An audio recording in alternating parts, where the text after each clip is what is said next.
What's good, the peoples? How's everybody doing today?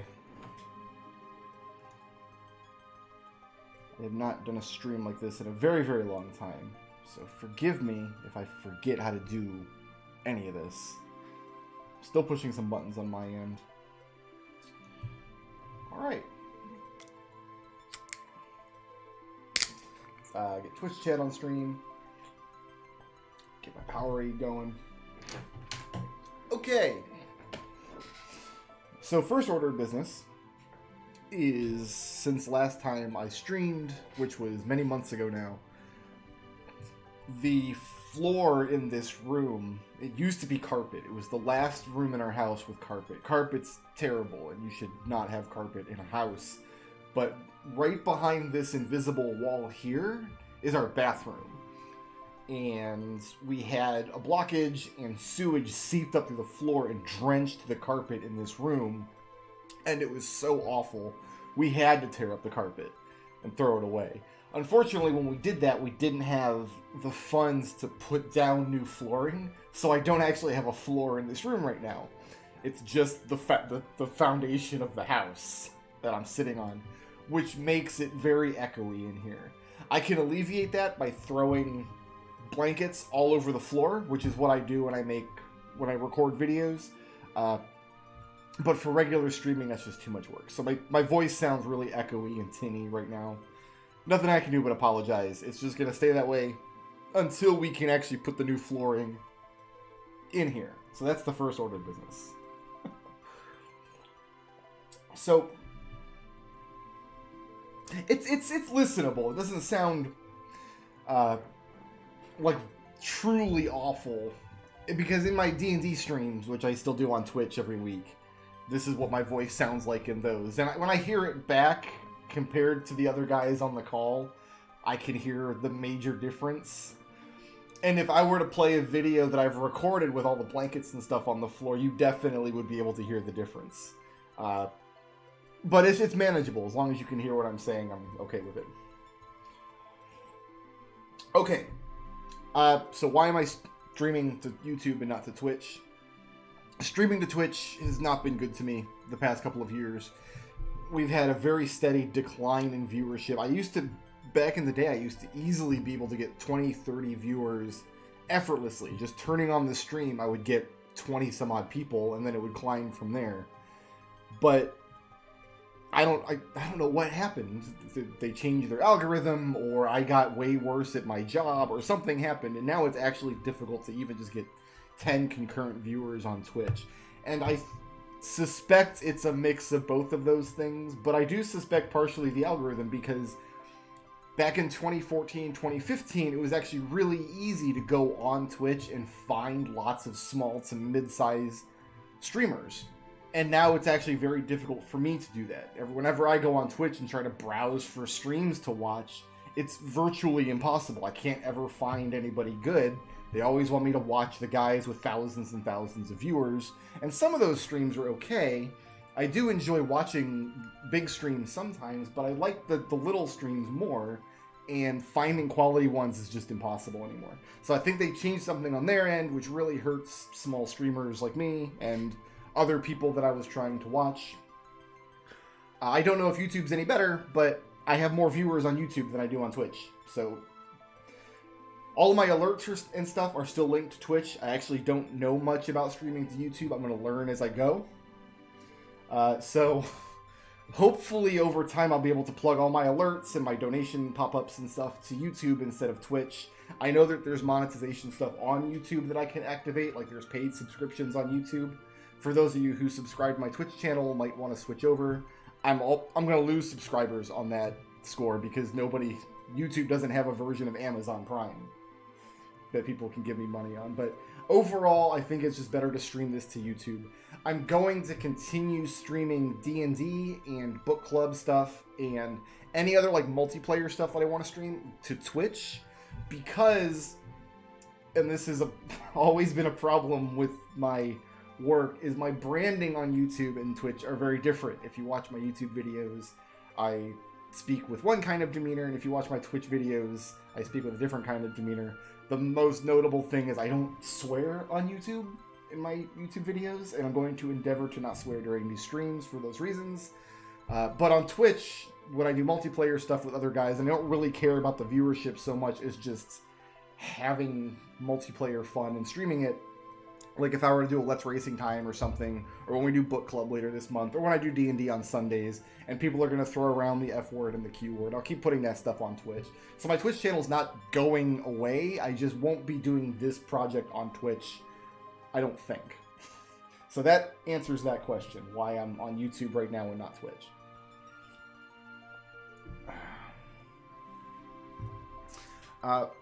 Alright, so I want to talk about this project then, because I've been replaying a lot of Final Fantasy games this year.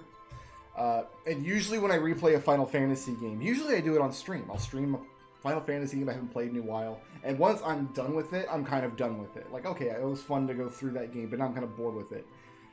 This past year, I've replayed a ton of Final Fantasy games because I was getting assets for the Villainous project I'm working on. So this year alone, I've replayed 15 and 12 and 7 and Mystic Quest and 2 different versions of Legend 2 and a bunch of like Final Fantasy 1 randomizer seeds, and I'm not bored with any of them. Like I could go back into any Final Fantasy game right now and enjoy it a lot. I really think part of that is my brain is just so starved for just comfort in 2020 because of the world. And I associate Final Fantasy and like warmth and comfort so strongly that my brain's like, you know, we just played this game, but let's play it again and again and over again. So I'm thinking about it though, and I'm like, one thing I don't ever do in Final Fantasy games, I very rarely go for like the hundo. I never go for the 100%. I just finish the game and then I'm done with it. Even as I'm going through the game, like I'll try to get all the treasures or I'll try to get all the spells or whatever, but I get to the end of the game and I just finish it and I move on. I want to try to get a collection of perfect Final Fantasy saves. I want to try to get the maxed out saves. I'm calling them almost perfect because there are things in these games that are incredibly tedious and anal retentive to do. For example, in Final Fantasy 1, if you want maximum stats on your characters, you have to level them up one at a time, saving your game before they're level up to make sure they get what's called a strong level up instead of a weak level up. By like they get 2 points of strength instead of 1 point. Otherwise, you have to reset and do the level up again. And you got to do that for 50 levels for all 4 of your characters. I'm not going to worry about that sort of thing. I'm going to worry about all game content cleared, all spells learned, level 99 on all characters, full ability lists, at least one of every reachable item. That's the kind of stuff I'm thinking of. So I do have to define that differently by game, because every game's going to have different characteristics. So Excalibur 2 I'm not too worried about. I'm convinced I could do it on the PlayStation 1. I know it's very tight on the PS1 version, because you do have to get all the treasures as you go through the game. You can't skip any treasures in 9, and there's a lot of side content you have to complete as you go. My dogs are upset about something. We'll just let them be. But the Steam version of Final Fantasy IX has a fast forward button, which doesn't count against your game clock. Like, you can fast forward battle transitions and battles and Chocobo Hot and Cold. So Excalibur 2 is actually fairly reachable in the Steam version if you know the game well, and I do. Final Fantasy X getting the hundo I'm not worried about either, because I've done all of the content completion in that game. What I haven't done in that game is all the bestiary stuff. And there's an entire tier of bestiary stuff in the HD version for PS3, which I have, which I've never even touched. So I'm starting with Final Fantasy IV, because I suspect we're going to have to play this game 4 times. This version of the game has a New Game Plus. Should we go right into hard? So, okay, we do have to define what almost perfect is going to mean on each game. So for Final Fantasy IV, like level 99 with all characters, all spells learned. There's only 5 characters we have to worry about. This version of the game, you can't put anybody who leaves your party permanently, you can never get back.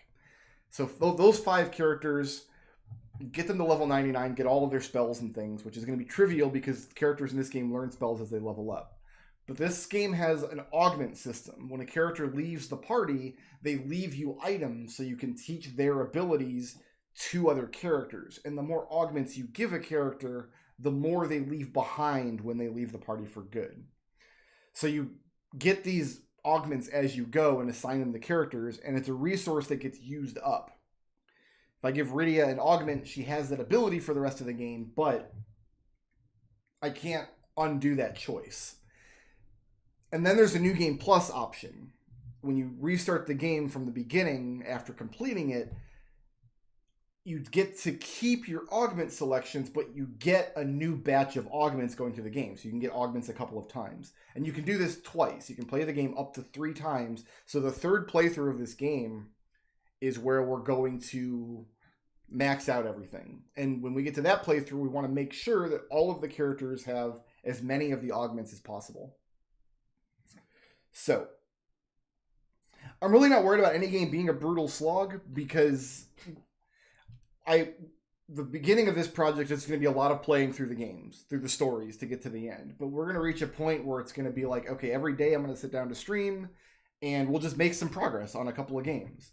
Like we'll play Final Fantasy X for a few minutes and get a few spheres, and then we'll load up Final Fantasy II for a few minutes and level up Maria's spells a little bit. Like, the goal is to get to the project to a point where we're just having some chill streams, where I'm just making a little bit of progress on maybe 2 or 3 of the games every time I stream. And then by the end of 2021, maybe I'll have the almost perfect selection that I'm looking for. I have just noticed that Streamlabs OBS doesn't show me how many viewers I have because Streamlabs OBS is only tuned into Twitch. Whereas on YouTube, I can look and see that I already have more concurrent viewers than I would have on a typical Twitch stream. So thank you guys for all coming out. But I don't know, like if I go to New Game Plus, am I going to be able to select hard? Does this option, like I guess we should go to hard. We'll go to hard. I've never played this on hard. We'll see what it's like. Let me know if the audio levels need to be tweaked in one direction or the other. There is voice acting in this game. I'm pretty sure I know where all the missable content is in this game. There isn't much, but there is some. Lord Captain, we're nearly to the Baron. The first thing we're going to be worried about is we're going to get the auto potion augments in Kaipo. This goes too far. And I'm not sure who we need to give that to. I think Porum or Palom.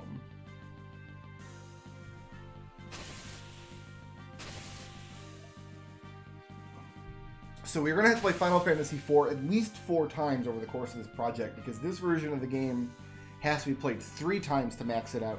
And then there's the PSP version, which has a totally different end game, where you do get to use all the characters and level them all up, and there's this big bonus dungeon at the end. So,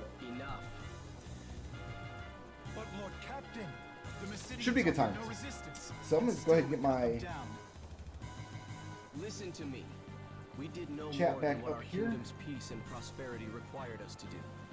The Mysidians knew too much of the crystal and its So this game, His Majesty this is the first Final Fantasy, no it wasn't, 3 was the first Final Fantasy game that got like a serious remake. Like before, what is this, 2007 I think, 2006 maybe?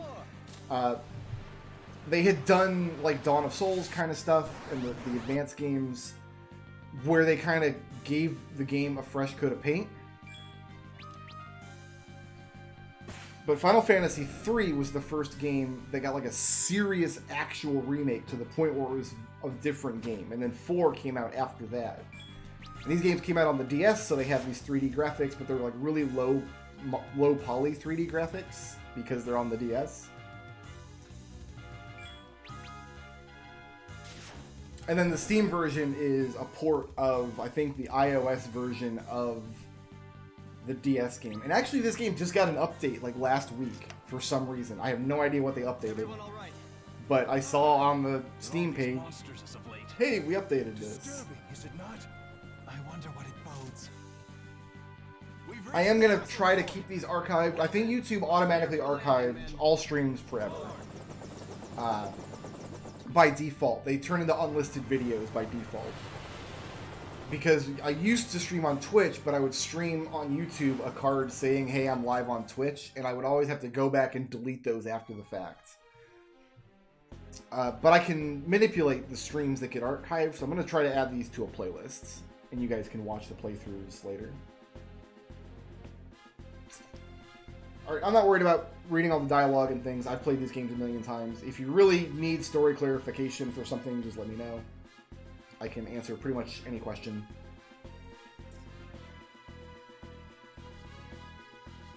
I don't imagine I will be streaming over 10 hours. I don't think so.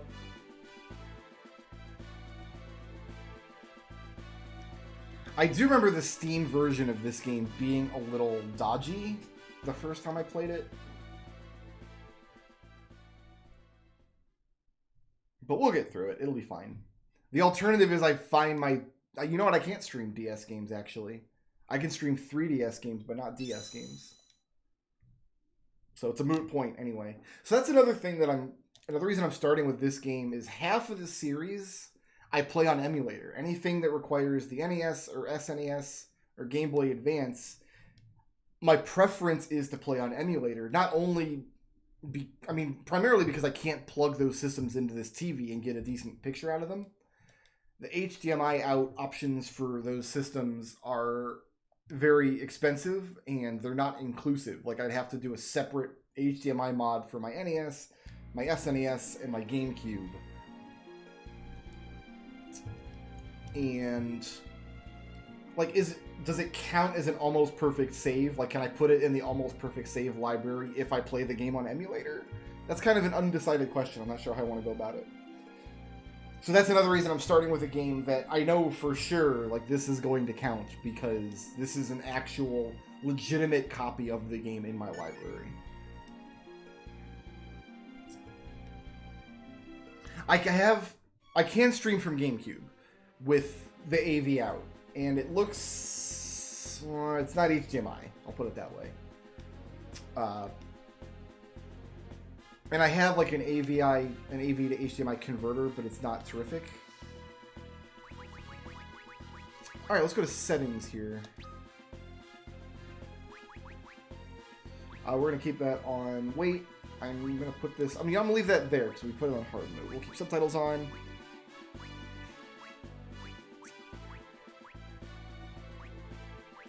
See, I kind of want, like, the gray windows, but the chocobo background.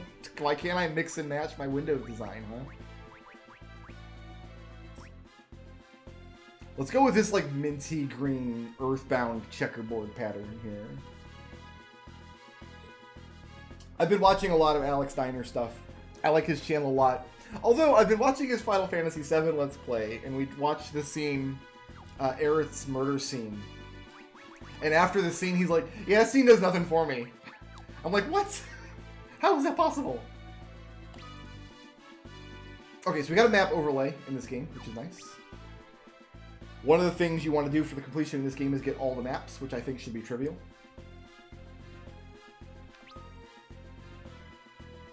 I don't think it's going to let me go back up here. No.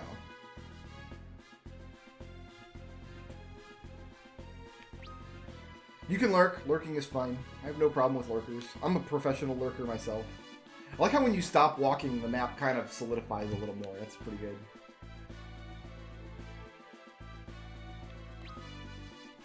And it shows you where all the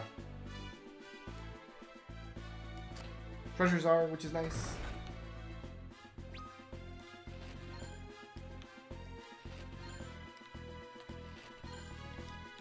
So, okay, the hundo in this game, the almost perfect save. I'm gonna...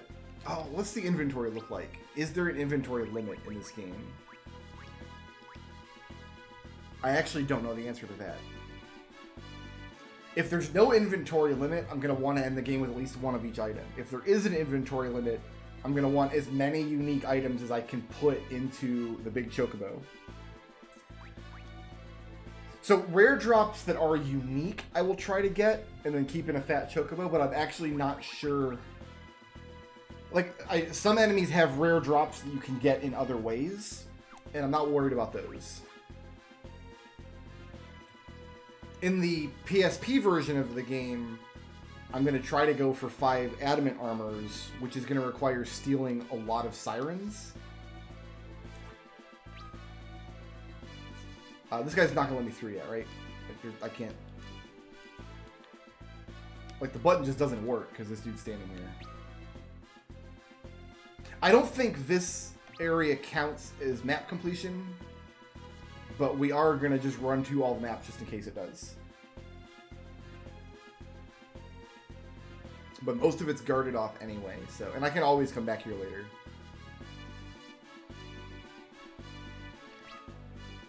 So Final Fantasy IV... I don't like using the word favorite, but for many years I did say this was my favorite Final Fantasy game because like, this game is like my Lord of the Rings. When I was a young, impressionable lad, this was like the new hotness in Final Fantasy. Remember that back in the 90s, we didn't get half the Final Fantasy games. So this was actually the second Final Fantasy game that got released that I was able to play. And I played the original Final Fantasy to absolute death. And this one... I always think about how, like, North American players who grew up with this series and how Japanese players who grew up with this series must have very different experiences. Because the evolution of the series looks very different if you go 1, 2, 3, 4, 5, 6 versus 1, 4, 6, 7, which is what I did, and everybody else I know in North America. Can I get out of the castle? There is a secret passage down here, but it looks like I can't get out this way right now. You can actually see it on the little mini-map. You can actually see the little secret passage in the bottom left corner, but on the older versions of the game, you can actually walk out into the moat. It looks like that's blocked off for now. Fair enough.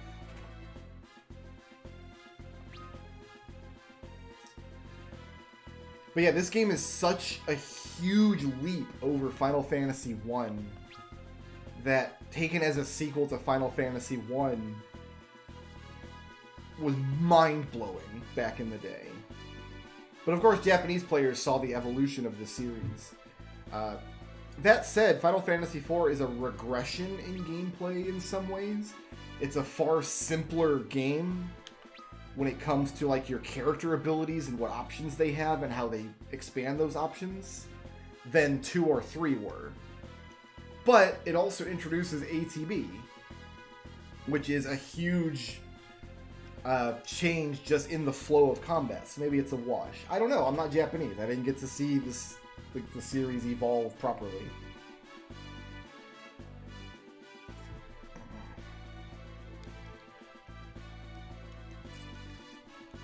I actually just did replay Final Fantasy III, the Steam version, a couple weeks ago, 2 weeks ago or so. And that's kind of where I decided, you know what, I want to do the almost perfect save for these games, because I completed Final Fantasy III, and I'm like, yeah, I could replay this game right now. Like, I could boot Final Fantasy III right back up and go through it again right now and not have any problems.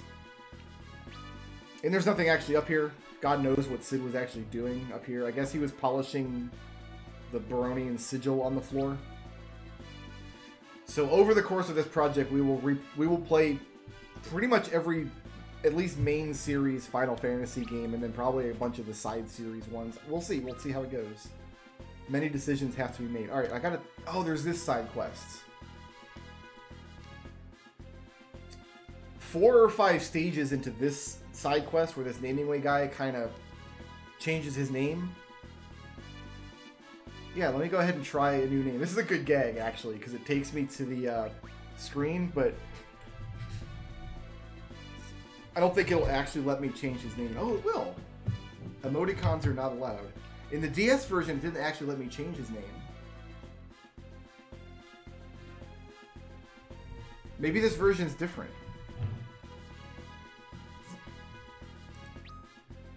It's not going to work. Okay, it didn't work. It's just a gag. Okay, so this version of the game, because of the voice acting, you can't actually change your name. So the naming way guys have to do something different. So we're going to meet him up later. And yeah, 4 or 5 stages into the adventure, he needs a rare drop, which we're going to have to get. Which I think you grind for it in the Antlion nests.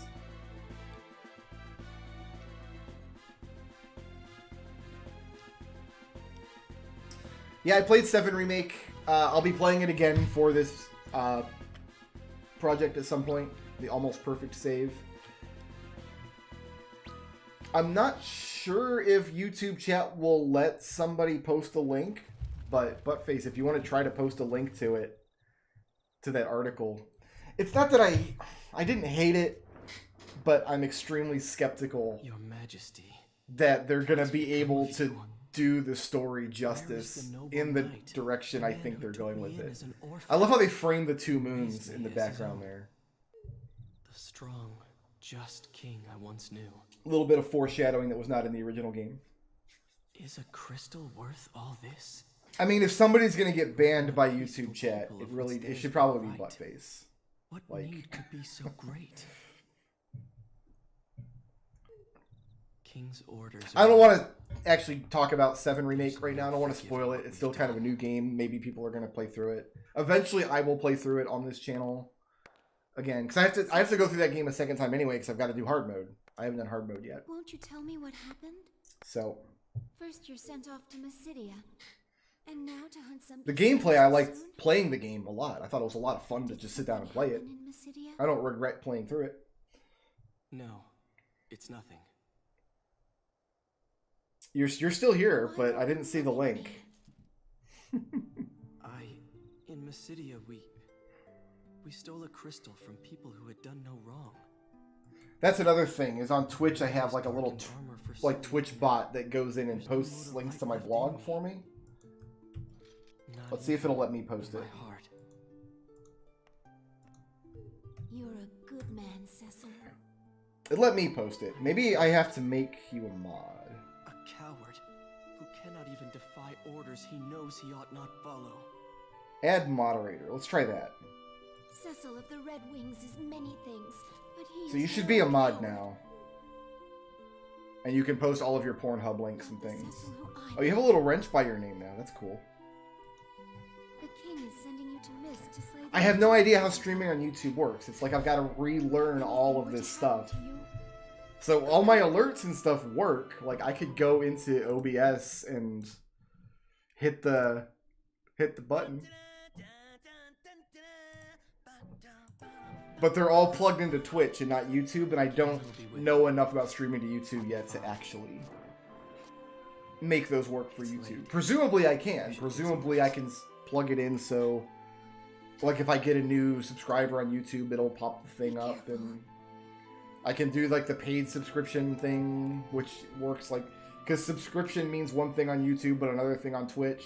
Like, you don't follow somebody on YouTube, you subscribe, and they have a paid subscription. I don't even know what that's called. Thank you, Rosa. I don't know. It's a huge mess, and I'm nervous about it, but we'll have to figure it out.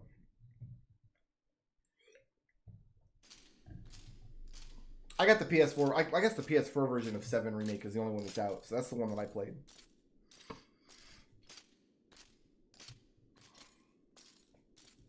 Well, presumably if somebody comes in the channel and like starts posting racial slurs or something, you'll ban them, surely. I'll be counting on you, my friend. Then you've nothing. All the men in this game wore lipstick. Every man in this game wore blue lipstick. We're not totally sure why, but they do. Blue lipstick is very popular. Also in Final Fantasy II, Furion rocks the blue lipstick. A little too much mascara.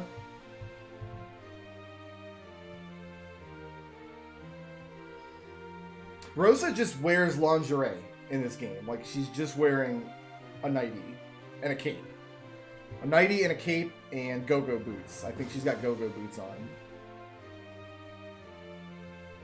Riddy's outfit is also pretty bad. Yang's outfit is amazing because he actually has his happy pants. I think they actually got the little smiley faces on his pants. Because if you look at the Amano like character design artwork for Final Fantasy IV, Yang has these like baggy pants with little pink smiley faces on them, and it's inexplicable.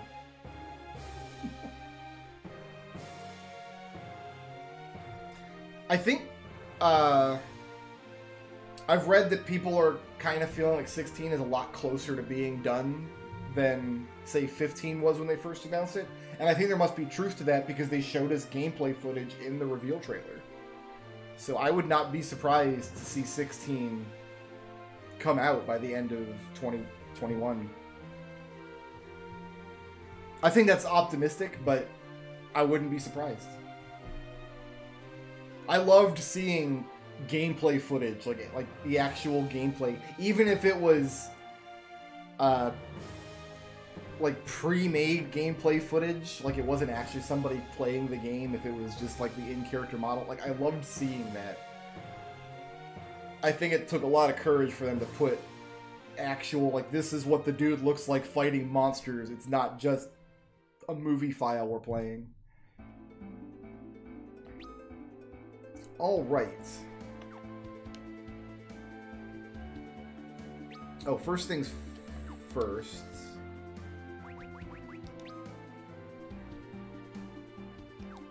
I think we want everybody in the front row for now, because I remember jump not being very good in this version of the game.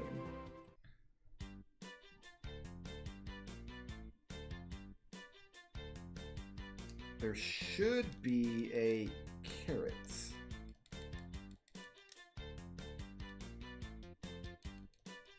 Maybe there's not. There are free Gissel greens hanging out in the grass.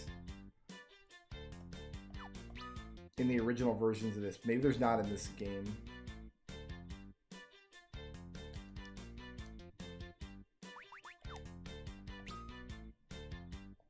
We're not going to have to worry about big old Chocobo for a long time. Oh, there's also... Rydia gets a unique summon spell in this game. She gets the little Marshmallow Man, who you can level up by playing silly minigames.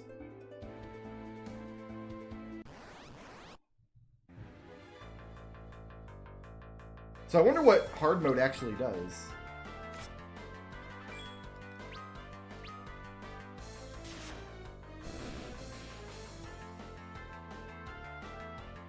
I guess we'll find out.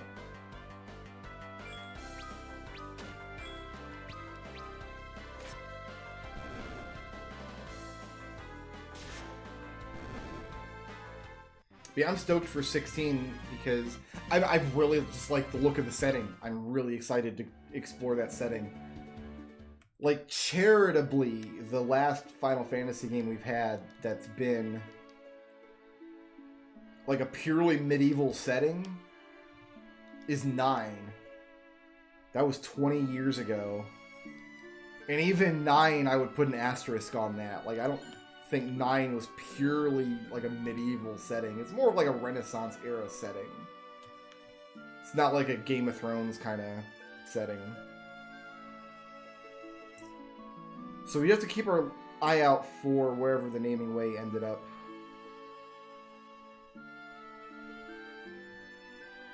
And eventually we're going to have to grind up his whatever is.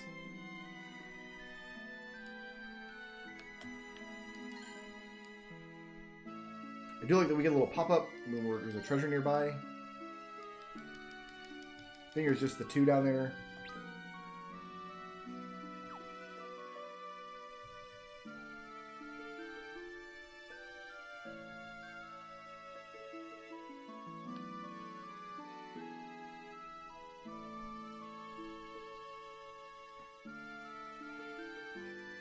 See, I think, like, airships are fine in a medieval fantasy setting. Especially because usually they have, like, they fly on magic. Like, they're not steam-powered airships, typically. Actually, they don't explain how airships fly in, like, Final Fantasy IV. Alright, I don't think there's any treasure in any of these houses, really, to take the Devil's Road anywhere. We actually cannot get into the weapon or armor shop in this town. Rose's mother's house. I think there's... No, there's not. Okay.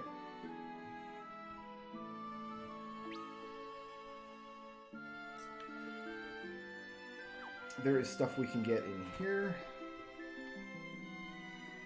I'm mostly just looking for naming way right now.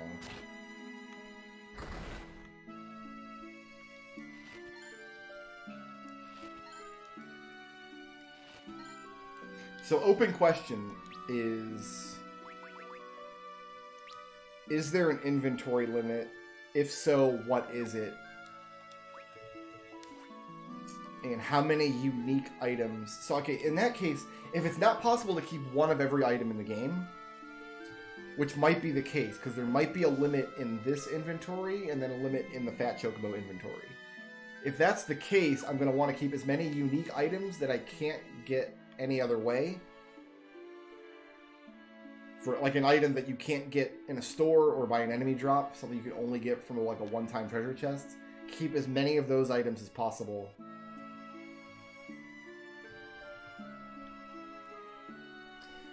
I'm glad 15 doesn't have more big set-piece battles like that, because I enjoyed that Leviathan fight, but I enjoyed it as like, this is something you do like once in the game. Oh, Sid's dead. He's already murdered.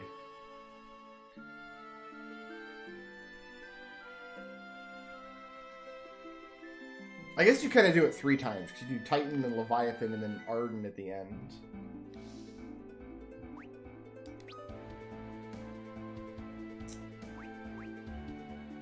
Wow, I made it to level 75 when I played this game previously? Okay.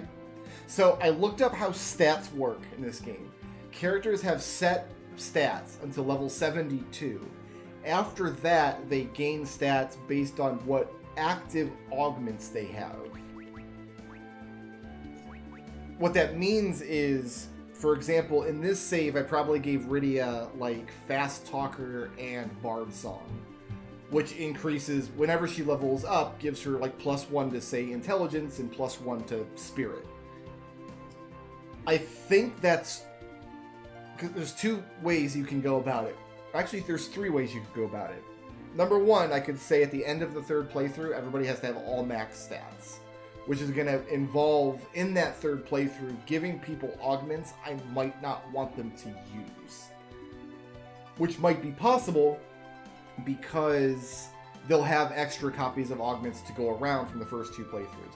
The second thing is I could not worry about maxing their stats, but as I'm leveling to 99, keeping them equipped with augments that do give them relevant stats, like make sure Rydia's intelligence and Cecil's strength, and maybe everybody's speed.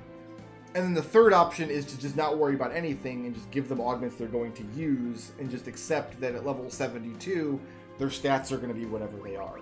I don't have to make that decision yet. I don't think I have to make that decision until the 3rd playthrough.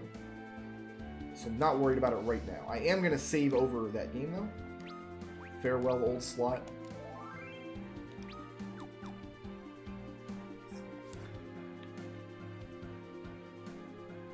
Alright. How many potions and stuff do I have? I have 1 potion.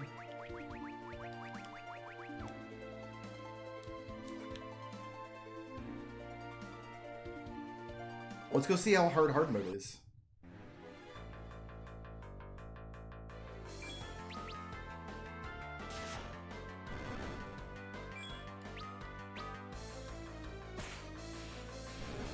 Nice crit, Kane. Good job, buddy.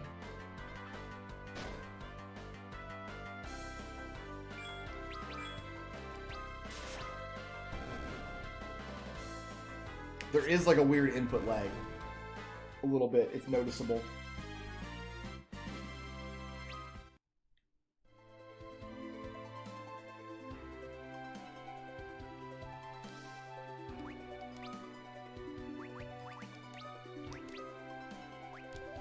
Alright, I don't actually know how tough hard mode is going to be.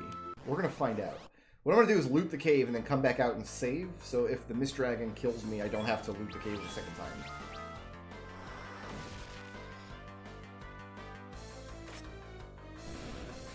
And I think in the Mist Dragon fight we will be using Cecil's Darkness ability, but probably not Jump.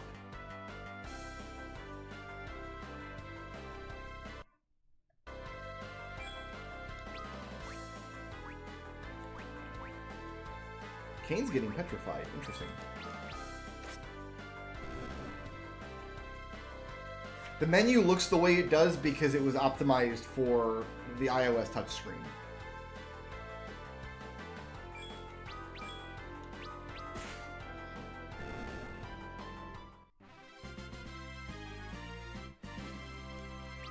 Because yeah, I'm also not a fan of the menu, but... Okay, so naming ways right here. He's going to change his name to something. So now he's going to teach me about mapping.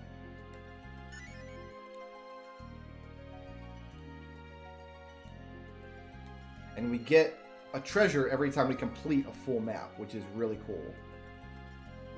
So let's actually get the treasure here, and I think we can complete this whole map. And then we'll run back out and save. I already see there's a lot of monsters happening here. Like, a lot. I don't think you get 6 monsters in a fight previously. And we're blind, which is fine.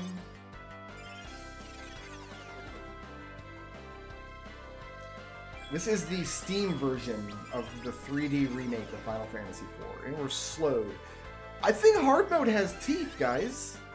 I think hard difficulty might actually be hard.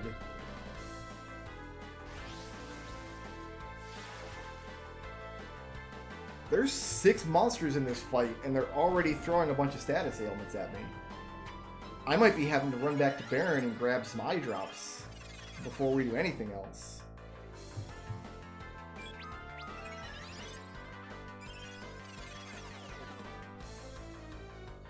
I used to like 4 way more than 5. That was before I started doing the 4-job fiesta every year.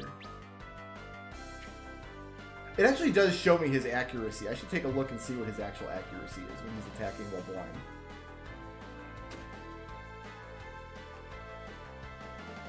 I mean, I thought the bosses in this version of the game were challenging just regularly. Accuracy is only 8%. Do I even have eye drops? I got some eye drops.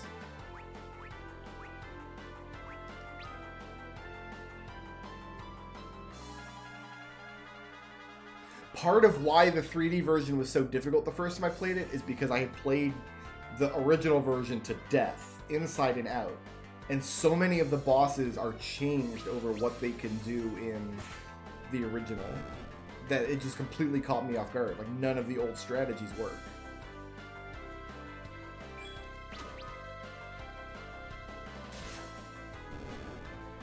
I've never fought the super boss, the Proto-Babel Giant, in this game.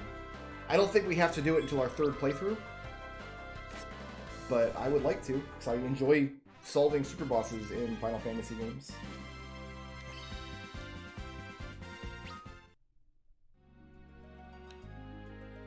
Maybe what we'll do when we get to that 3rd playthrough and we start having to worry about leveling past 72, I'll make sure everybody has speed augments, because speed is probably the most important stat by far, because it determines how many actions you get.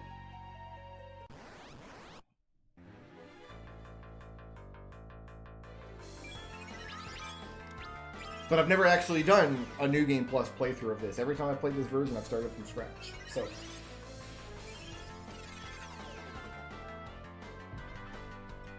yeah, I just replayed 3 just 2 weeks ago or so. I was getting assets for the Villainous deck I'm making based on Final Fantasy III. I'm familiar enough with both versions of 3 now that they're easy to me. Like, it was a nice breezy playthrough. I think it took me like 18 hours to get to the end of the game. Part of that game, though, is like, it really doesn't matter what jobs you pick at the beginning. As long as you pick a job that doesn't get obsolete equipment and then level them constantly. When you get to the mid-game, like a thief and a monk that you started the game with are going to be hitting 3,000-4,000 damage effortlessly. Once you get them up to like job level like 40, 50, 60. I wonder how many people play that game and have difficulty with it because they don't realize that changing jobs a lot is hurting them. I do need those eye drops.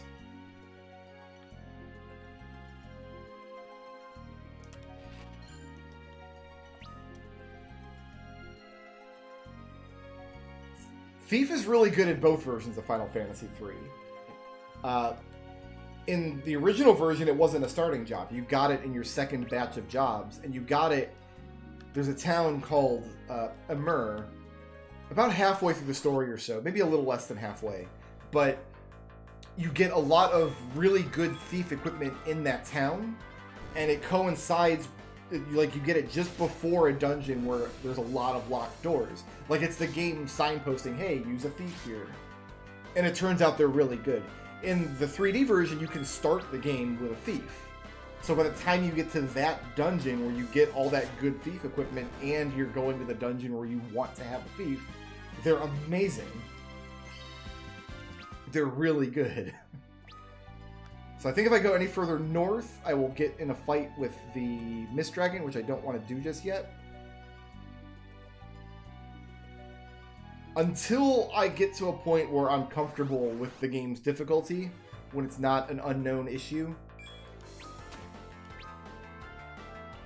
I'm probably going to treat the dungeons with great respect.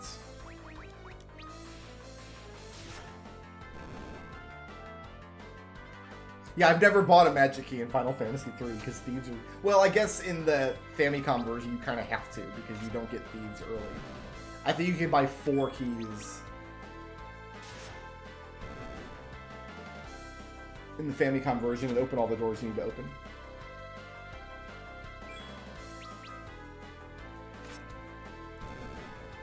Also, I should keep my YouTube dashboard open just in case.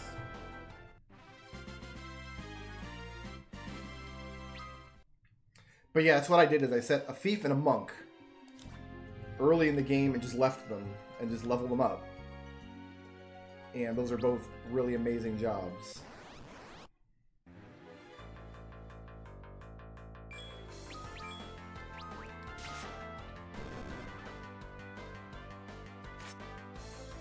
And then typically I'll have a third character who is whatever, like, the highest level of knight you can, like, there's always a job available that can use, like, heavy equipment and good swords and stuff. So, like, they start out as a warrior and go to a knight and then eventually a dragoon. And then I usually end with a dark knight. And I leave them dark knight through the end of the game. And then I'll have a fourth character who's a dedicated spellcaster. So, like, usually starts out as a red mage, then goes to a scholar, then goes to a bard. And then at the end of the game, usually goes to a devout. That's what I did this latest playthrough, anyway.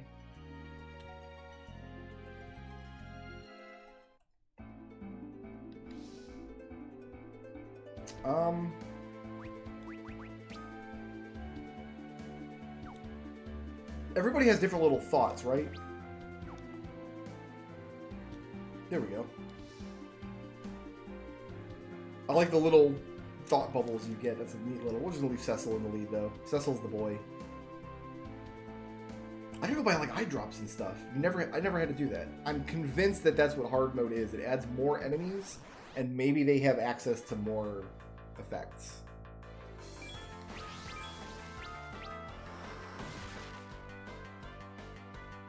No, 3 only has 1 difficulty level.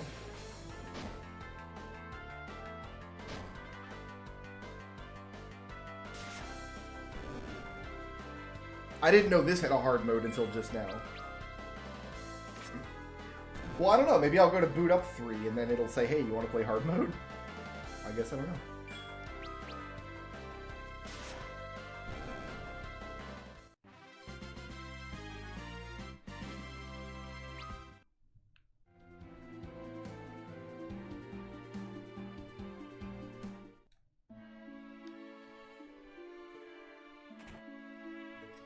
So yeah, let's just grab some stat items here.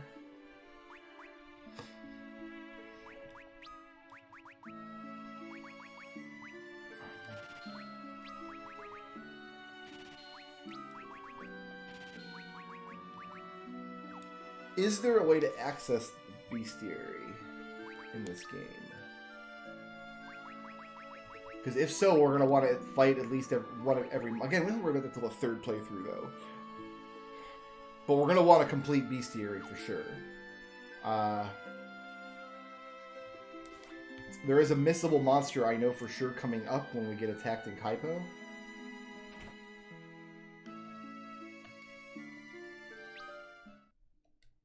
When the soldiers attack you, if you don't kill the leader, you don't add them to the bestiary. But that's in the advanced version. I don't know if this version has a bestiary. How's it going, Witchfinder? Yeah, we're streaming to YouTube. We're gonna try it out. I'm gonna like, where's my window here? Like, yeah, already I'm getting better reaction from viewers on YouTube than I typically do with a stream on Twitch. Like, I streamed, I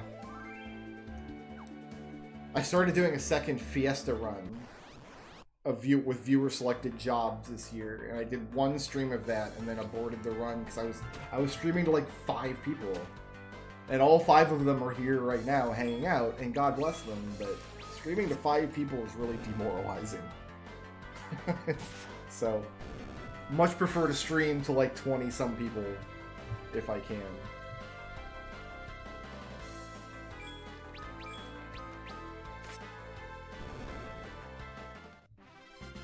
Like, it's hard to grow an audience on YouTube. It's something I've struggled with since the whole time I've been on YouTube. It's difficult, but I've never looked at my YouTube numbers and seen them go dramatically backwards.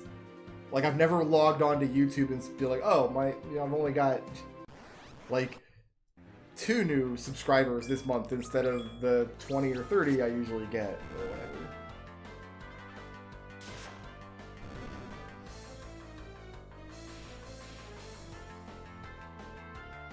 Like, oh, this video is still at 3 views after it's been up for 2 weeks instead of the 200 or whatever I usually achieve.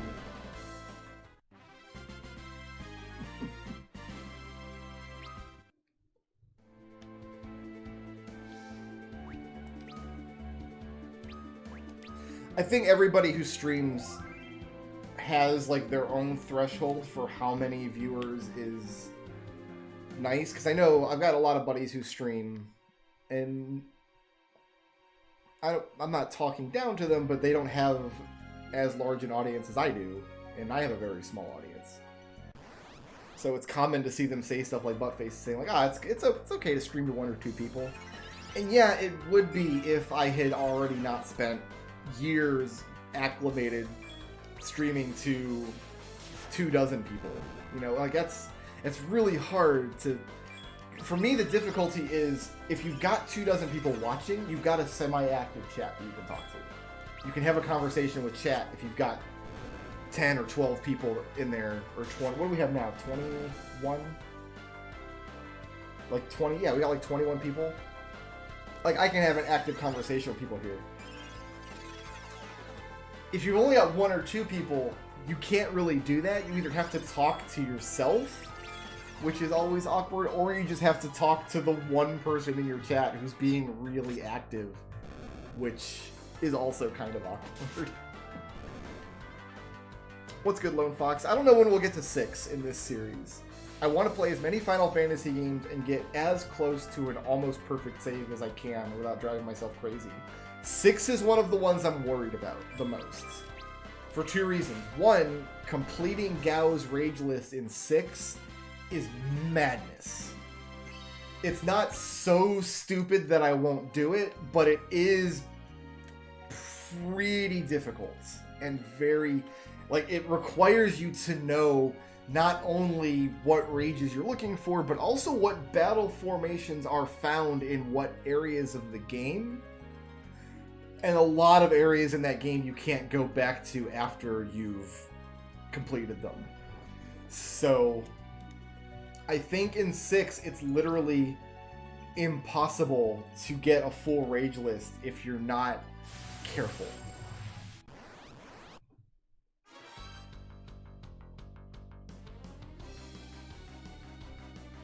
Alright, we've got fake Leviathan here. So I'm going to darkness up. That's going to give him a damage buff. We're going to jump with Kain. Jumping with Kain might be a problem, because it means Cecil's the only target in the fight. We'll see how it goes.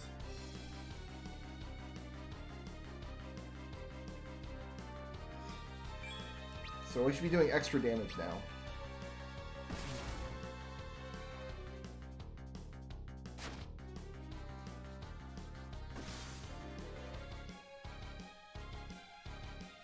Did that jump do any damage? Did that just not do anything?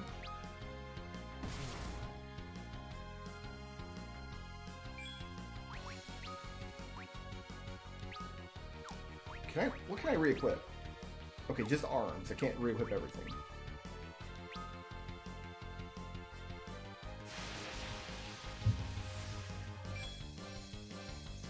I'm not going to use glitches. Anything that I have to do use glitches, I'm not worried about. But I think you can get a full inventory in 6 without glitches. There are some... Actually, no, there's not. In the advanced version, I was going to say there's some trade-offs you have to make. But in the advanced version, you can get as many copies of, like, the Ragnarok sword as you want.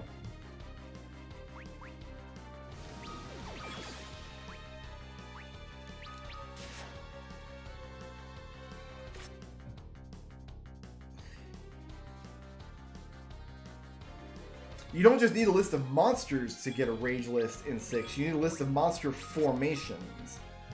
You need to know what monster formations show up on the belt. And where to find them in the game. There's some stuff on the Phantom Train. If you don't fight, you'll never ever see again. There's a monster formation... There's a couple monster formations in the overworld on the World of Balance where you can see a monster, but not in a version of its monster formation that appears on the belt. So you can get into a situation where you've seen a monster, but it will never appear on the belt because you haven't seen the applicable monster formation. It's tricky. So stuff like the Paladin and Cursed Shield, I'm not worried about having both because if you have one, you can get the other. If I have the Paladin Shield in my inventory, that's an indication that I've gotten the Cursed Shield. Also, there's that big bonus dungeon where you might be able to get a second Paladin Shield. I actually don't know. What's up, Greg Best?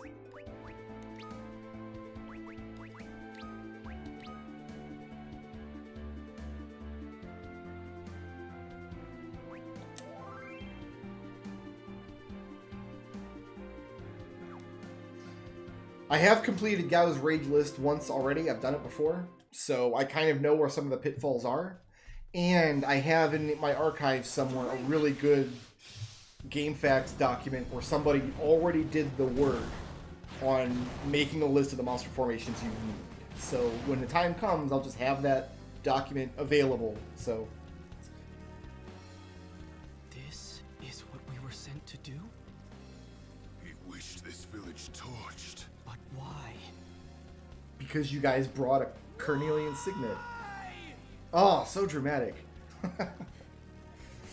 In case you guys don't know, I've been working on a long-term project.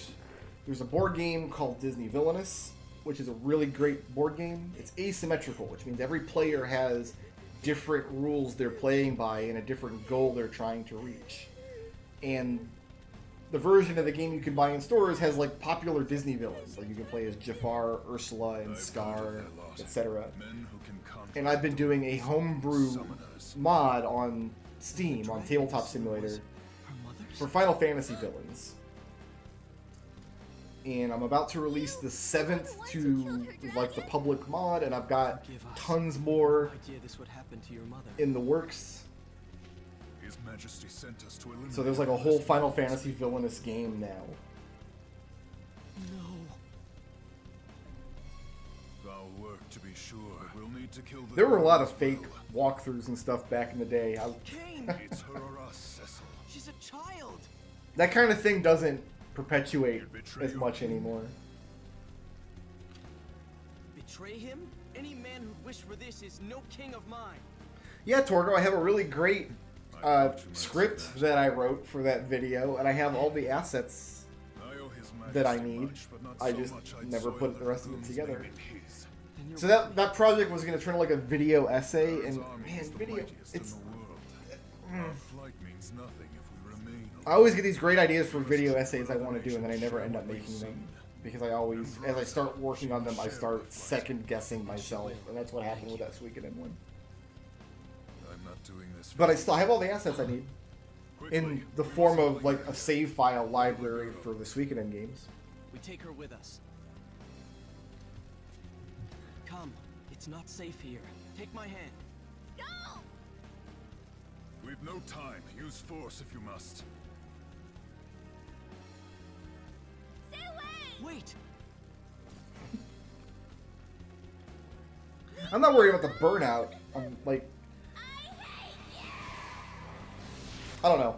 It's a difficult subject. Part of it is that so many video essays are just, this thing sucks, and here's why it sucks. And I understand why there's so much of that out there, because it's kind of a very therapeutic thing to do. Like, I would love to just rant about all of the bad game design decisions in, say, Final Fantasy II. You know? For just 2 hours. Like, that'd be really fun. But then I'm just putting more negativity on YouTube. And is that really what I want to do with my life?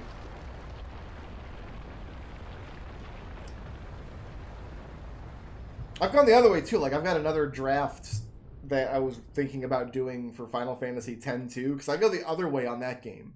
Like, that's a game that's commonly not remembered very well. Like, people think it's kind of this throwaway, like, just cash grab game. And it kind of is, but I also think that game is much higher quality than a lot of people give it credit for. Like, there's a lot of actual, like, really good stuff in there, and really high quality storytelling in that game that most people don't notice because they just write it off as a silly, fun cash grab thing, just completely disposable.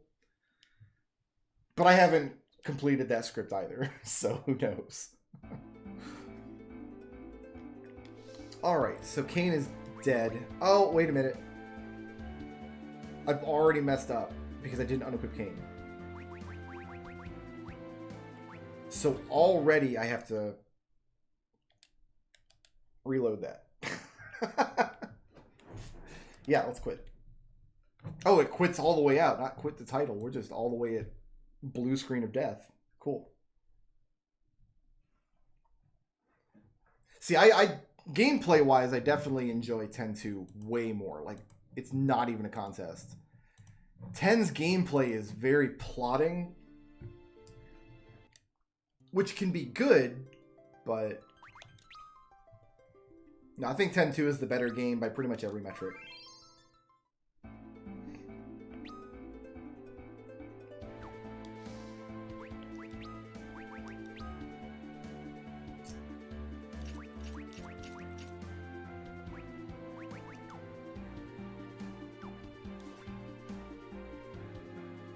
There we go. Okay, let's watch this cutscene again. So the reason I did that is I'm not sure if I can get this equipment back later. I think all of Kain's equipment is for sale in Agard later in the game, but I'd rather err on the side of caution. This is what we were sent to do? He wished this village. I like 10's combat system a lot. I don't like 10's character advancement system. I think the sphere grid is just a failure every direction you look at it. The actual combat I really like, because it has this very deliberate combat system that's all about examining the game state and like making the best choice. What's the best choice you can make right now? And 10 almost always gives you perfect information about who's in the party and what they're capable of and what your monsters you're fighting and what weaknesses they have and what they're immune to. I've heard of their lot. Men who can counteract all. But when you make a combat system like that, I tend to analyze it a lot. Like, I spend a lot of time on every character's turn really thinking about it, and it slows the combat way down. I'm okay with that. Like, I can tolerate combat systems like that, but I know a lot of people can't. And then 10-2 is exactly the opposite. 10-2 is like, just push the button. It doesn't even matter what you're pointed at. Like, just hammer the button really fast, and everybody will just dance around, and monsters will explode. It's fine. And we're gonna start you out with a gun, and you use the gun by like, hammering the button as hard as fast as you can. It's like ATB on steroids. Betray your king? Betray him? Any man who wished for this is no king of mine.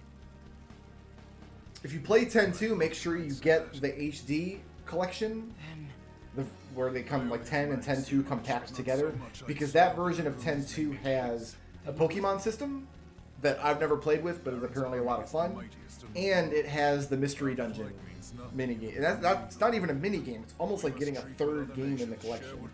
You get the Final Fantasy X-2, it's called Last Mission. It's a mystery dungeon game, and it's amazingly fun. It's really good. It might be my favorite mystery dungeon style game that I've played. What of the girl? We take her with us. I do not know what the breach Come. is. It's not safe here. Take my hand. We've no time. Never heard of Use it. force if you must. Yeah, last mission is really good. One of the things that's good about it is it's not like super punishing like a lot of mystery dungeons can be. Like Sheeran the Wanderer is like super punishing. Make one wrong move and now you're just dead. Whereas last mission is like we expect players to like maybe do a few runs of this before they kind of learn how everything works, and then they can go all the way to the end. And then from there, the fun part is like optimizing your strategy as you go and trying out all the different jobs and things. But yeah, last mission was really fun.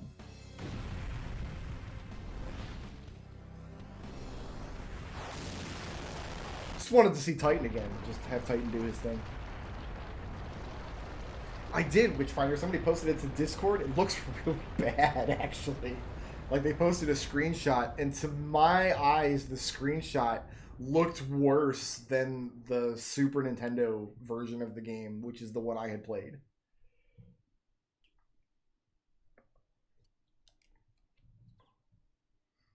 Oh, you know, maybe that's why I didn't play the Breach then. Maybe I did hear about it and wrote it off because it's by the FTL guys. I actually took some time this week. I had my table over there, my like desk sitting over there had piles and piles of just stuff all over it from when I had to move all the stuff out of the room when we tore up the carpet. I finally just this past week organized all of it. I got all my consoles and stuff sitting out now plugged in. And it looks kind of cool. I just enjoy looking over like, oh man, the Wii U is on its little stand. So for the first time in a long time, I've got all my consoles ready to go. Okay. Did I get a heal? I did not. Let's save in case... I'm treating hard mode with, like, hella respect. Like, I'm gonna expect, like, I can get wiped in this desert in a random encounter on the way.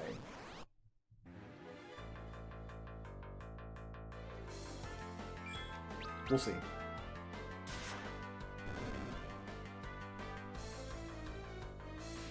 My problem with FTL is I'm not convinced every run is winnable. I've watched expert FTL players do like streams and YouTube videos, and I've watched them lose runs to just random crap. And I think if you have enough game knowledge, every run of a game of that style should be winnable. And I'm not convinced FTL is. Like stuff, there are people who play Binding of Isaac and have done streaks like 1,000 games without losing. There are people, every year they do NetHack tournaments, or people do who can get the longest streak, 40, 50, 60 NetHack game streaks, all Ascensions without losing. FTL, you're just gonna boot it up sometimes and nothing you can do.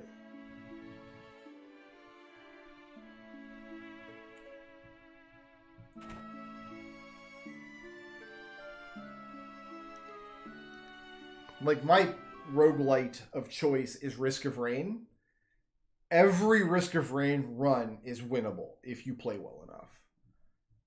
Every single time I die in that game, I know exactly why I died and exactly what I could have done differently in order to survive the run.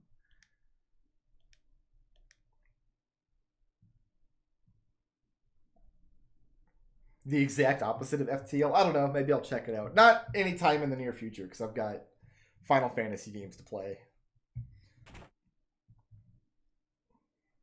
But the other thing is, like, I'm just not looking for a new roguelike kind of game. I can't play every roguelike that comes out, because there's way too many of them. And the ones that I do want to play, like, if I'm going to play a roguelike, I want it to be one I'm going to play for years. I want it to be another Risk of Rain or another Rogue Legacy. Alright, so these guys. I need to kill 2 of these guys and then kill the dude in the back row to make sure that if there is a bestiary, like NPC in the game, that we can talk to and see little stats for all the monsters, make sure that we've killed him at least once.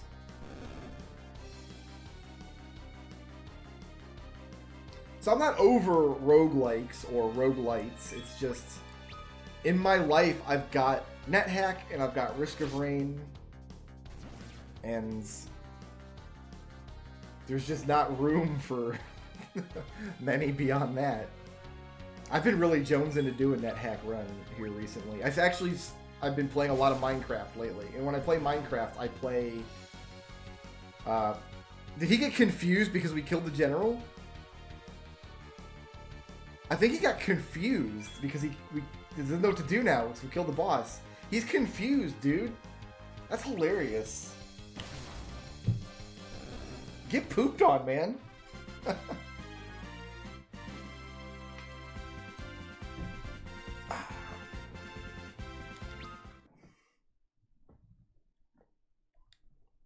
Hades is one that I'm told I need to at least try out. Like, I played Dead Cells. I think I put 30 or 40 hours into Dead Cells. It was fun, but it's not... I'm not going to be playing it for years.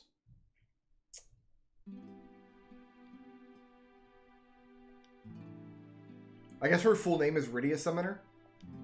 And she's happy now, even though her mom's still dead.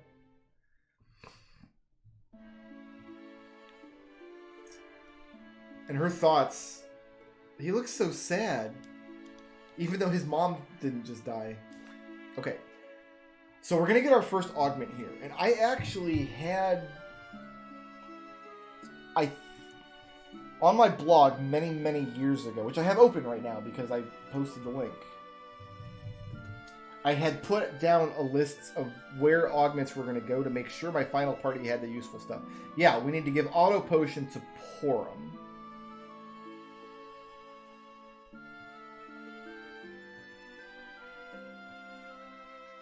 And then we're going to give Item Lore to Palom, and then we're going to give Curse to Palom. That gives them 3 augments, so when they leave the party, we'll get all of their augments.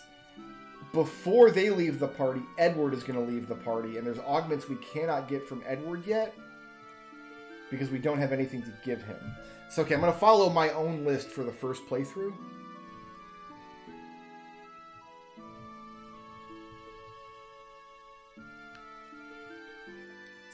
Buttface, didn't you just put up like an hour-long video about why Minecraft is awful? Like...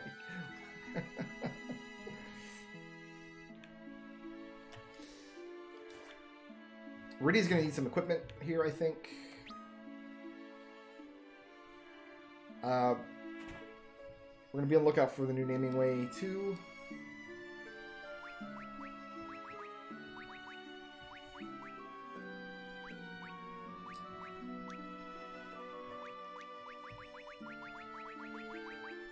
Okay, so this stuff, I'm pretty sure I can buy all this again later. But I wanted to take it off of Kane just in case I can't.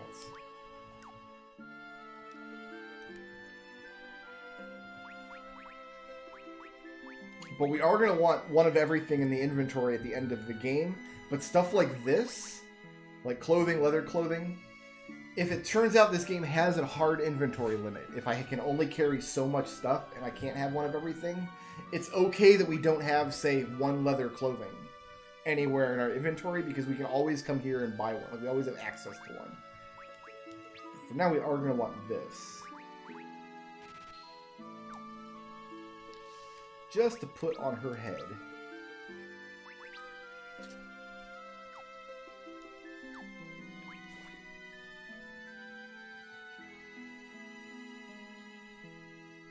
Yeah, I play hardcore Minecraft. That's kind of a roguelike. If you squint.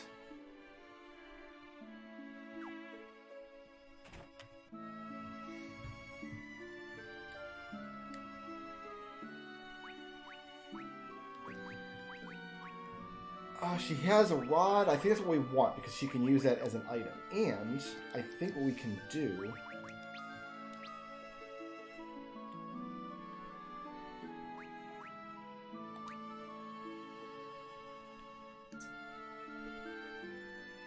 Yeah. I thought there was a way we could put the rod command in her actual command list. So each character can have 5 battle commands. And battle commands influence how they gain stats at level up past a certain level. So if an attack command, I think, gives you +1 strength or something, or whatever it is. But as we get augments, we're going to be able to reassign those. It's abilities, isn't it?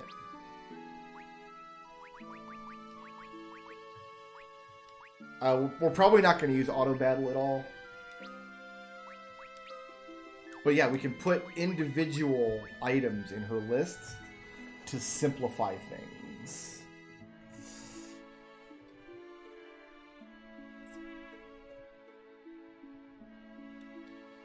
So instead of her having an attack command, I can give her this rod command, which is... It does like a little magic attack. I think that's how this works. We're going to find out. Because I'm not going into the next dungeon without getting her a few levels, because she can start learning a couple of black magic spells that we might need. Also, I don't want to go into the next dungeon with what she got.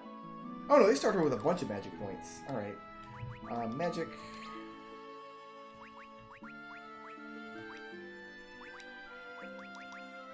She doesn't have her little marshmallow man yet.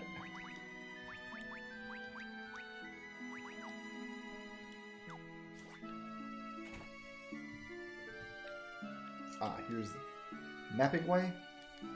Is he going to change his name again?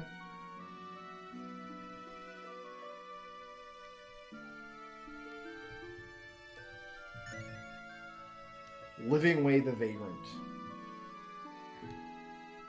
Aha! There we go. I knew there was a bestiary in this game. Alright.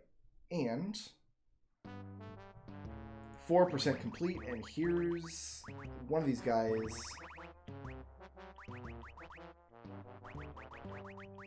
So there's going to be holes in the bestiary we're going to want to fill up later.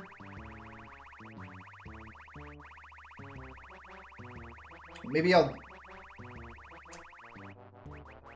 Yeah, this guy here. He would not have appeared in the bestiary if we had not killed him.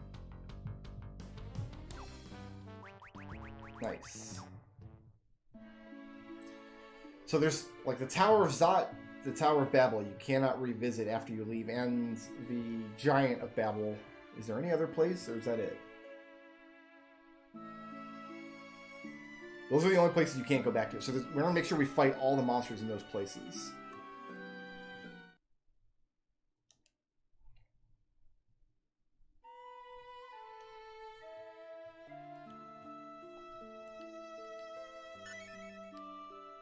So, okay, auto potion. Here's how the augment system works in this game. Like, does it come... So I have it as an ability. It's not an item. It's going to be in the abilities list.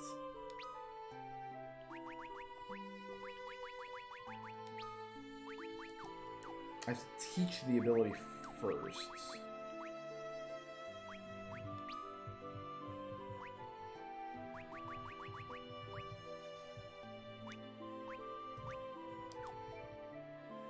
How do we do that?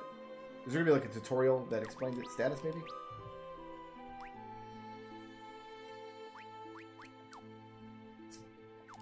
Let's see if they give us a little, like, augment tutorial to start with. To refresh my memory. No.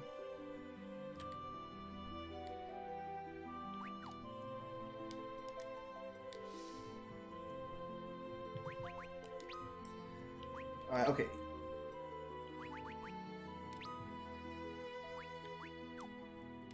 Give you a second items command.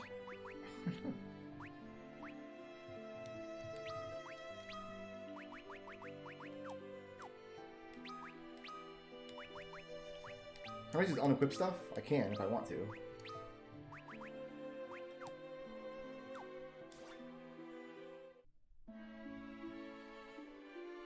Oh, here we go. A little augment tutorial. Okay.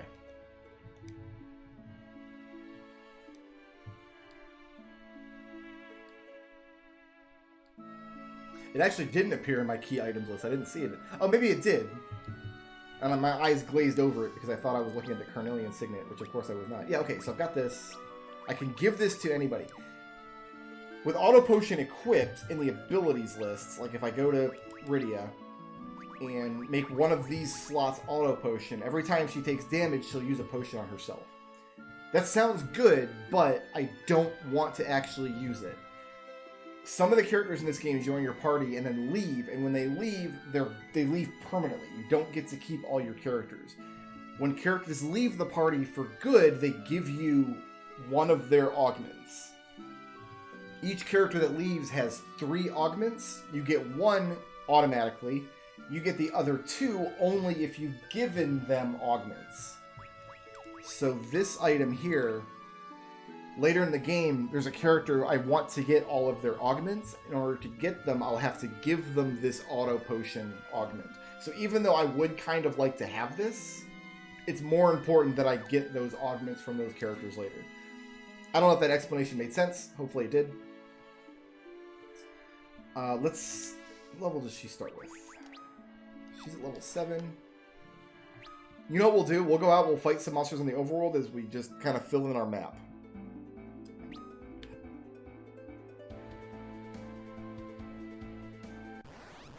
We'll just kind of check out our boundaries here. And I want to see if the rod actually does do something.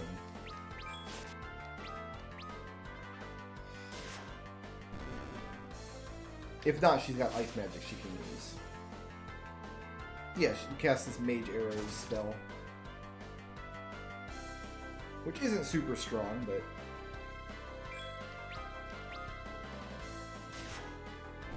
it's better than attacking, and she doesn't have enough MP to go through the whole dungeon.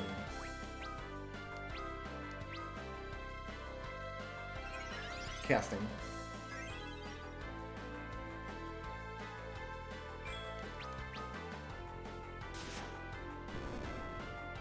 I mean, it's hard mode. We might want to give auto potion to somebody to survive a boss fight. Like the little dance she does at the end. That was cute. So for those of you who don't know, one of the awful things that happened to me in 2020 this year, earlier in the year, ooh, back attack, that's not good, is I had a little dog named Rydia who died this year. Can I swap Rose? Swap Rose, thank you. Can I kill just all you guys? One of the many, many terrible reasons this year has been bad is we had to say goodbye to our little Chihuahua Rydia. I didn't kill any of those guys.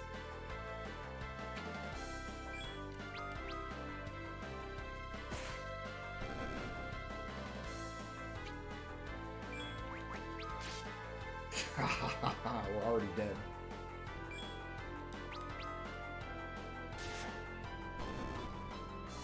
She was pretty young, yeah. So what happened was we had a type of palm tree in our front yard. In Florida, everybody has palm trees. Like, palm trees are absolutely everywhere. But there's a type of palm tree called a sago palm that, when they sprout seeds, they're incredibly poisonous to pets. And we didn't know this. Had no idea. It wasn't a problem because our palm trees are in our front yard and our dogs are always in our backyard. And they're only the seed pod part's poisonous. Like, no other, like, the leaves and stuff don't do damage. But I'll fight, whatever. Let's just buckle in. But we had a really bad windstorm one night, the night after the seed pods, like, sprouted. And so the backyard was just covered in these little yellow fluffy things that we had no idea were harmful. And Rydia ate a bunch of them. And then the next day, she was gone. That was it. So, we replaced her immediately. Like, the next... Like, we grieved for one weekend, and we're like, this is untenable. We need a new puppy. Edgar doesn't eat things he finds outside, no. But we did get our new little dog, our little rat terrier, Lulu. You probably heard her earlier. She was complaining about stuff. And she's a totally different dog from Rydia. Like, totally different personality. But we took a chainsaw to the trees in the front yard. So they're gone. No more poison-ass trees out there. And we don't let the dogs outside alone anymore. Like, Rydia and Edgar, we used to let them out and just have their run of the yard. But we make sure to supervise the dogs when we take them out now. Lulu is an amazing little dog. I love Lulu so much. But it's like, it's so obvious that she's not Rydia and was never going to be, if that makes sense. Because when we got Rydia, she was a Christmas puppy in 2018, and we got her, and we kind of shopped around, and we had an idea of like what kind of dog we wanted, and we got to play with all the little puppies because the world wasn't closed down at the time. And so like Rydia, we had our choice of like lots of different puppies, like who was the right puppy for us, and Rydia was the one we selected. But Lulu, we didn't. We were like, we need a new dog right now, and we can't go to the puppy stores because everything's closed. Like, nobody's gonna let us. Like, at the time, all the stores were either closed or for appointment only. So we were only able to look at puppies through like FaceTime videos and stuff.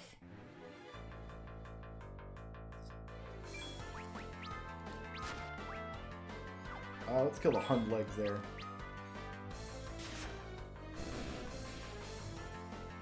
So Lulu is not the dog we would have selected if we had a lot of time to select a dog. But like at like that day, there were 2 puppy stores open in our area, and each one, I think one had 1 small dog and one had 2, including Lulu. But no, Lulu's not the dog we would have chosen. Primarily because her tail is cropped, and I think that's terrible. Like, why would you cut off a dog, like a puppy's tail? Like, why would you do that? But they did, so her tail's cropped. And also the puppy store we got her from turns out to really suck. Like, she was really sick when we got her, and she had to be put on special medication that we then had to make the puppy store pay for.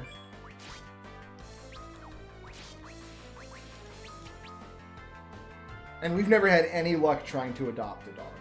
It's just, the process of adopting a dog is ridiculous. It'd be one thing if we couldn't just go to a store and be like, here's $1,200, dog please, and buy one, like good old capitalism. If that wasn't an option, then adoption would be worth it, but like, I would love to support adoption agencies for dogs and disincentivize like puppy mills and stuff. Like, I think that's all laudable, but at the end of the day, I want a goddamn dog. I don't want to go through a 6-week process and then risk reject. Like, I've been rejected from puppy adoption places. Like, what? Like, rescues and stuff? We don't think this puppy's a good fit for your house. I had one that was like, we have a policy where you adopt our dog, and then in 6 months we reserve the right to like make surprise visits to your house. Like, come on. I'm not gonna eat the dog. What are you worried about?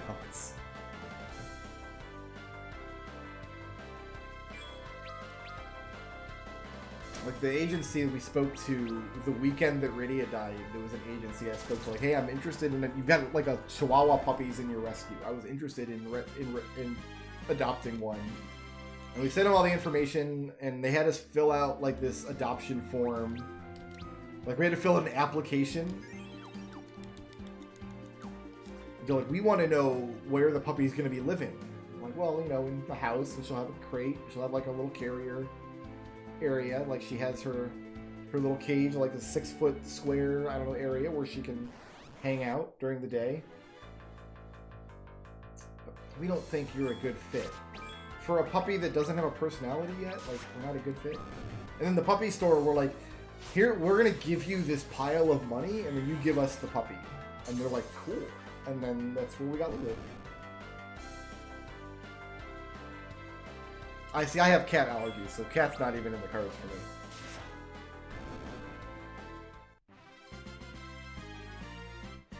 It's not super expensive to have a dog. A small dog, I should say. Like a small, like a little, anything under 10 pounds. It's not like a huge financial burden unless they get sick. That's when it's like, oh, now where'd $3,000 go? And it is cheaper to adopt. Like, you can go through the whole adoption process usually for $200-300 instead of paying $2,000. And usually when you adopt a puppy, like, they have a thing where they'll make like they get medical care for so long, and then sometimes it's in the contract. Like, if you're adopting a dog who's a grown-up dog, they'll already be spayed or neutered. And sometimes some puppy agencies you can adopt from have things like, oh, well, in 6 or 8 months we'll pay for their neutering surgery. Yeah, that's the thing, is like, there's a surplus of puppies out there. Like, there's no reason to go through this, like, application like, I should be able to go to the dog adoption website, say, I want this dog, I will pay the adoption fee, and that's the end of the procedure. Like, that's it. That should be as complicated as the situation is. And for some dogs, it is that easy. Like, there are some dogs in some agencies where, like, you can just walk in and point to a dog and they'll give it to you. But it's going to be a larger dog. We need to have a small dog. Fully grown, our dog needs to be under 10 pounds, so we're picky about it. And when you're picky about it, like, small dogs are in higher demand at adoption agencies, so they're able to make sure they go to the homes that they like, and not just whoever comes in with the money. So I get it, supply and demand, that's how that works. But it's not fun to go through the process on our end when, like, we want to replace the dog that just died. I'm sure that didn't look good on the application either. Like, oh yeah, our dog just died 3 days ago. Can we have one of yours, please? Like, I broke my toys. Can I borrow yours? I get it, but...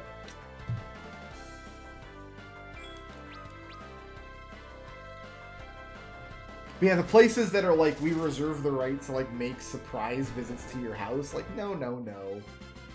That's completely ridiculous. I'm sorry. I can go to the pet store and just buy a dog. I don't have to go through this process. And that's what we did for Rydia and Lulu, actually. But when we got Lulu, she, like, the pet store we got her from, it was one of the bad ones. Like, her tail is cropped, so clearly whatever breeders they're getting from are doing, like, they're doing body modifications to the dogs. And she came to us sick. She had kennel cough when we got her, which means they're not taking care of their puppies in their store. So, do I want to buy some potions? I got 11. I'm probably okay.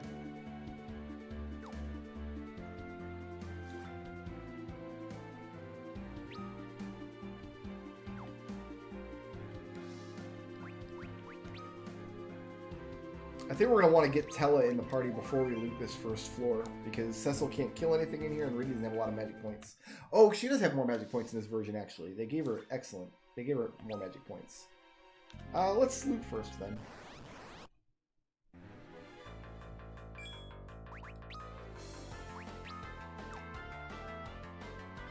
Yeah, she got a lot more magic points in this version of the game. Wow.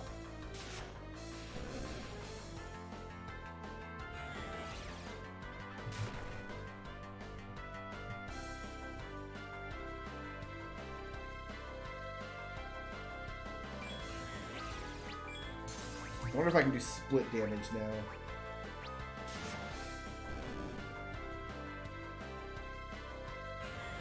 Like if a targeted spell that a split spell will kill one of these jabrones. They will. Nice.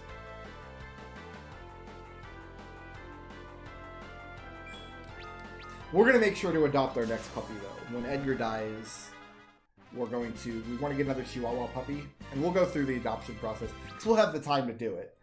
Like, if it takes us 4 or 5 months to find a puppy we like and then get approved and everything, like, it's fine. We're not going to be in a position where we want to get a dog, like, right now.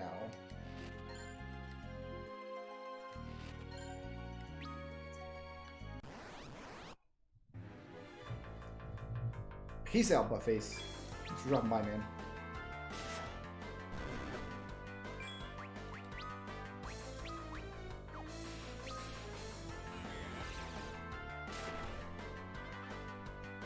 that's the other way I look at it, Torgo, is like I don't want to support all that stuff, but at the same time, like, if I don't buy Lulu, like, where's she gonna end up? You know, like, what are we supposed to do with those puppies in the stores that you're not supposed to support? Like, what's supposed to happen to them?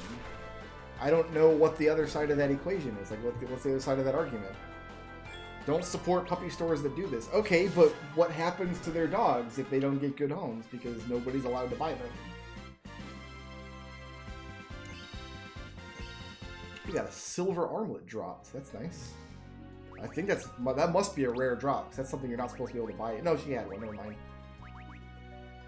I was gonna say silver equipment you're not supposed to be able to buy until later in the game. Oh, maybe it's mithril equipment in this translation. Yeah, that must be it.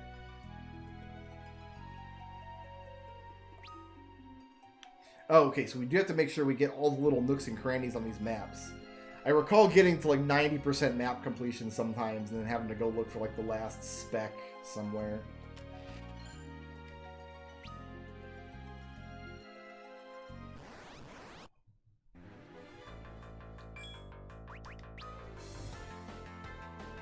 She doesn't get fire. How much does this cost? 10. And 20 attack. These are also 20 attack though. I guess we'll stick with Thunder.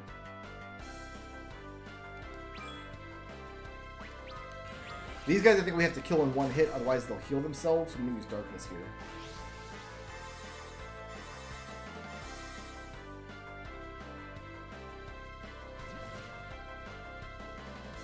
We want to take out the amoeba first.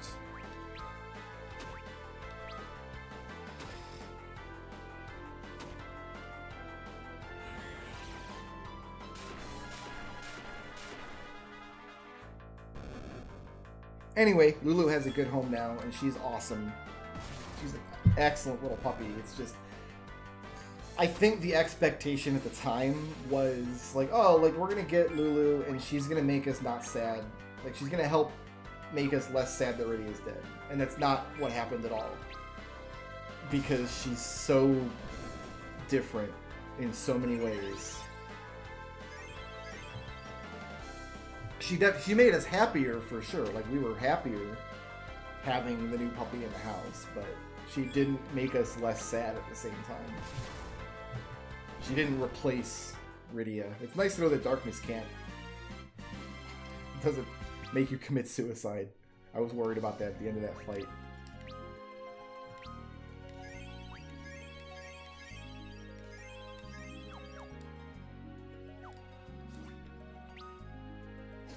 We'll see if Tella can carry us for the rest of this floor.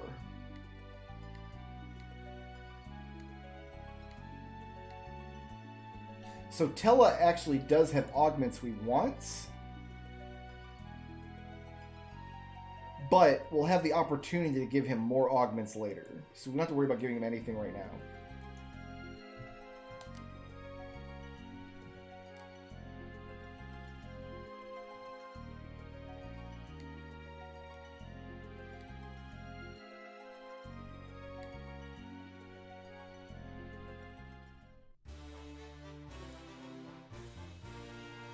Tella's the worst character in the game, by far.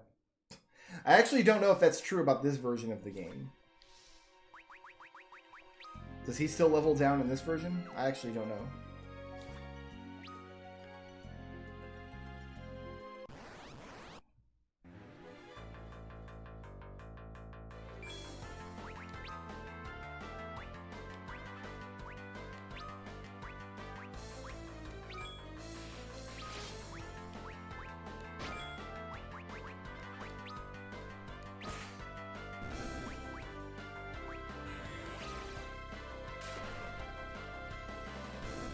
Like, getting a Tella start in Free Enterprise is like, ugh.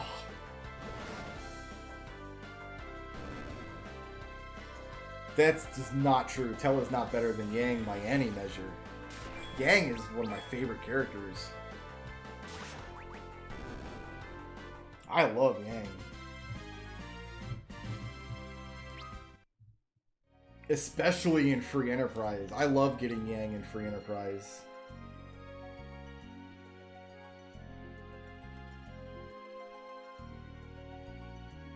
So strong. Okay, so there's nothing up here, but I needed the map completion.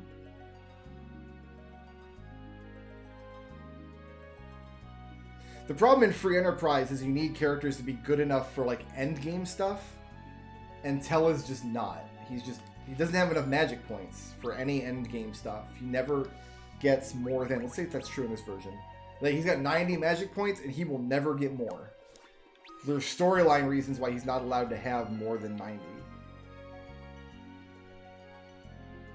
So he just can't hang in the end game where other characters can. Right now, he's excellent because he's a better caster than Rydia.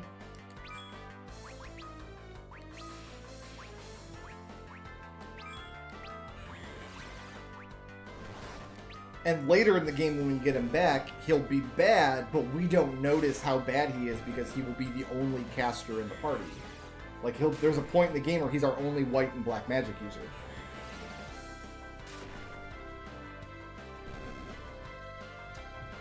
I'm kind of glad they didn't in Free Enterprise. I kind of like the idea that there's just a bad spellcaster in Free Enterprise. And you can raise his magic in Free Enterprise if you give him the MP up items.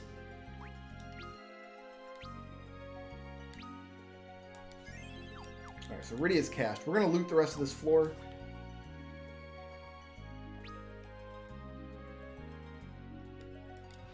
And then go back to the inn.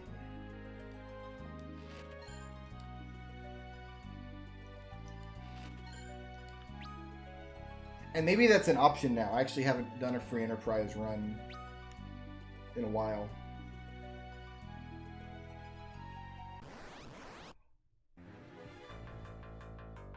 Tella is a land of contrasts. He is indeed.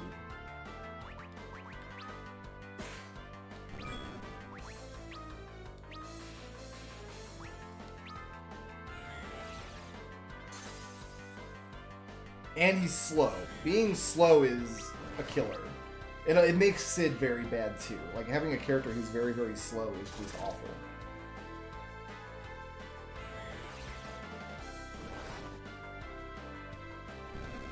He is a fashionable old man, that's for sure. Cannot dispute that.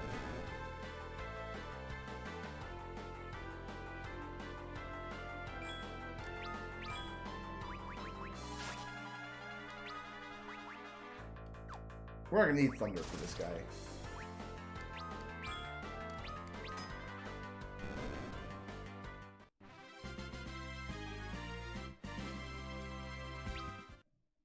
They're just giving us ethers. How many do we have? I'll use an ether if I need to on this, but I want to finish mapping out this floor.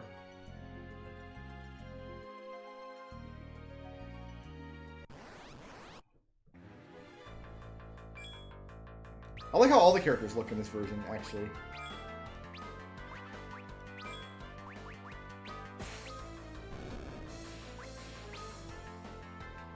I think they did a really good job with the... See, I think the low poly 3D graphics look really charming anyway. I know a lot of people don't like this kind of 3D graphics, but I was a kid when the PlayStation 1 came out, and I remember a time when this was what cutting-edge graphics looked like. So I think that there is a nostalgia factor in seeing like retro 3D graphics. We already know Kira and Warp. They rebalanced the magic, the order in which you learn magic in this game by quite a lot.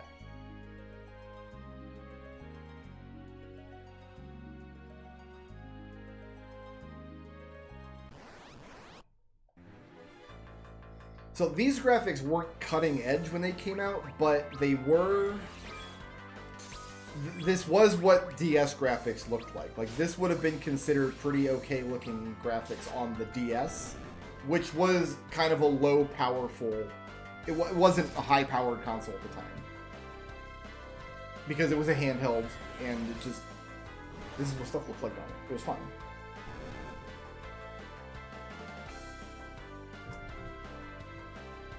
but I actually think they did a really good job. It's like, okay, we have to use low poly models for the game because it's a DS game, but we can make them look like really charming and give them a lot of character. Which I think they did a great job with.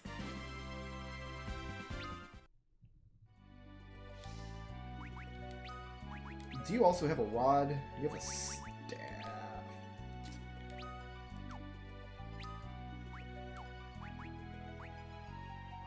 We're going to take that off of you eventually. Let's do the same thing with you that we did with Rydia. For when you run out of magic, you just use that off the menu.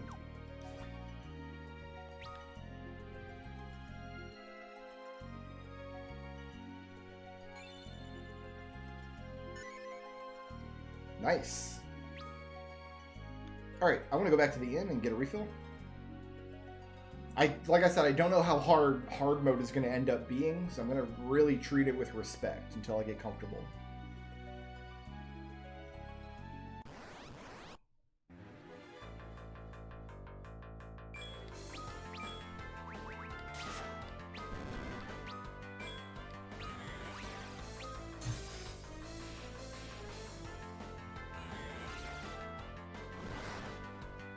They might have trouble. This game literally just got an update, like, in November.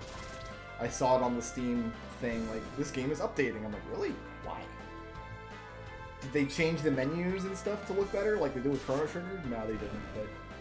Also, by the way, since I mentioned Chrono Trigger, as far as I'm concerned, Chrono Trigger is a Final Fantasy game, so I'll probably be including that in this project at some point. Like, we'll be doing Chrono Trigger... almost perfect save file.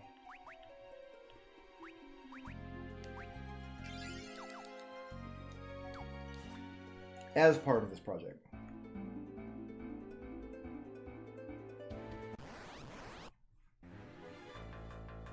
Not only that trouble, but you can set it up to where, like, auto battle, you can program what auto battle means for each character individually.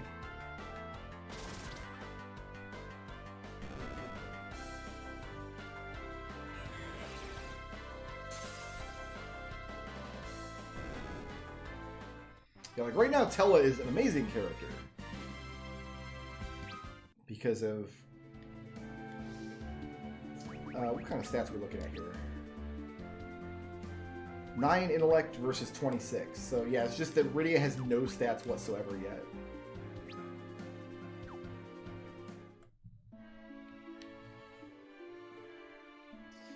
Let's go to the item store again real quick.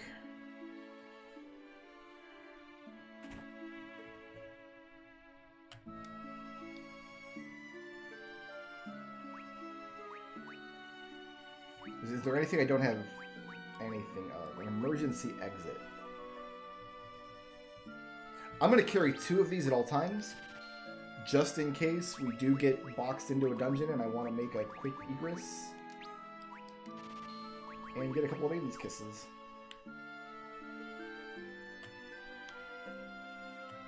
I'm not going to buy Tella any equipment, because we're going to steal his equipment later, so...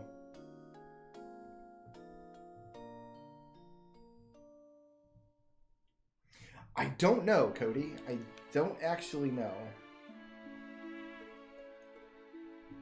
We're gonna find out eventually.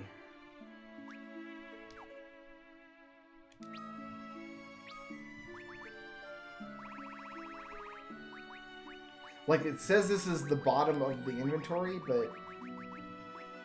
Like in Final Fantasy III, which I just played, when I get another item, it'll just give me another inventory spot down there.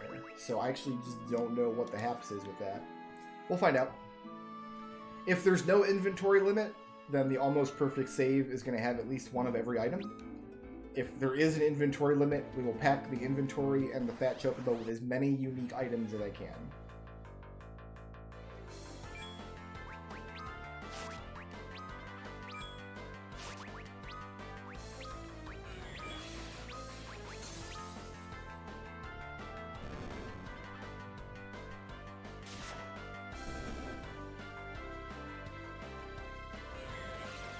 trying to figure out if like the skybox up there is animated or not. I can't tell. Yeah, I guess those clouds are scrolling by. There's like a layer of parallax back there.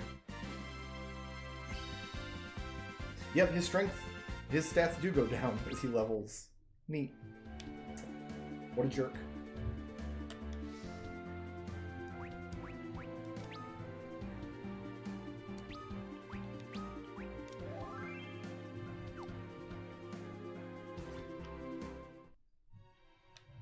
I think by the time Final Fantasy IV came out, that kind of inventory limit was just the series tradition.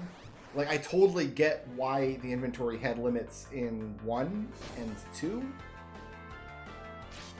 In the Famicom games, it's even possible there's just technical reasons why you couldn't have an infinite inventory.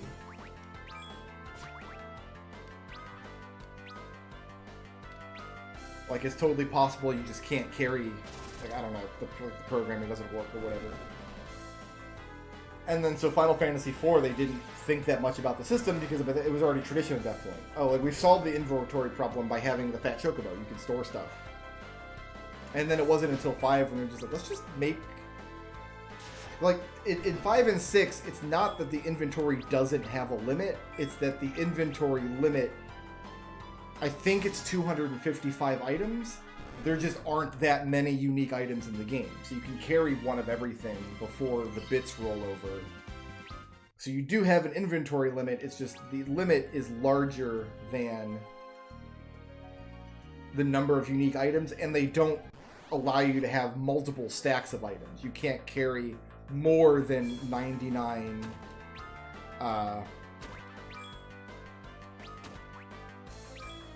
potions, for example.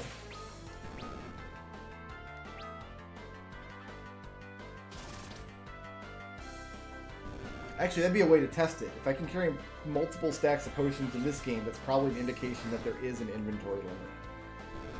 Whereas if I can't do that, it's probably an indication that there isn't.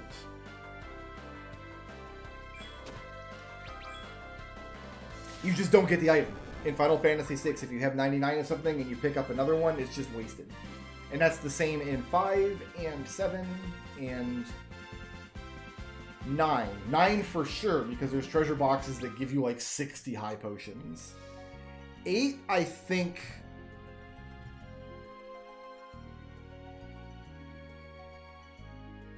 I think 8 tells you if you have too much and won't let you take it, because most of your inventory in 8 is actually magic spells that you're drawing.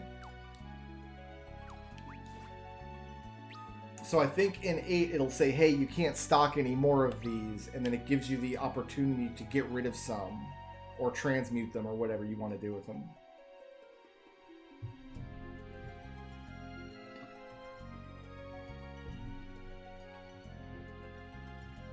Well, you can get more than 100 in Final Fantasy VIII, because you can have like 100 spells stocked on one character, and then stock 100 of the same spell on the next character.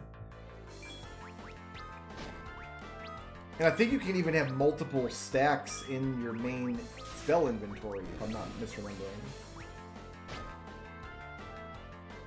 Maybe not.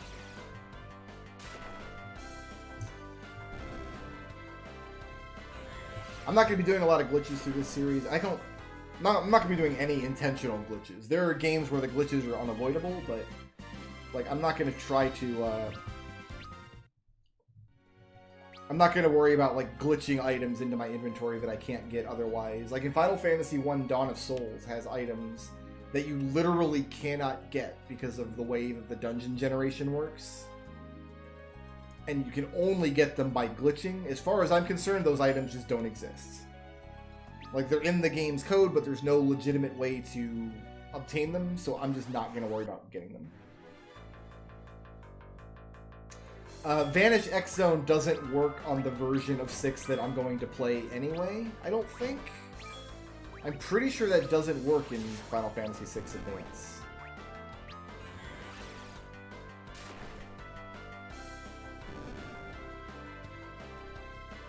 And that is the version of 6 I'm going to be playing because it has more content. Some of the games I'll play multiple versions. 3 and 4 I'll play multiple versions of. And probably 1. I'll probably do both an NES perfect save and a Dawn of Souls perfect save.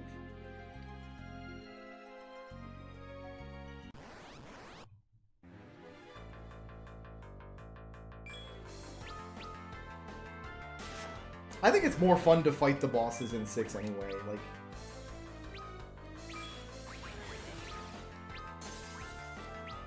I remember if you do the Vanish X-Zone trick against Death Gaze on the SNES version, he doesn't give you his, not materia, Esper at the end. You don't get his Magicite Shard.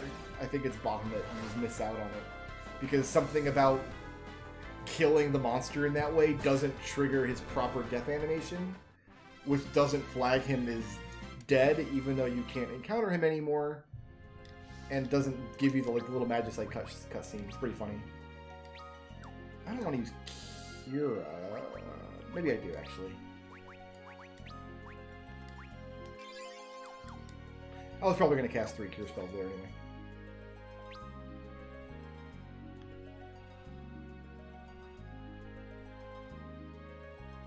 X-Zone is the one I always used to like when I was a kid, when I learned about that exploit, just because it's a much more fun animation. The X-Zone animation is awesome.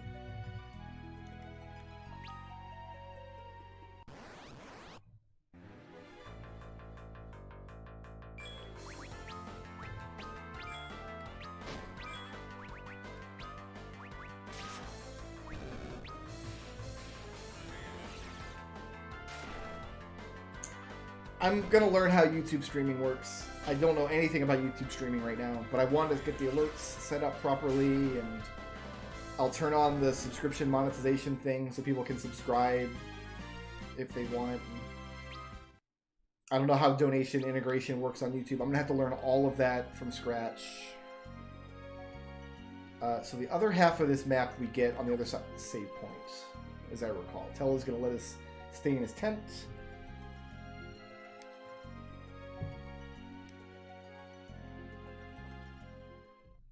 I think in a lot of ways 6 is still the best looking game in this series. Like, in terms of how graphics age over time, it's really hard to beat Final Fantasy VI. All of the 3D games look dated now. Like, even 13, like, even watching gameplay from the 13 series looks kind of dated now. And then 15 looks great, but I'm playing it on a PC, and I have to keep the graphics settings turned down, so it looks kind of ugh in sometimes.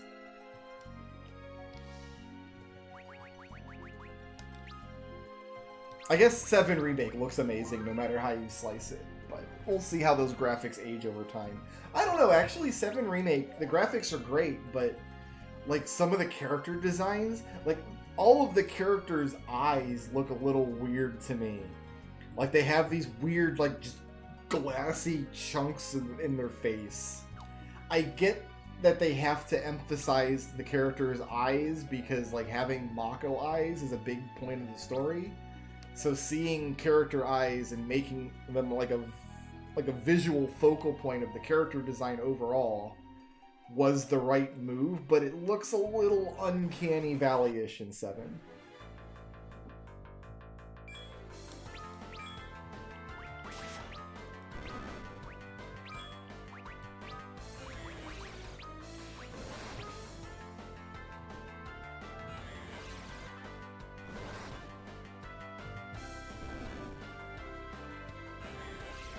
We'll be getting all the blue magic in every game that has blue magic. I'm not in... Okay, so the games that have blue magic, 5, 6, 7, 8, 9, and 10, and 10-2. Of those, there's not much blue magic overall that's missable. Very little. I know in 7, you need to pay attention if you want to get all the blue magic on all of the materia. there's like a side quest you have to not do at the earliest possible time that you're able to do it. And I think in 5 and 6 there were missable blue magic spells originally, but the advanced version has ways of... I missed map down there. I see it now. I think in 5 and 6 Advance has like bonus dungeon areas where you can get those enemy formations that you've missed the first time. So 7, like, okay, yeah, Pandora's Box is missable. That's the one you're thinking about. But the one I was actually thinking about was Trine. And Trine is not technically missable, but it's missable in a way that you can't get it on all of your enemy skill materia. Because the third enemy skill materia you get is at a point on disc 2 after there's no more enemies that use Trine except for a boss you might have killed on disc 1. I think that's how it goes. But when I play 7, I'll just make sure to do my research and avoid that glitch and make sure that I get the enemy skill. Because we do want to have 3 enemy skill materias maxed out. I love the mapping mini game in this. I just love it. I love filling out the maps and getting little rewards for it.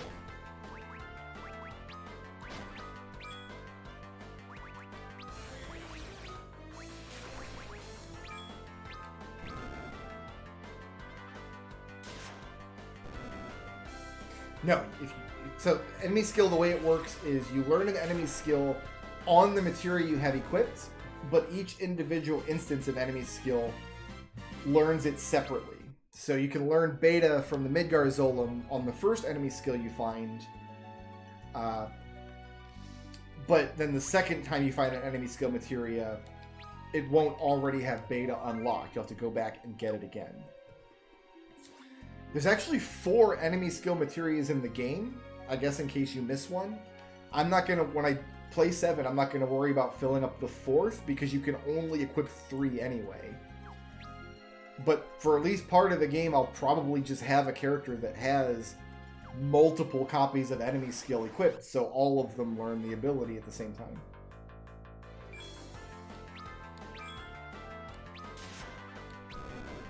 Let's see how good her Ice Rod actually goes.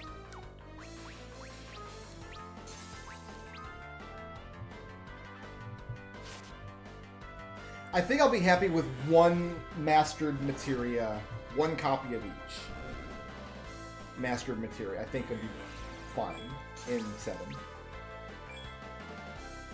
You can't master enemy skill materia in 7 because it doesn't gain AP. Even if you fill it up with all the enemy skills, it doesn't give you a new one. So I want 3 full enemy skill materia, because then I can give 1 to each member of my party. And yeah, blue magic is super good in 7. Like, there's a lot of really good spells. I've actually never even tried to get all the blue magic in 10. I've done it in 10 too. I've completed the blue bullet set, which again, in that game you have to learn it all individually. Like, each character gets her own. I think these guys are weak to ice.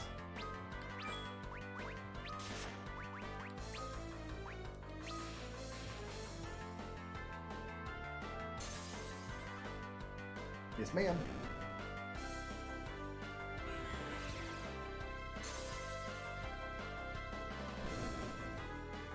I'm mostly worried about, like, blue magic that's missable. I don't think Kimari has any missable stuff. Like, I think it's always the case you can go back and get whatever it was you missed. I know Keistis is like that. Like, there's no missable blue magic in 8. You can always get the items you need. Oops, I didn't get all map here. Strago, I think, is the same way. I don't think there's a single blue magic spell you can't, or that you can get completely locked out of having in 6. 5, I'm actually not sure of. I don't think any of them are missable. Even in the base game, actually would be surprised if any of them were missable. But I guess I don't know for sure.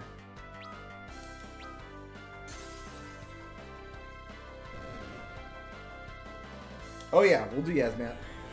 Absolutely. We're going to do Yasmat. We're going to do that whole 100 floor Zodiac Tower in 12. Absolutely. That's the plan.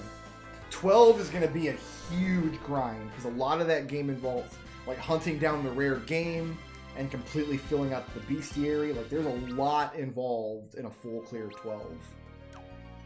But again, I don't think there's anything in that game that's completely missable. Like you can't just, in the Zodiac Age at least. And then I think all of like the weird 0.1% treasure box kind of stuff, all of that content has solutions. Like they're like people have figured out like how to not save scum, but how to like set up the RNG so you always get those items. So we'll be able to get all that stuff real easy.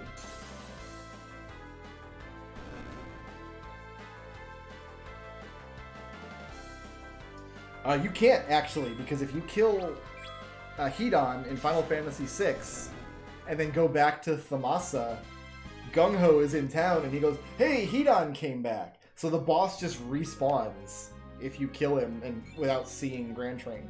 So no, you can't miss Grand Train in 6. Unless there's a glitch or something I'm not aware of. But yeah, no, that boss just respawns after you kill him. You can go fight him as often as you want to get Grand Train. I remember because as a kid, I didn't realize that Grand Train was like the reward for that dungeon.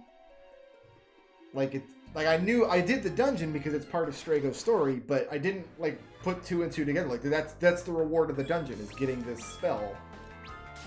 But I talked to the NPC and the NPC was like, "Oh, the guy came back," and I was like, "That's weird. Why? Why did the guy come back?"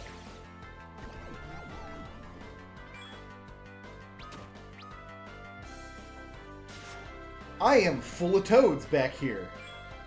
Look at me. Look at me all toad. Cecil... Actually, I'm going to heal Cecil here.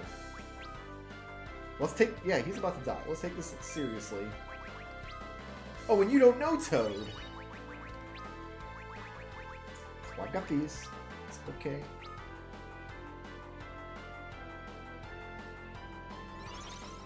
Oops, all toads.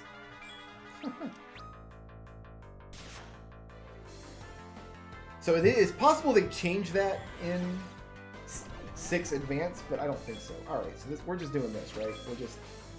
We're just toads for days right now. Is that how we're doing? She's poisoned too. It's been years since I played this version of the game, but this does feel significantly harder to me.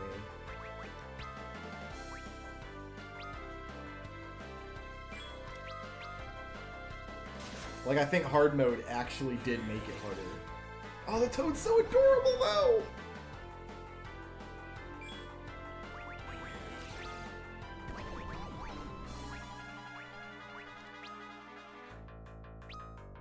And he just wants her to be a toad forever.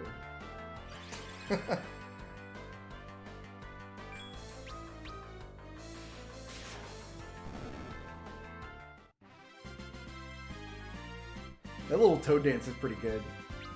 I enjoyed the little toad dance.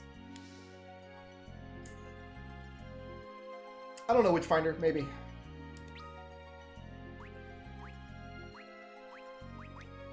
There it is.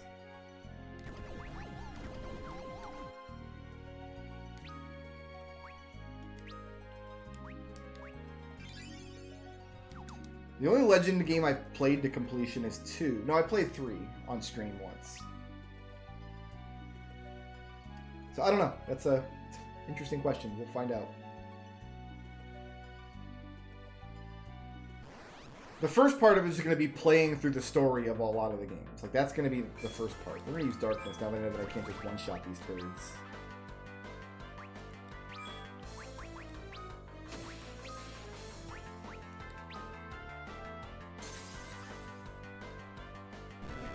It's just the original DS difficulty.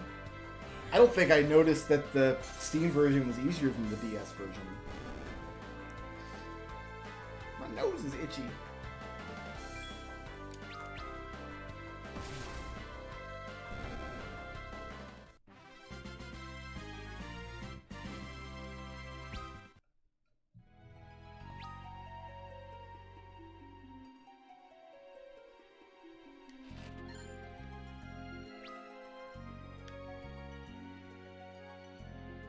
we got secret passages that go up and around, yes?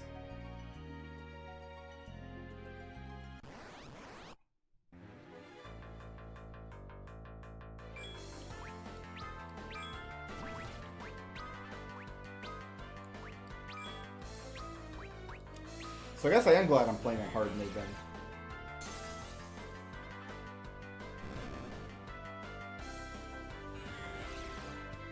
Oh, not ready yet? Okay, that's fine. I can deal with that.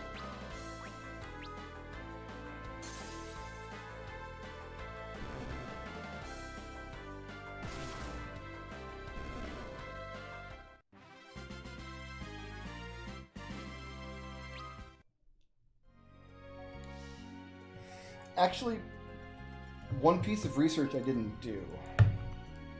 Let's just scan real quick.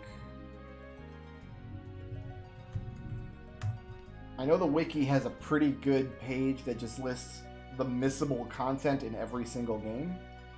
Let's just take a look here at what Final Fantasy IV's missable content says. Let's see. The General and Captain Bestiary entries, which I'm already on the lookout for. Everything in Tower of Zot and Giant of Babel, which I already knew.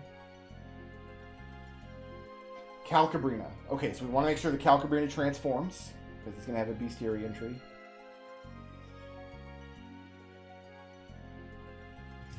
There's an item you steal from... Oh, you know, I don't know what version of the game this is, actually.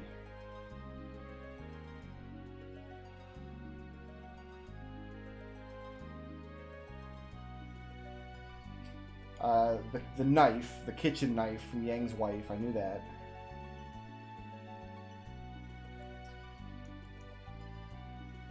And then augments I'm not going to miss, because I'm going to replay the game. Okay, so there's not a lot of content in this game that is missable. So I'm not super worried about it.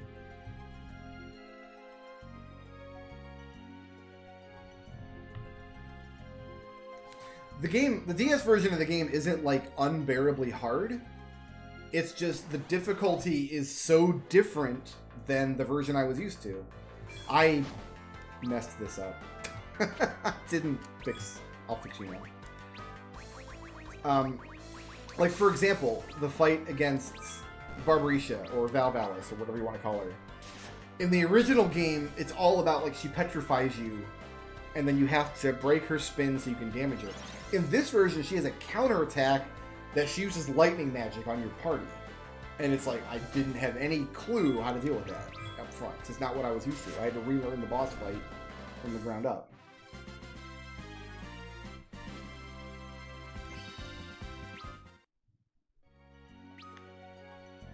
So it's not actually possible to get a full set of augments on the first run through the game, because there's not enough augments to give to Edward. So we are going to have to play this version of the game. Well, I think we'll do 3 full playthroughs of it.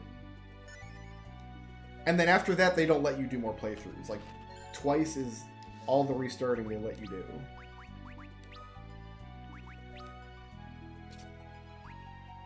Look at this terrible UI where we've got, like, one font size for the name and, like, the list of equipment and the button prompts, and then all the stats and everything are just kind of shoved up there in this tiny little hard-to-read font.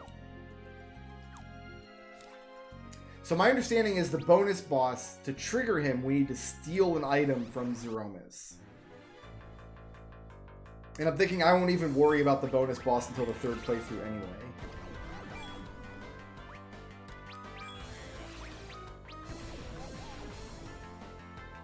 So Toad not only... Like, it also reset his ATB.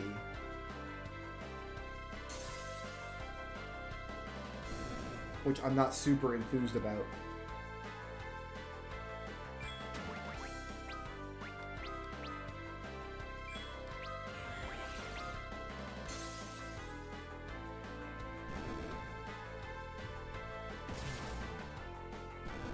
Why does Cecil even have MP as a Dick Knight?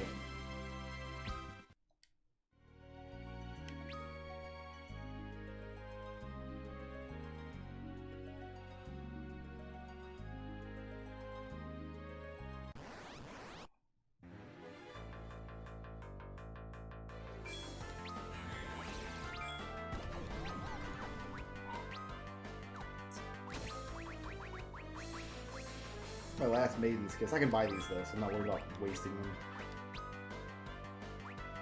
Actually, his target all might... It's pretty strong. We might actually kill some with this.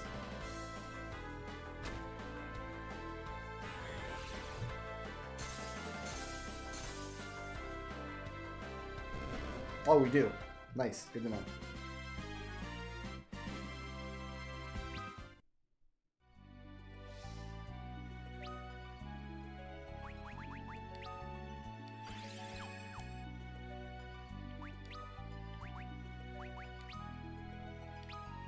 Oh, you've got Kira now. It's not as powerful as Tella's, but it's still pretty good.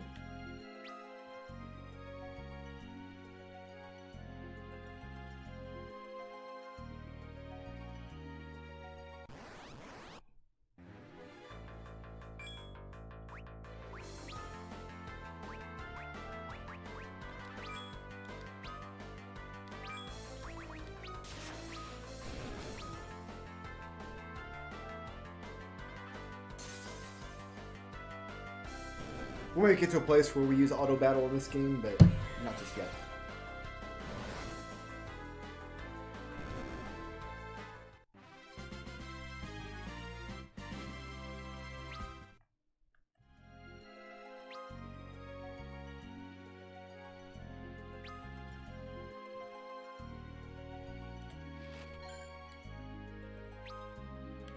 We are just kind of getting ethers all over the place.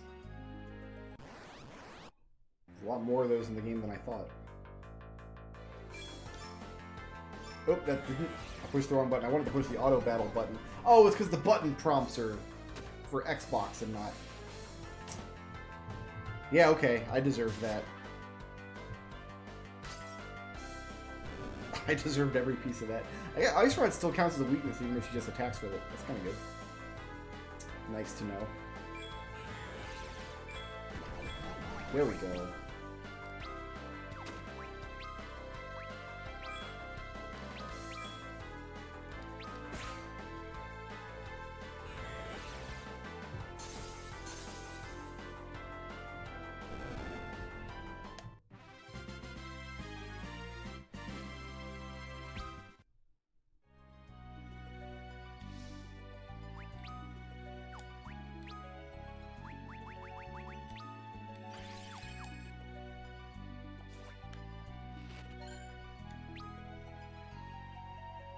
Those kind of spellcasting items, I don't think you ever can buy. But I also don't think there's a finite amount of them because you can always find them in treasure boxes and stuff. Most likely. That might not be true for all of them.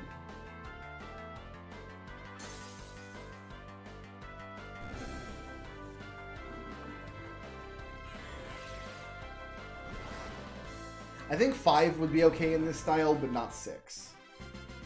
The reason I say that is because 6 is the pinnacle of, like, pixel art graphics of that era. I think if you're going to reimagine 6 with 3D graphics, you're going to want to do it with the best looking 3D graphics you can do. You are almost out. I'm gonna have to use Rod.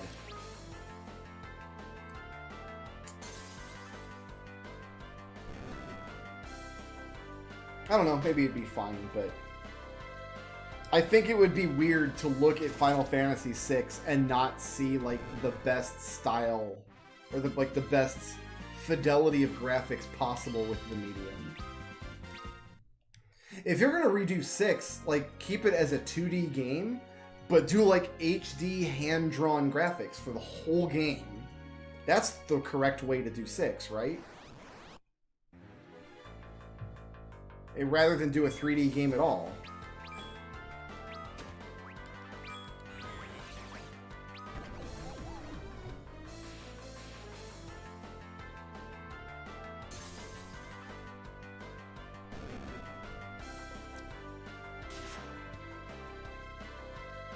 Oh, that's right. Cecil can't kill one of these guys.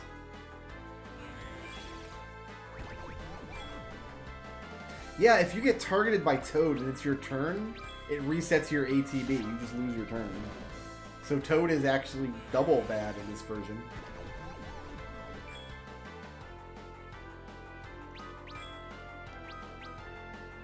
Like, have the in-game graphics look like Amano's character design. Like, find a way to animate those character designs and make the world look like that.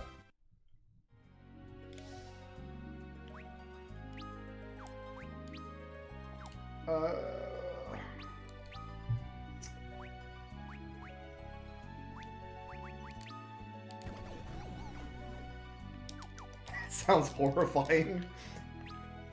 It might be. Might be horrifying.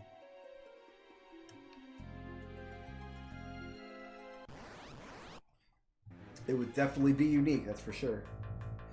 See, these are the first zombies we found in here. Zombies are on every floor of this place. We just happened to find them just now. And you can't do anything to zombies, and you don't have fire magic, so you're going to have to take out these zombies.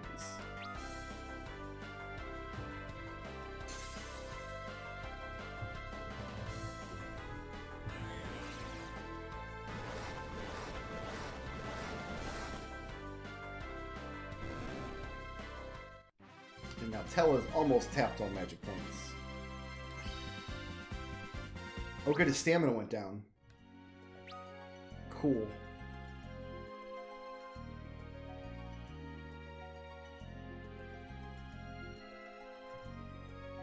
Tella's the best guy.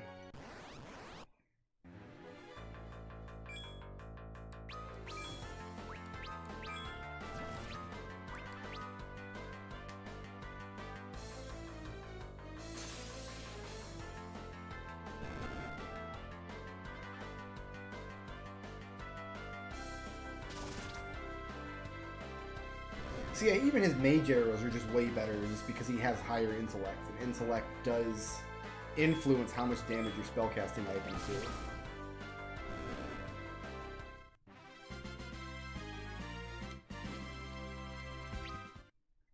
Yeah, that's something his stats have always done. It's just more visible in this game because you see what stat changes happen at level up. Which in the original you could only notice if you like went into your menu and looked.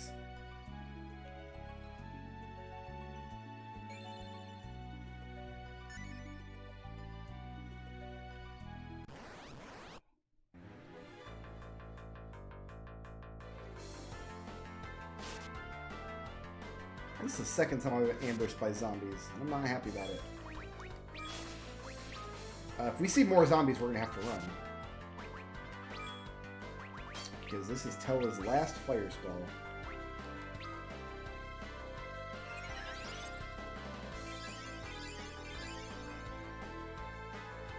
I think Protect and Shell are multi-target in this too, and also really good. Like, I remember using Protect and Shell a lot going through this game, and I think Cecil can cast them.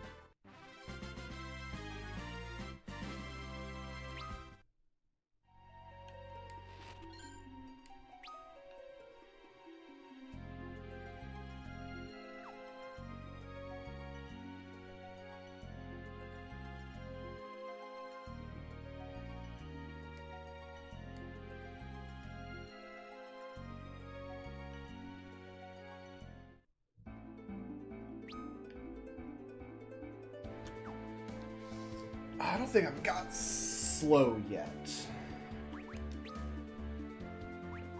I don't have slow, unfortunately. Not yet.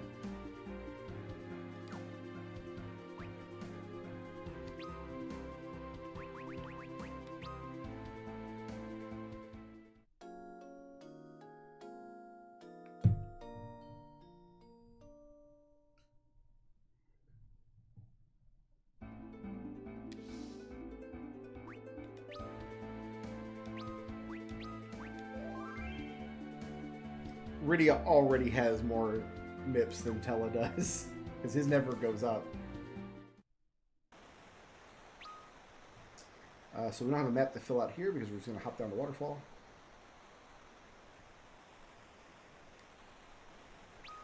This is safe. This is fine. We'll just jump down the waterfall with a 7-year-old child and a 700-year-old man.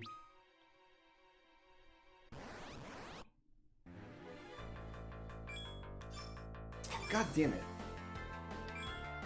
I keep pushing the wrong button to skip turns.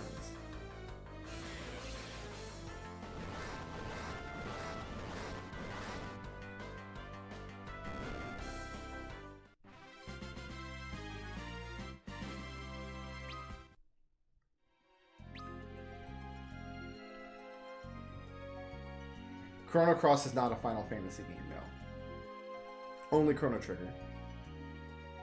Chrono Trigger alone has this esteemed privilege.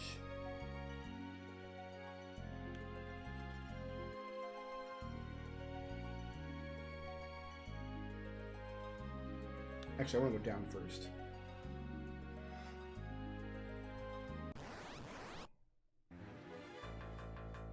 There is no transitive property.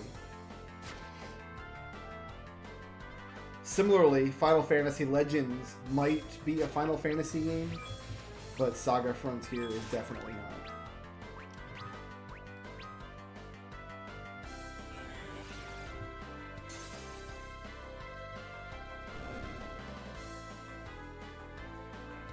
I don't know how you do, like, an almost perfect save in, like, Legends 2.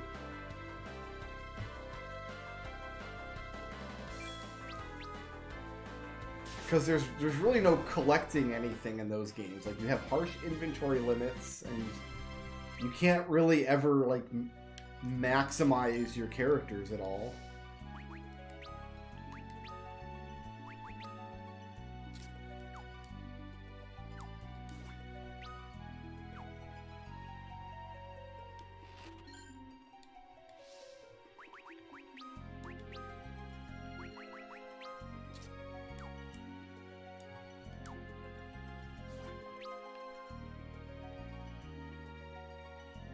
Like, there's a monster calculator for Legends 2 that I used when I replayed it this year. And, like, you just punch in what monster you are and what monster you want to be, and it tells you what to do to become that monster.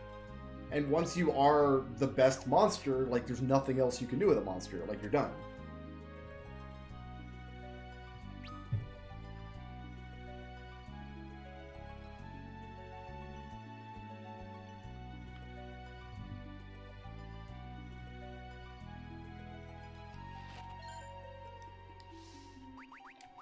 All new armor for Mr. Cecil.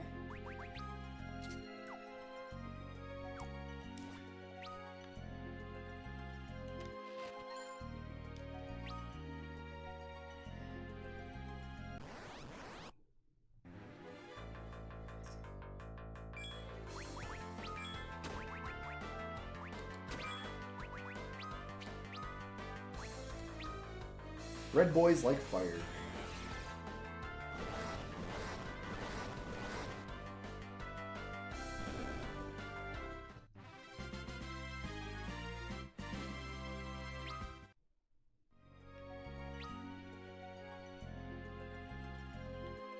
So we're probably going to have to kill the boss before we max out this map, which is fine.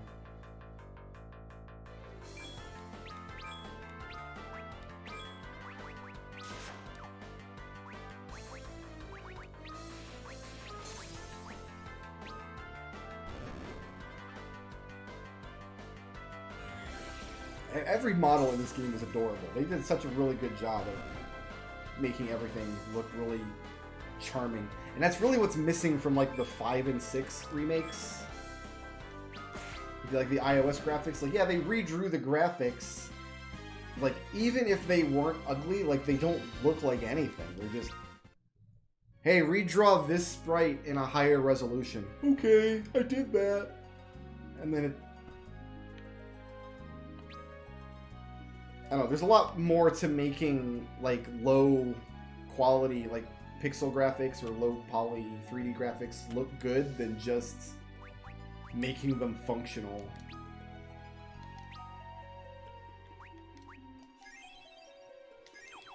And that's what the 5 and 6 remakes are missing. That's why I don't like looking at them, and I will not play them. When I play those games, I'll be doing the advanced version. Oh my god! Wasn't expecting that. Right up in my face. Alright, let's go. Let's get to work.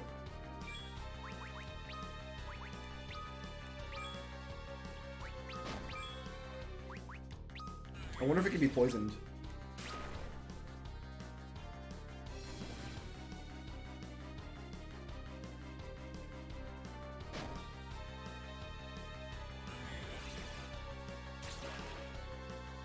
Yes, looks like it can. Nice. I wonder if poison's good.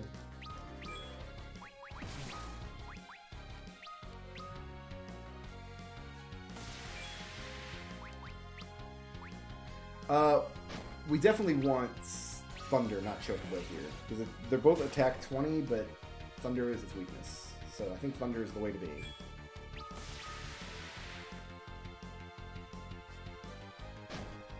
Yeah, and the backgrounds that like all look different don't help either. Like 6 especially, where you have like the weird like Vaseline looking character sprites, and then like the world map is at a completely different resolution, and then like locations on the world map are like these weird 3D models. It just completely looks like garbage across the board.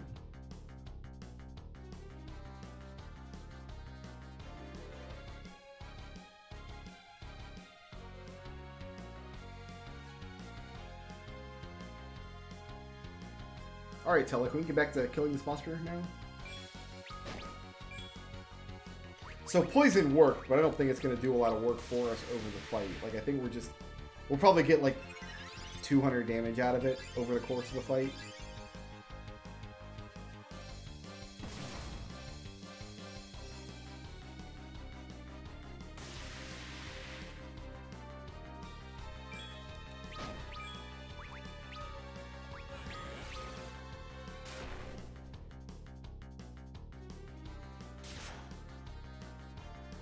Must be weak to dark swords, too.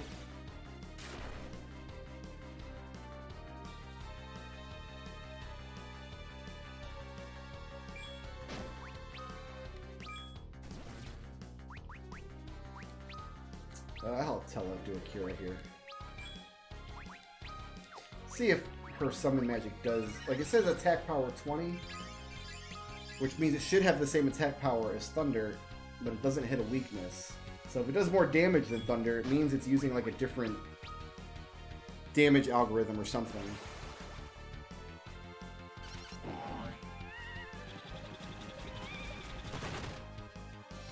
No, it didn't do anything. It did worse than Thunder, actually.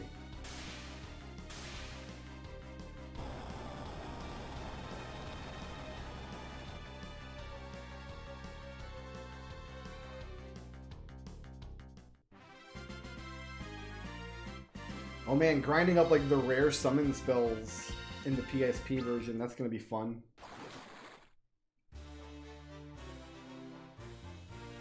I think this boss was weak to lightning in the original.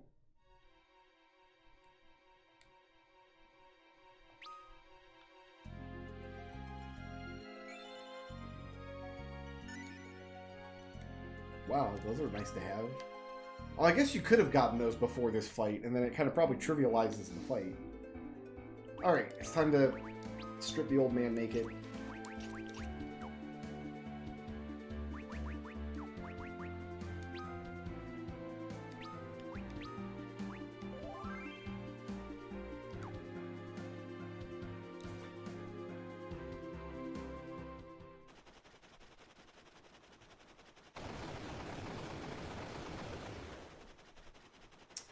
Well,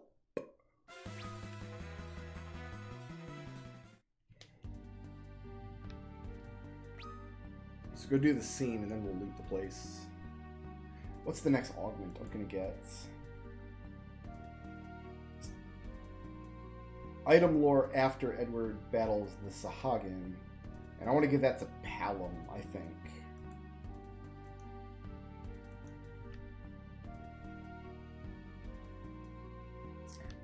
I actually don't know which summons are in this version. I know the little Marshmallow Man summon I thought she started with it, but I guess she doesn't get it until later.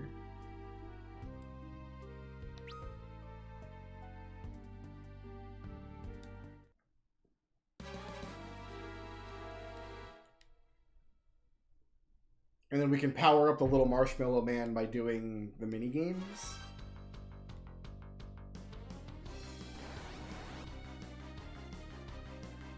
Bard.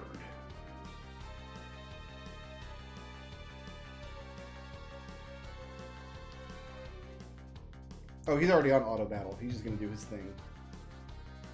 He's the spooniest.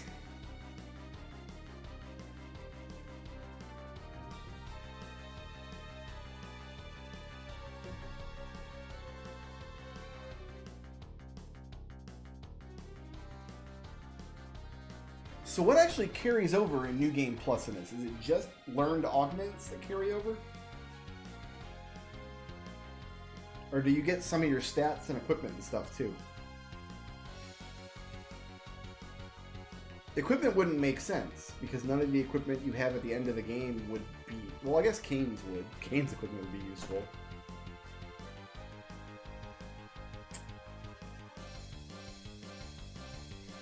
Look up the summon list, make sure.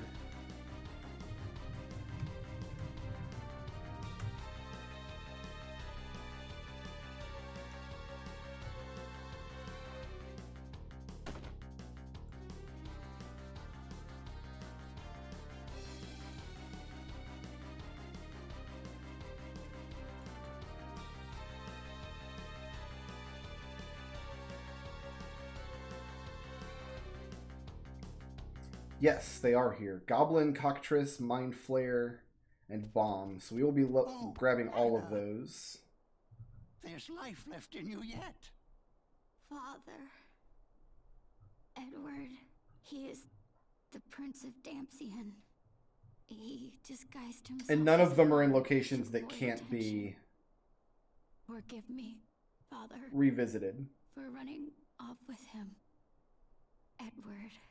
I'm in love with him, Father.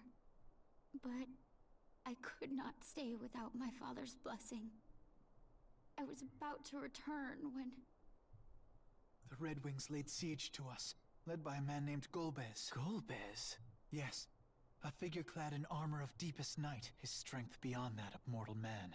And the Red Wings' purpose? Our crystal. And then they rained fire upon us. Where did she get the I little lost my marshmallow mother man? and father.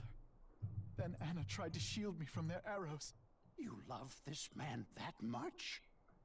Father, please, forgive me. I was so selfish. Edward, I love... Oh, he was removed from this version. He's not in this version at all. Okay, so we don't have the little marshmallow man. That's too bad. Anna! No little marshmallow man. This Golbez. Tell me more of him. I've heard he came to Baron That's too bad. recently. It seems he is using the Red Wings to steal crystals.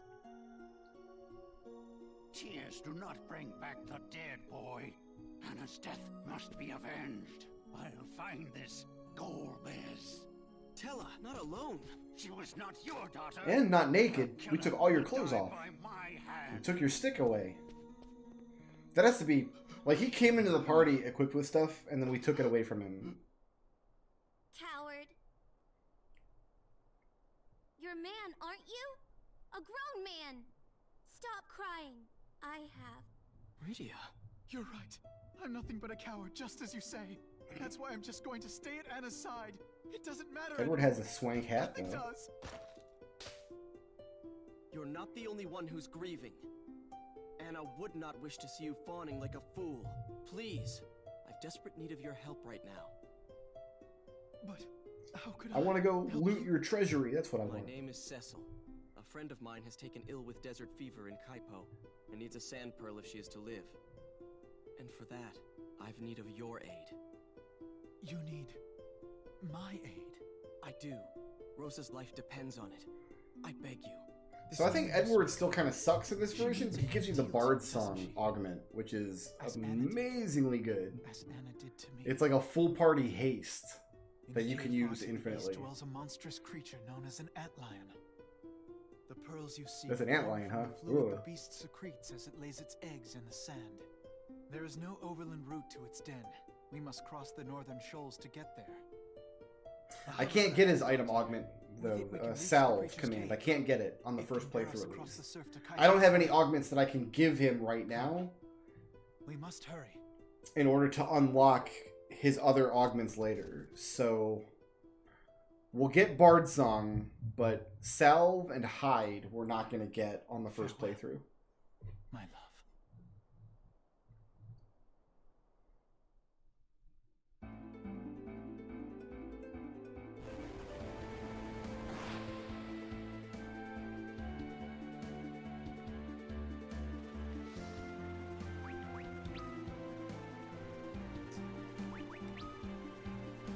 Alright, do I want to give you... You've already got the best stuff. No, I can give you this for more defense. That's more magic defense, too? Where do you start with one of those? Fair enough.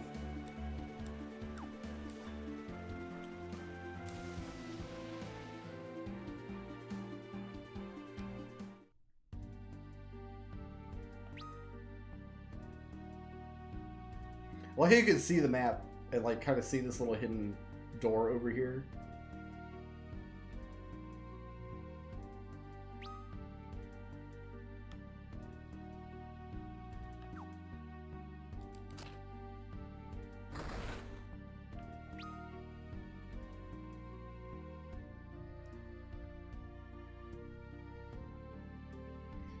Draw attacks plus counter is pretty tasty combination, yeah.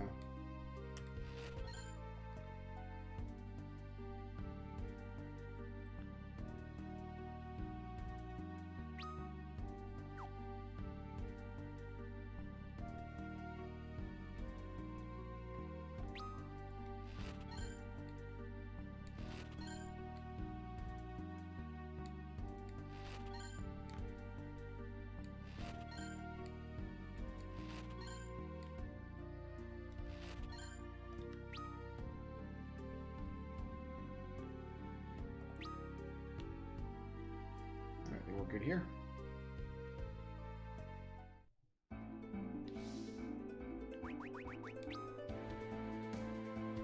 We did not get a heal. I'm gonna go hit the inn real quick again.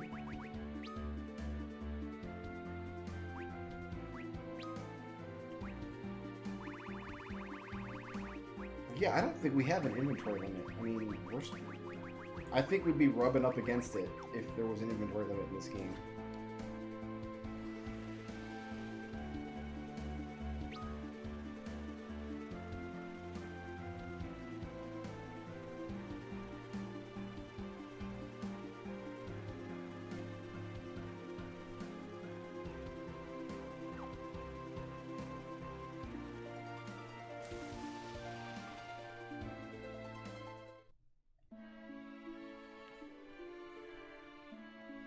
Fat Chocobo's a cutscene viewer? Okay, so we're gonna try to get at least one of every item and piece of equipment in the game then.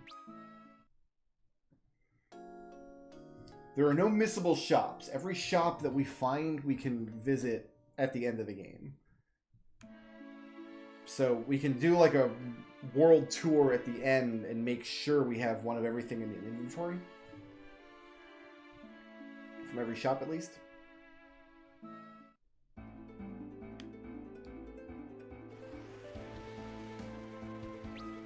We got that going for us.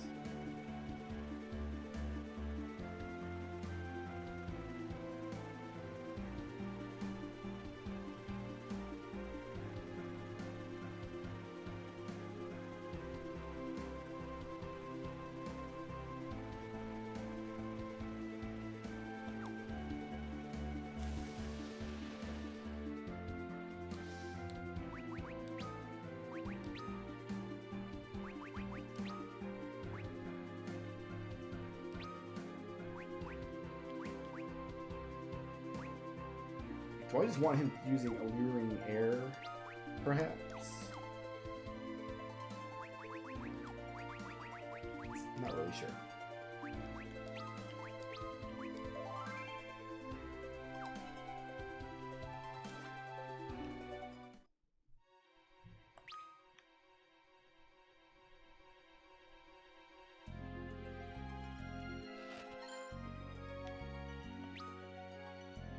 So probably we're not going to want to use any of these spellcasting items then to ensure that we have a good stock of all of them at the end.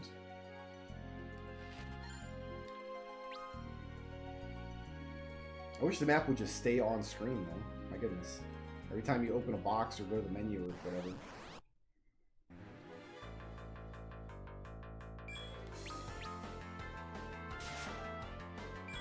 What's your damage look like, buddy? Nope. It's not gonna do it. It's not gonna get us there.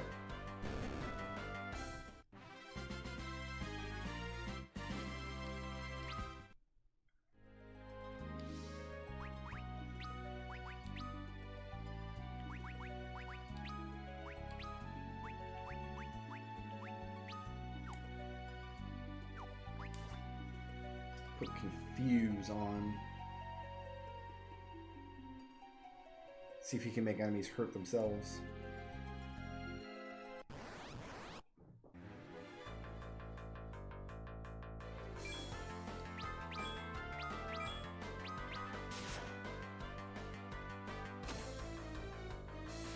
So the yellow blobs in this dungeon drop an item we're going to need for the Naming Way quest later.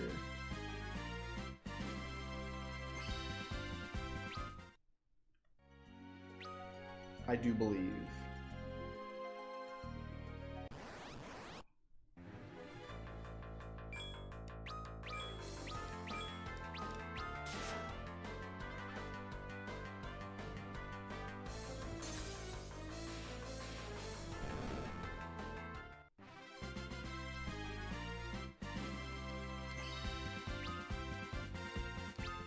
I'll actually look up the specifics of it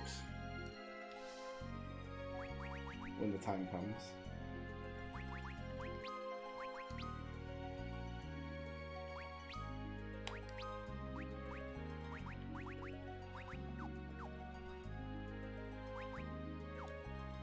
Wait, why won't it let me assign his...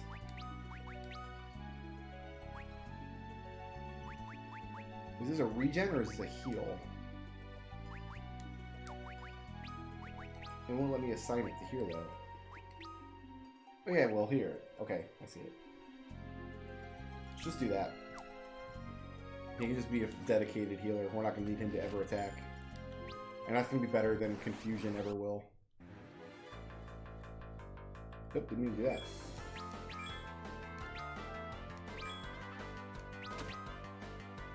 I wonder if it's like a heal spell or if it's just a regen. Because in 3, it's just a full party heal spell. It's not apply regen and you have to wait for it to tick.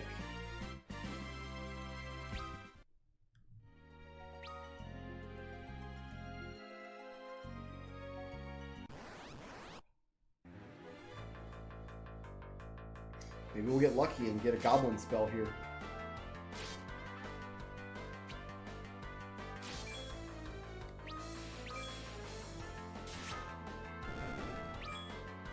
I guess we'll find out right now.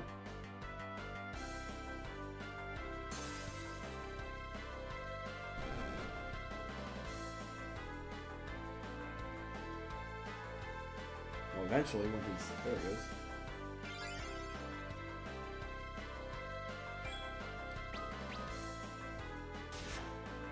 I mean, they got a tick of healing right... Okay, so it is regen. There it goes. Oh, but it ticks a lot. My goodness. Regen is really good. Alright, that can be his default. I'm happy with that. I was not expecting to get 4 ticks of regen like that. That was really good. Oh, this is good. Just like this here.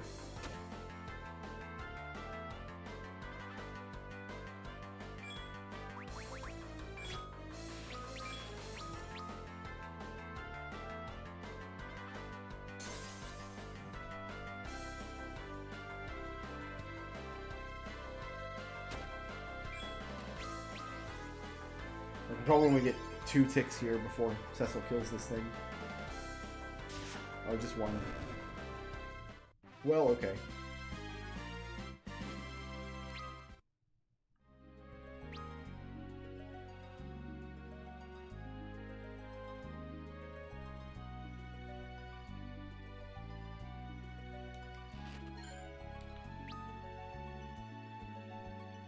I guess since they made Bard really good in the remake of Final Fantasy III, they had to go back and give Edward some new toys.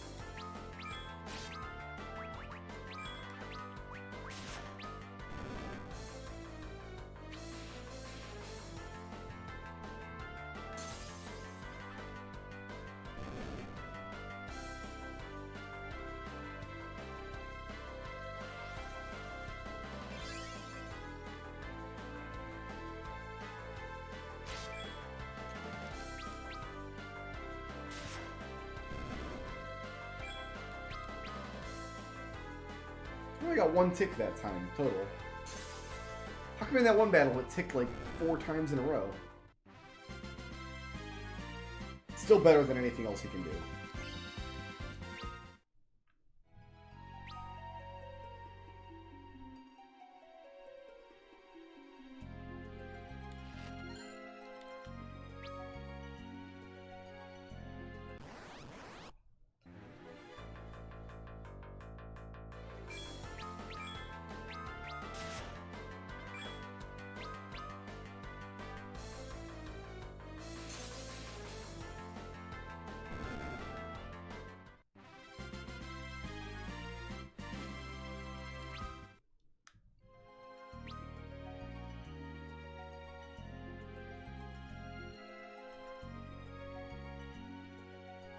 Okay, so there's another room down there that we're gonna have to come into.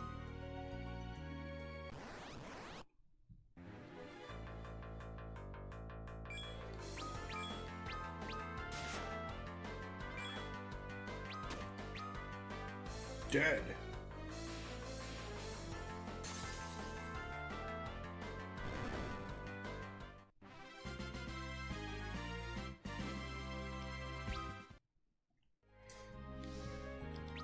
I should have some Phoenix Downs. I got 8 people.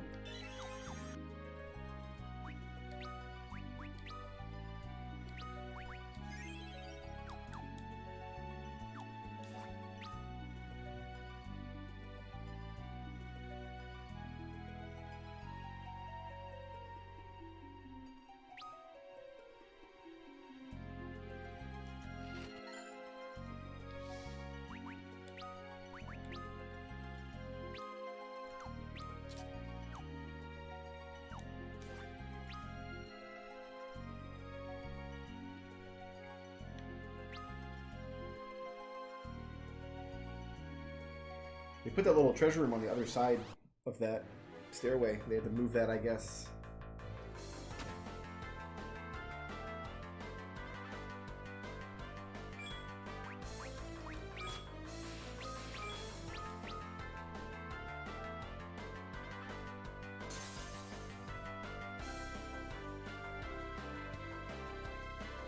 We're not gonna get 1 tick. We might get exactly 1 tick. Looks like that's, yeah, there we go. 1 tick, that's fine.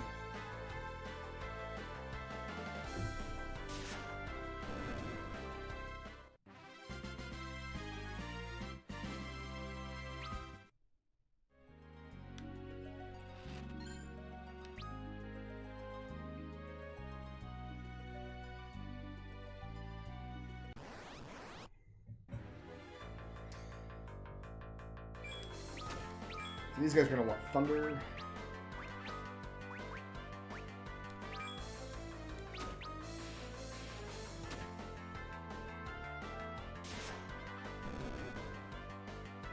They can be hit with physical attacks in this version. I was expecting to only take like 1 or 2 damage from that, if anything.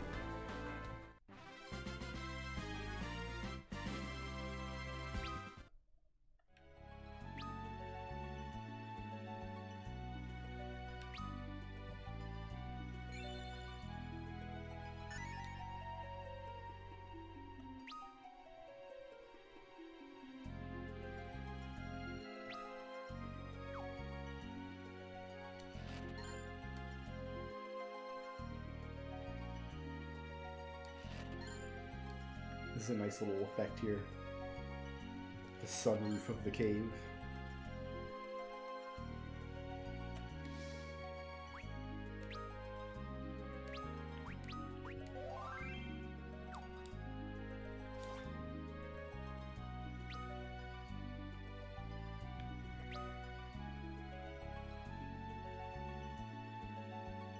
Alright, let's finish this floor and then we'll run back and save one more time. Just in case the Antlion destroys us. I think the trick is we just... I think darkness is what we want.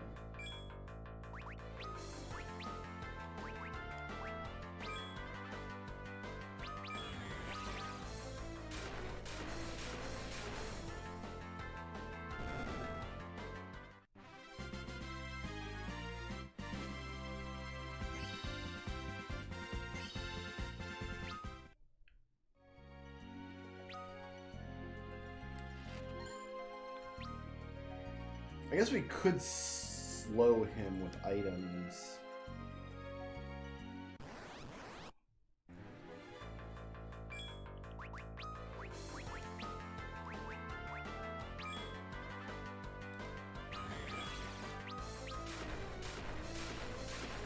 Yeah, I've been farming these yellow guys for a long time. Because they're the best chance you get as far as drop rate goes for the pudding quests.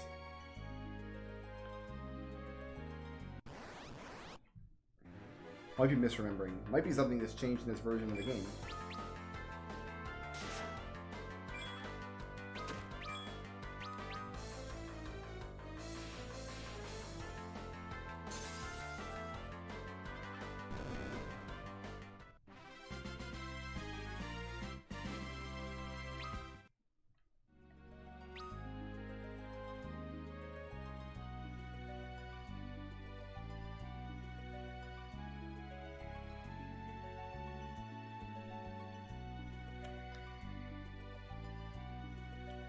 Yeah, it's the stairs down.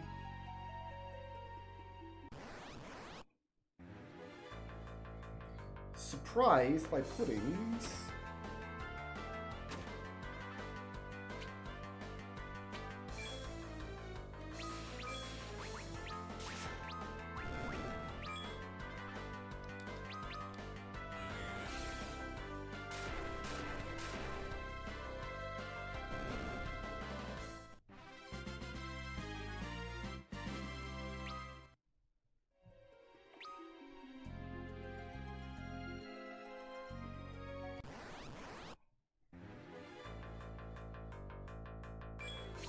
Yeah, the pudding encounter rate here is relatively good.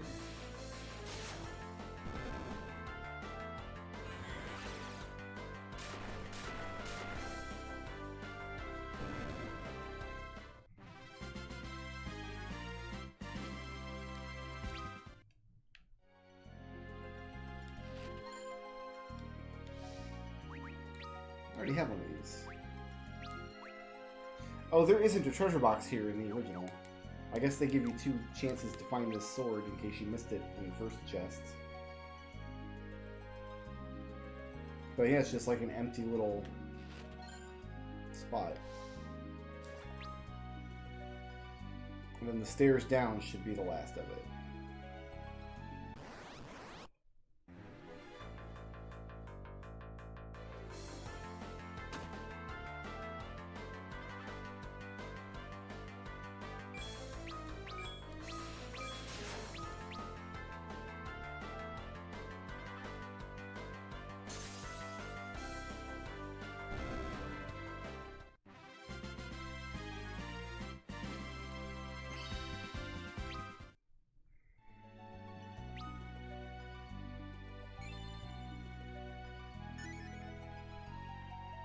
Nice.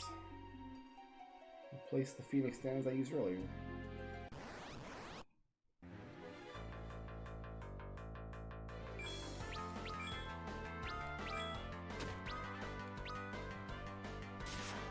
Even with that healing bard song, it's just he so rarely gets turned to the other characters just faster. Poor Edward.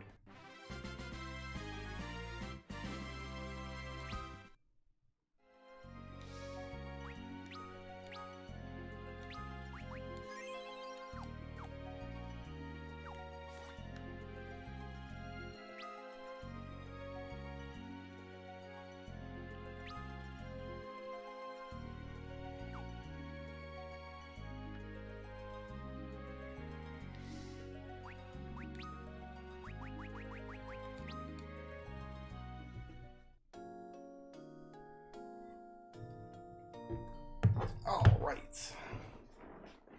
What scary, terrible thing does this boss do that I have forgotten about? That is the question. I think it's...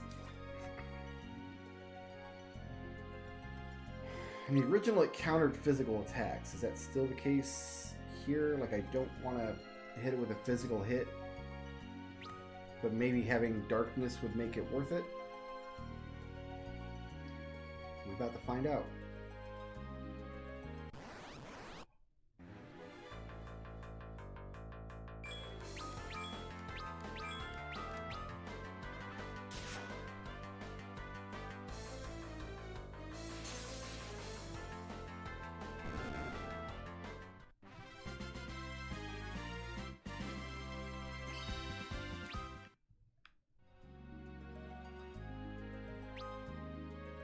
Okay, there's no map to fill out here because it's just a weird boss room.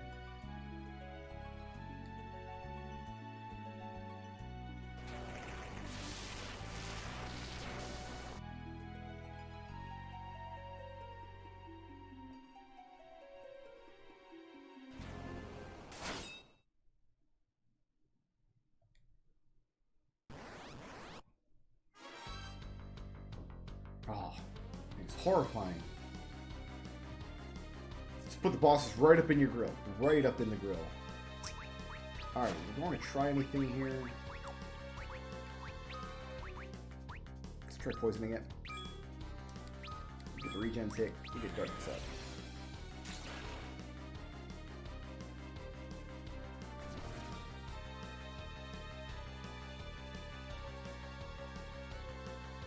Let's see how bad the counterattacks are. Oh, counters magic when its eyes are red. So counters physical when its eyes are not red. So we're going to go physical when its eyes are red and magic when they're not.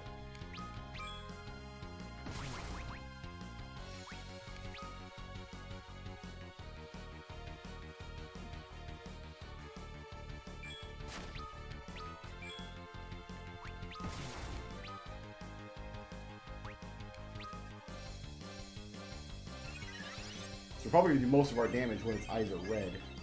We got darkness out.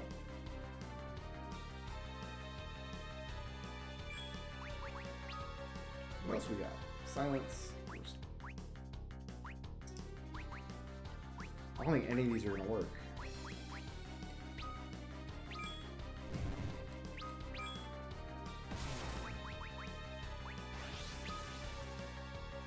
Oh, its eyes came back. And that was quite a bit of damage.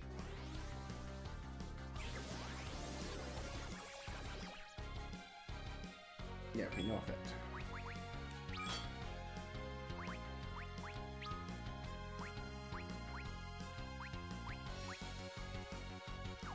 So we might as well use Ice Rod then.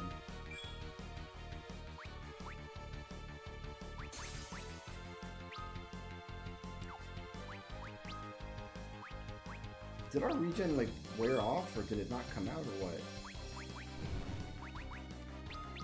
Red eyes.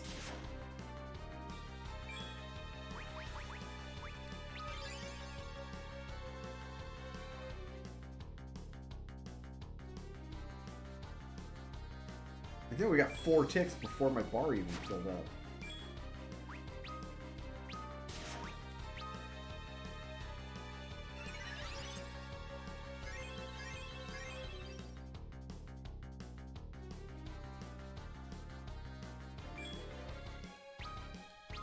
Maybe it just has to be reapplied a lot. Okay, white eyes.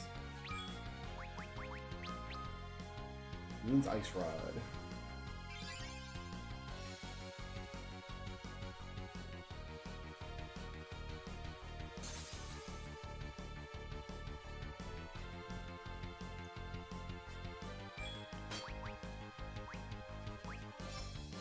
Not auto battle. God damn it.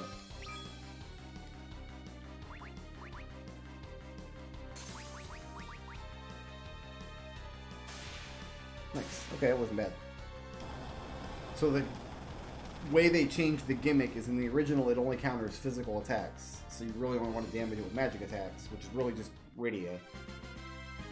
But in this version it can counter both.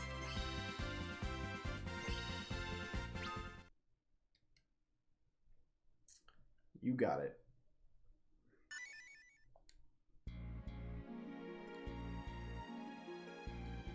Something is afoot.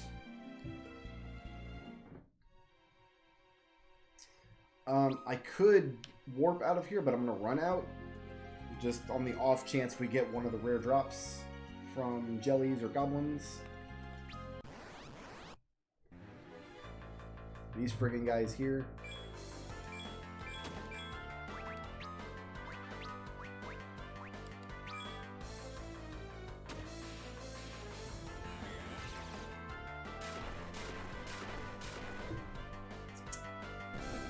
Powerade is no longer cold.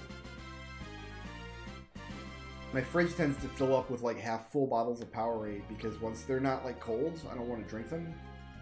But I just put them back in the fridge and grab a fresh one.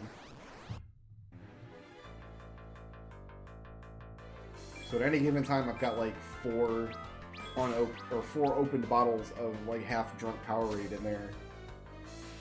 So I gotta consolidate them all into one bottle, and then I have a full bottle again. So it's not like I'm wasting any, it's just kind of annoying. I might just get me a fizzy drink once I decide I'm done with this Powerade, but that's not what I want to do.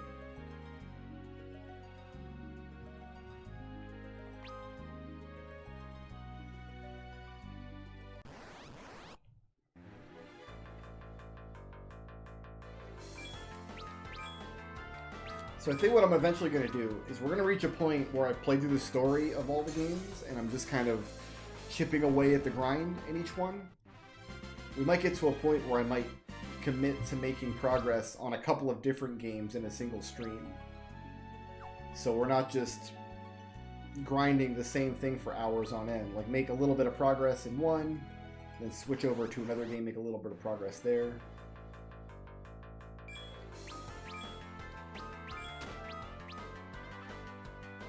Seems like it might be a smart way to do it.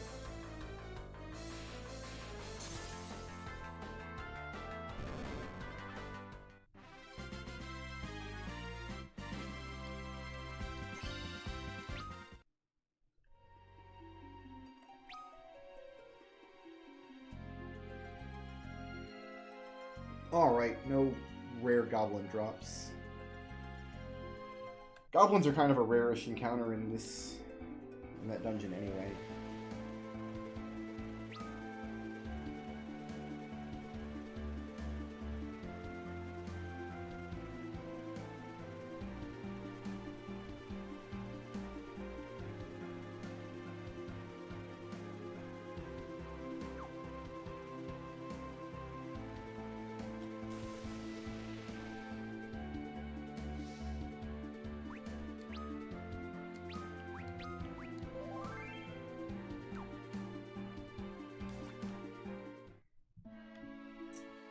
I forget how good Prey is in this version. I guess we're gonna find out.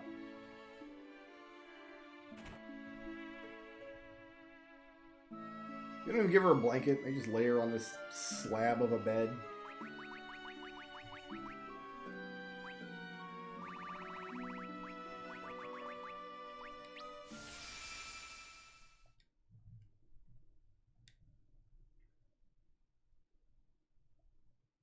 Yeah, she's just in her underwear for the whole game.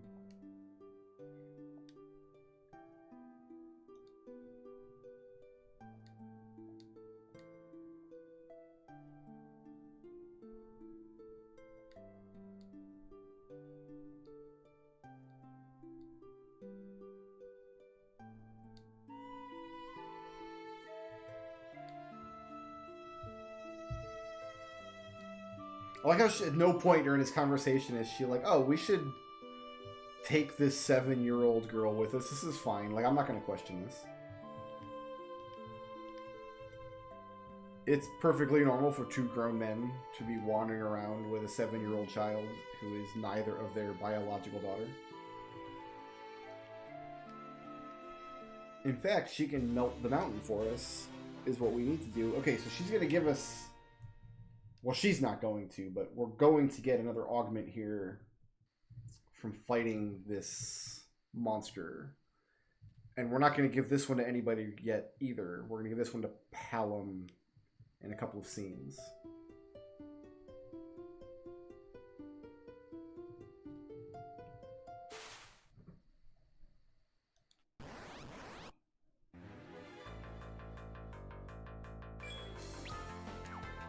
He doesn't have an attack command. I literally can't win this fight.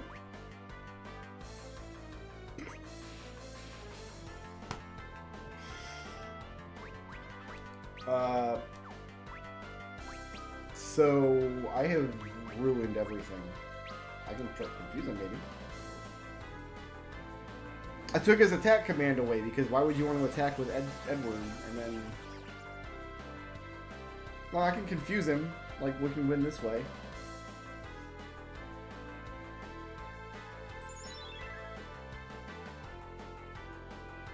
Oh, I can auto battle too. Auto battle will do it. Attack is still in his auto battle. In fact, we'll just do that.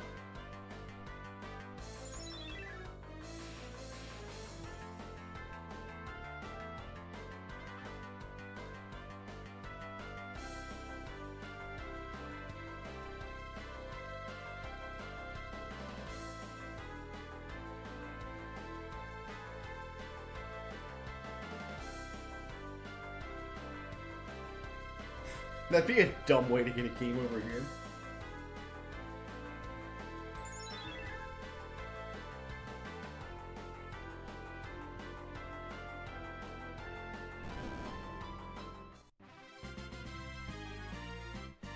Hooray for Edward. Anna! Edward, I can be with you but for this moment. The spirit calls me onward to become a part of it again. Don't leave me, Anna! Edward, you must be brave. Golbez cannot be allowed to have the crystals. You gave your love to me once. Now share it with all the world. She just fades into the moon. Anna, my love. Which is weird, because you think if she was part of the live stream or whatever, like, she would have supernatural knowledge. What would you have me do? Which means she should know that the threat to the world isn't actually Golbez, but the fiend that's behind Golbez controlling him.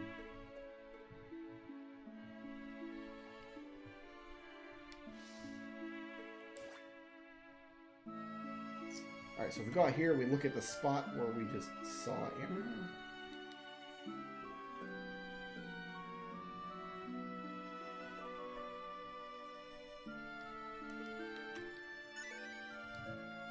Item lore. That's actually a really good augment because it doubles the effectiveness of your items. I would love to have that in my final party, but we're going to give that to Palom, which will make his items better, which is good because he uses spellcasting items like Rydia does. But giving that to Palom will enable us to get a better augment from the twins when they eventually leave the party.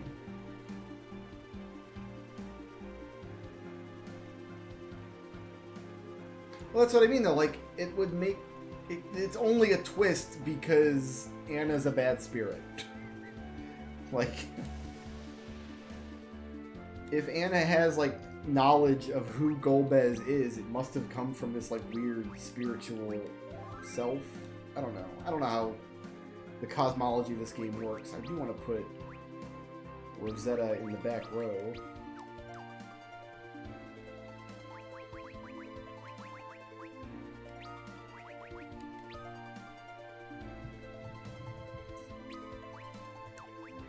You don't have any arrows.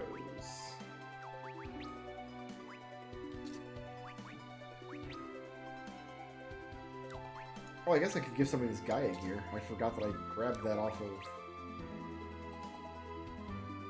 Telonius Flux.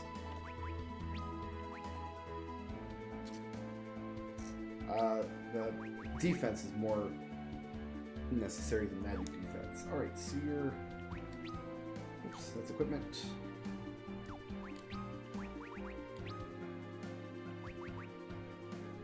Restore HP and MP, huh?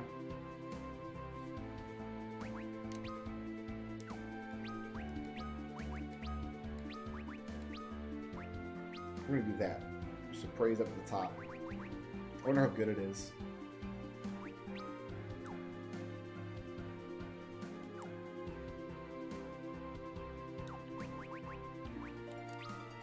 Here, let's look at the cutscene and then save, in case we get wiped on the bomb.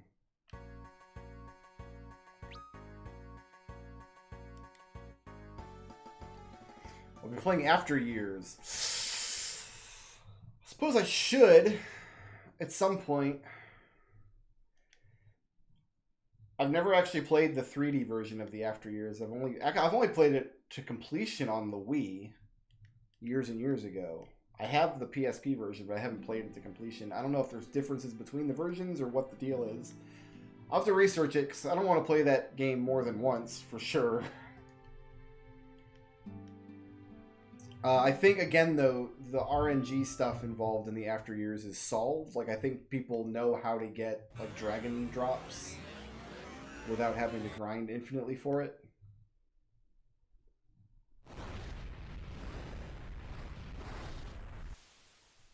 I should find out what the differences are between the After Years on PSP versus Steam.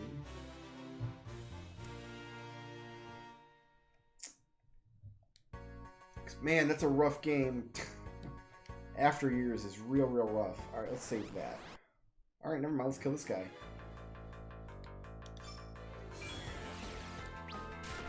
You're not going to be of any use in this fight. See how good that is.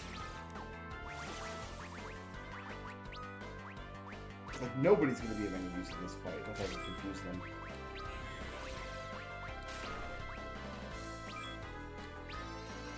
Maybe he can damage undead. Oh wow, that prey is good enough to replenish Rydia's magic use. I guess he can damage. In the original version, he can't damage undead creatures with his sword.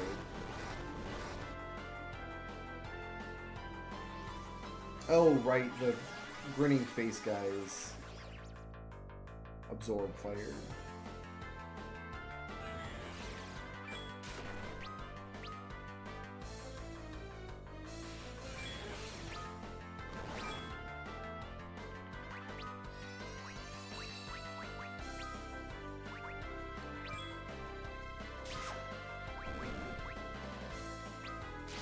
So I might have him go give him attack command now.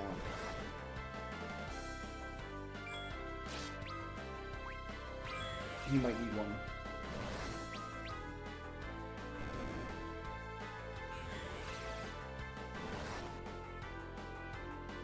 We're confused and we're healing ourselves with fire. Gotcha.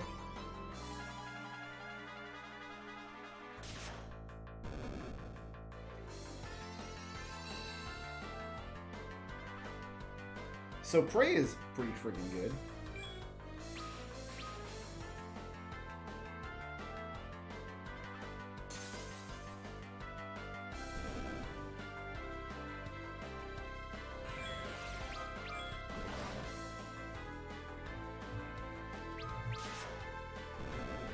I'm a fan. I wonder if it's based on her spirit or what. I imagine it's based on her spirit.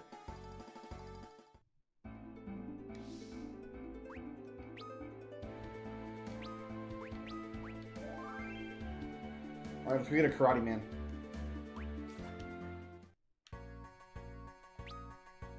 I mean, let's fill out this map first. Then we'll get a Karate Man.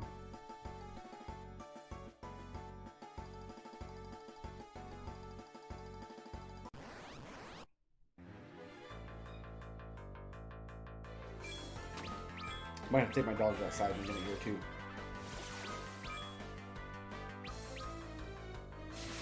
Yeah, let's give Edward the attack command.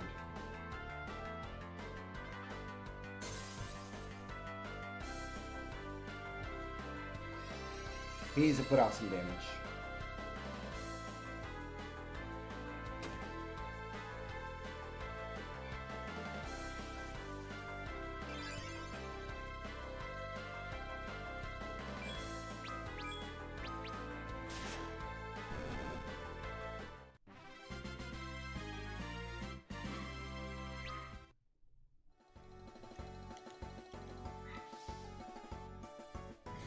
I want to take a 2-minute break, guys. Well, probably more than 2 minutes, but I'm going to get myself a ice cold fizzy drink, and I'm going to take my dogs outside because they're out there barking. They're barking up a storm. I want to thank everybody for hanging out. I'll be right back. We'll do some more of this.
you guys have against Chair Stream, huh? Nothing wrong with Chair Stream. Alright, back to work.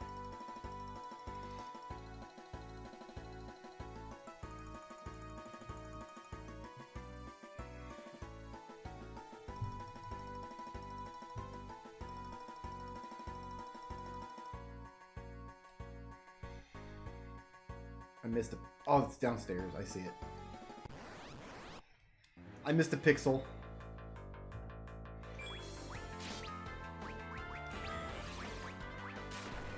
Her target all can't kill all of them. Target one.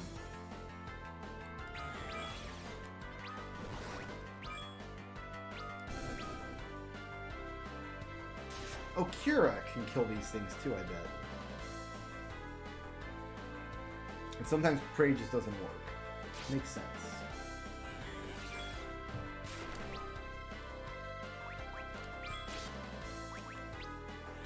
Now there's fewer of them, maybe she can target all.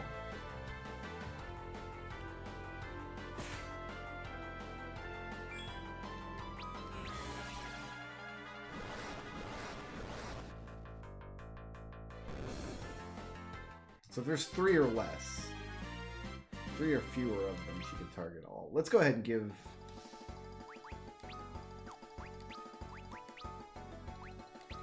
Eddie his attack command back.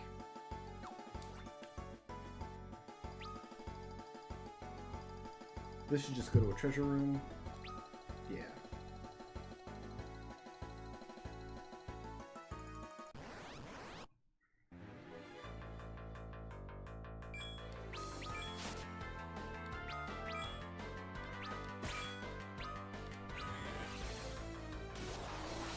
Tornado's not good news.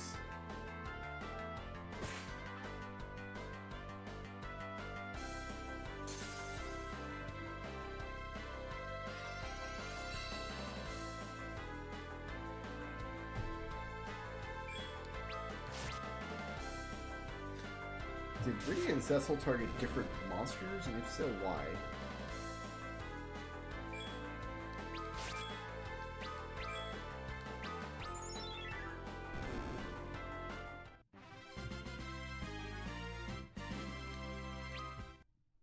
So his attack command now isn't super Dookie anymore, so it's just like regular Dookie at this point.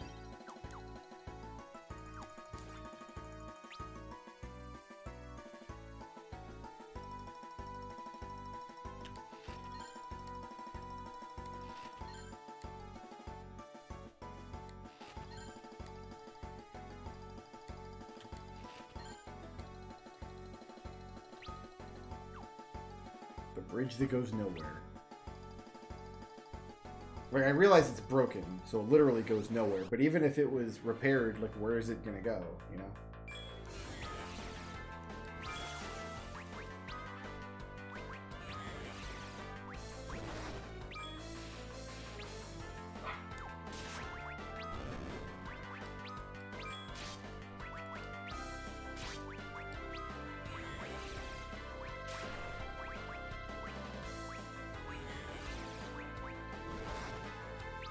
Make sure I'm targeting the right skeleton here.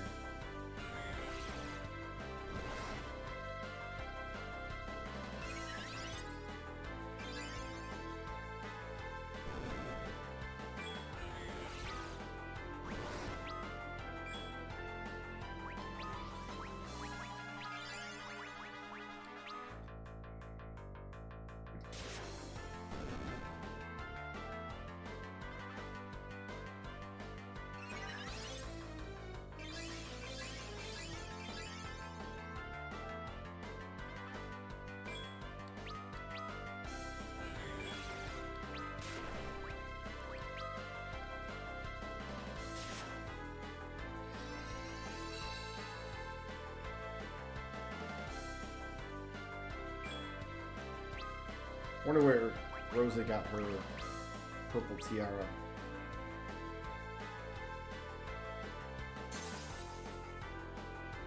Actually, I think he sings continuously until he's attacked. I think that's the deal. Because we're getting a lot of regen ticks. He's just not taking any damage, but his ATB bar is also locked down. So I think we'll get ticks until he gets attacked. And if he gets attacked, it resets his ATB and he loses the song. That seems right to me.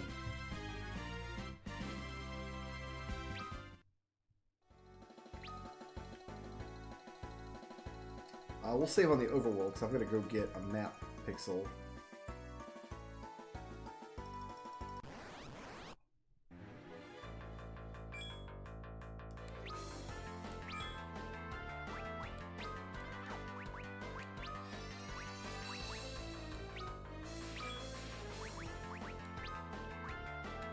Yeah, her target, her like default target, starts on a different monster than Cecil does. For whatever reason.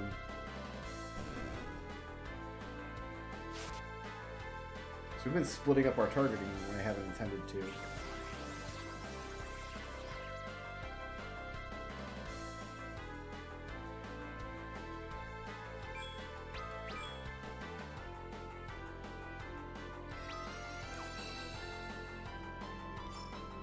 Nope, didn't even do that.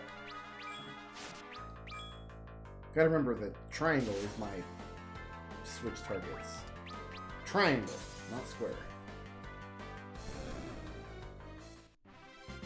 The game thinks I'm playing with an Xbox controller.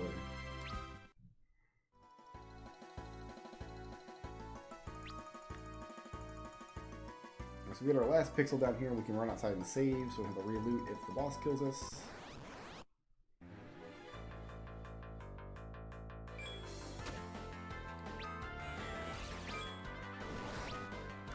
You know what we're going to do here? I think we'll multi-target Kira might take out all the skeletons.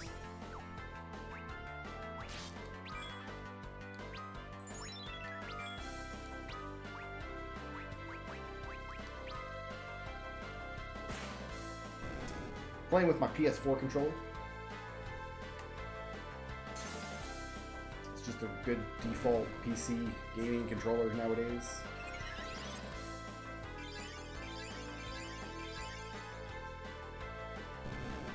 Yeah, Kira is the way to go in this fight.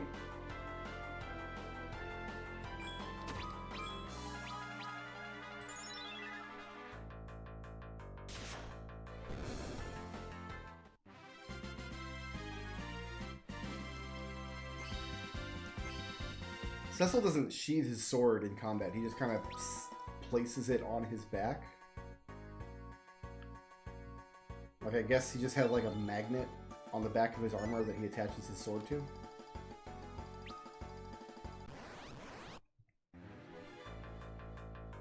This should be a one-shot fight.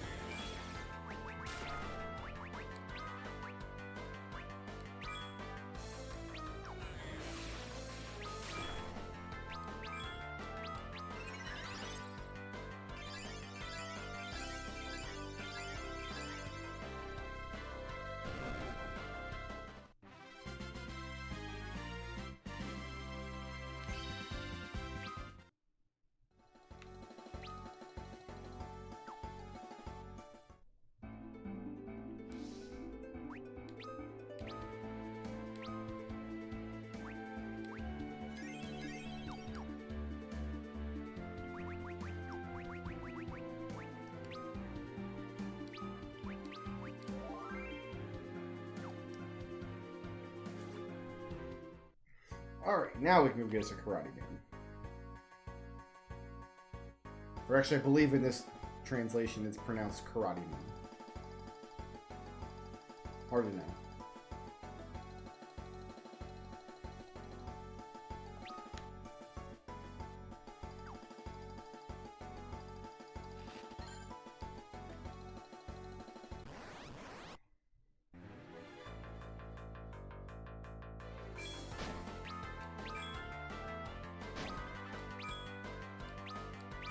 Very lucky we'll get a bomb summon here.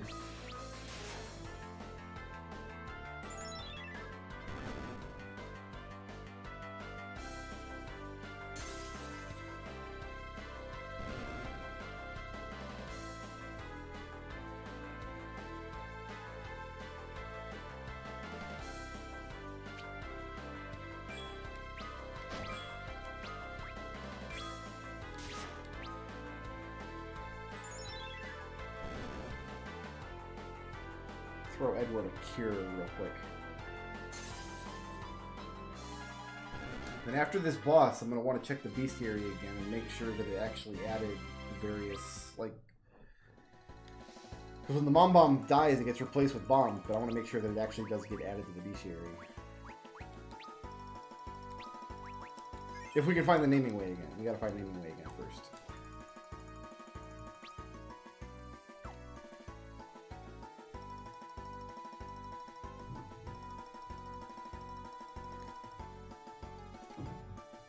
Delicious. Ice cold Pepsi.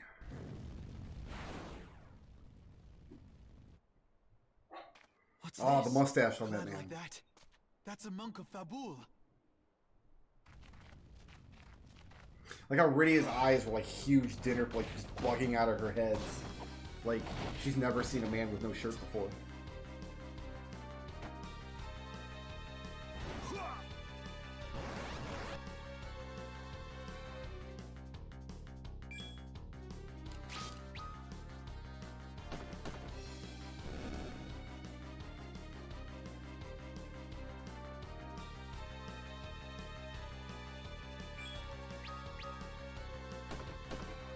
And he can stack focus to do like insane damage, which is actually really good in this game because if you're going to attack something that's going to trigger a counterattack, you want to do as much damage as you can. So instead of triggering 3 counterattacks, you're only triggering 1 every 3 rounds.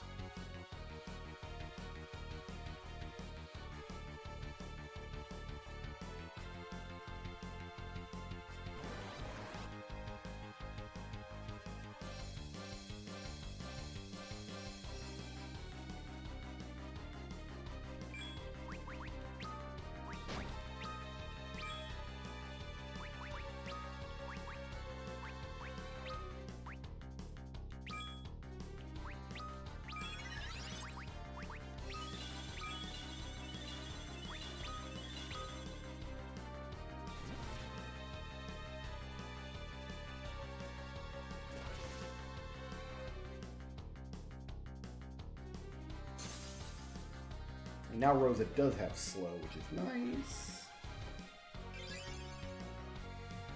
So we'll see if Edward can just handle most of the healing in this fight.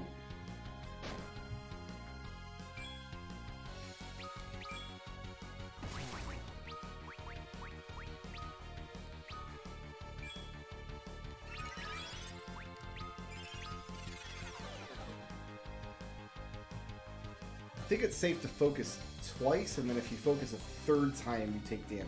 I think that's how it works.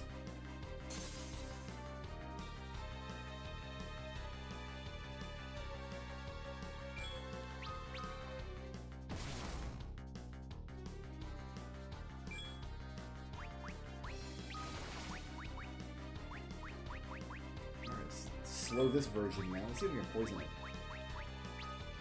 Poison seems pretty good.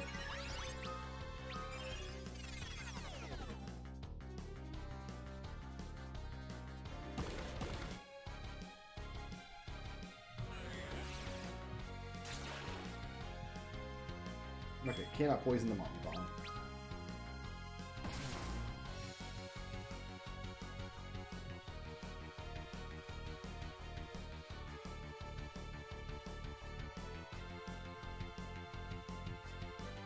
I've cast Protect already.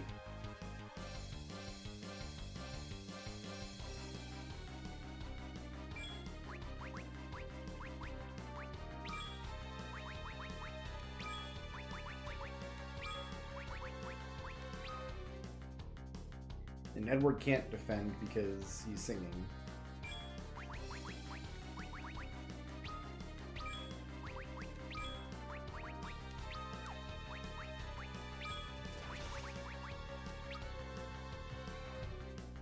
Is he going to be able to defend in time?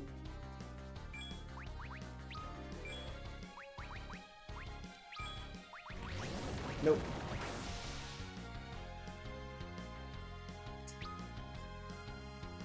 That was a lot of damage. Alright.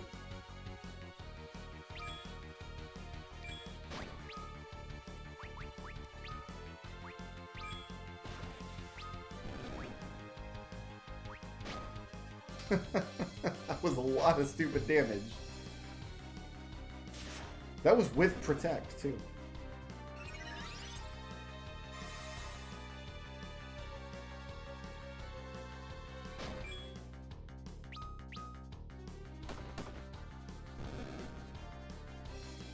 So, I guess everybody's just going to be dead for the remainder of this mountain. I can warp out, use a tent or something. No, I can just raise and cure. I don't need to worry about warping out.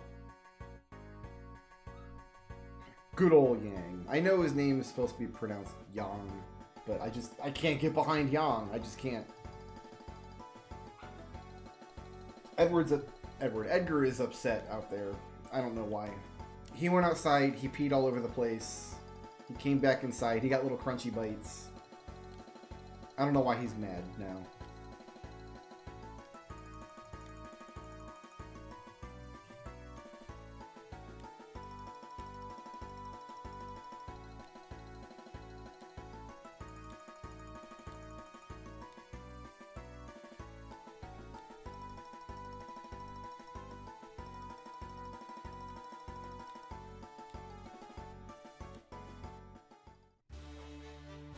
But I think before we go to Fabul, we want to try to go to, well,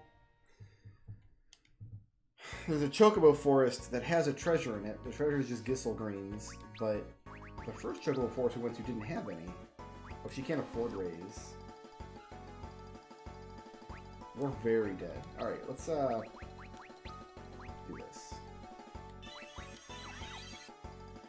Use up 2 Phoenix Downs is fine.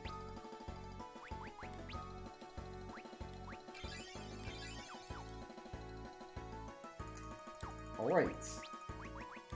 Is Brace... Well, I guess he should have done that instead of Defend.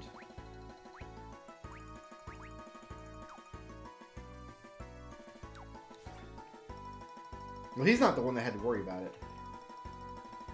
I could have had Edward hide, but he didn't get a command because he was singing.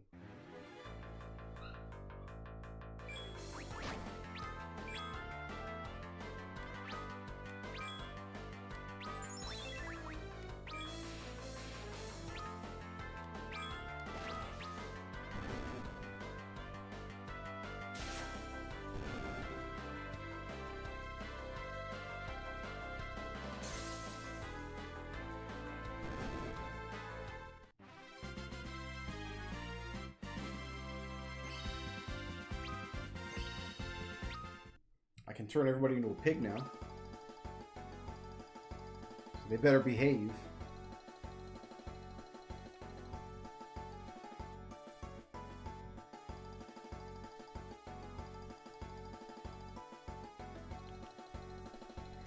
Looking at like the dark outlines of the map as I go to make sure I get every pixel of it.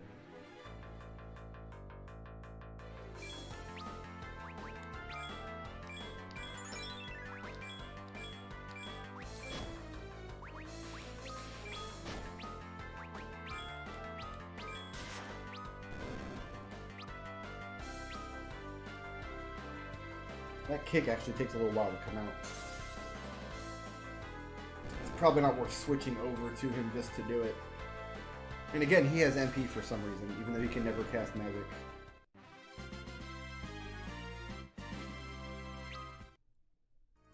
I have no idea why Edgar is barking. He cannot possibly want anything right now. He was just outside. He's got a full bowl of food and water. He just had crunchy bites.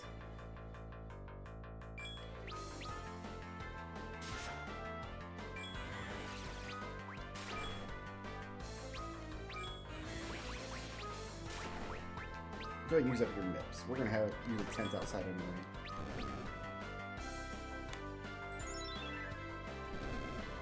If you need ear scritches, I don't want to touch Edgar. Gross.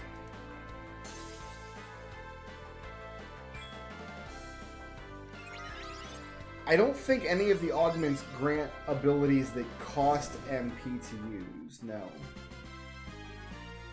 Like, nobody gives you a black magic augment at any point in the game.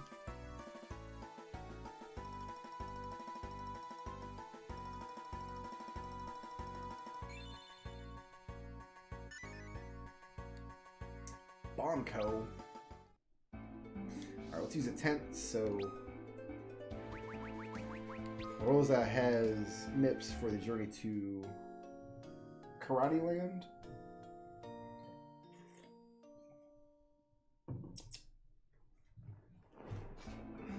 Oh, Twincast. Yeah, you're right. I'm gonna have to research who actually, like, what the various Twincasts actually are to make a decision on who to give those to. I feel like I remember Rosa and Cecil having the best Twincast options.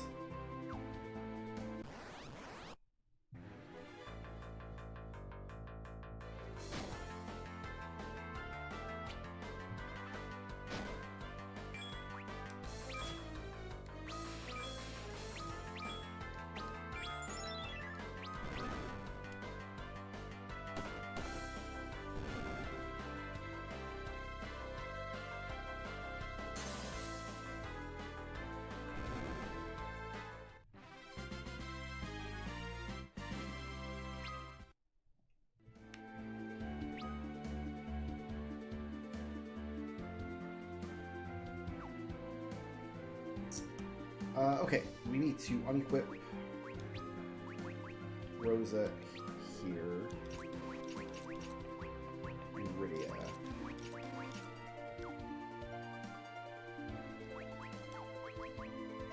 Next augment I'm gonna get, I think it's after I kill Scamiglione? No. Yang's wife's gonna give us counter. I'm gonna give counter to Cecil, I think.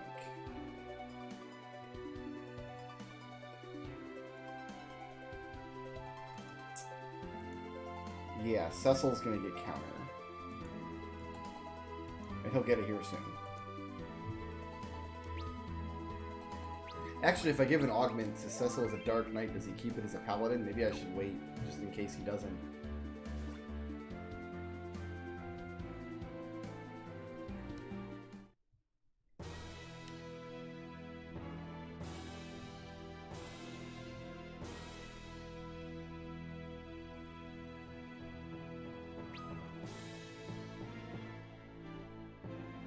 Actually, I should have waited to save before I wanted to loot these treasures first. Ah, this man's here.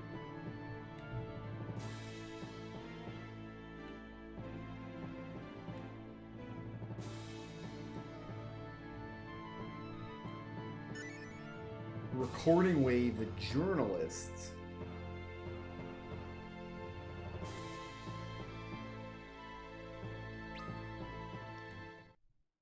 Oh, now he's a cutscene viewer.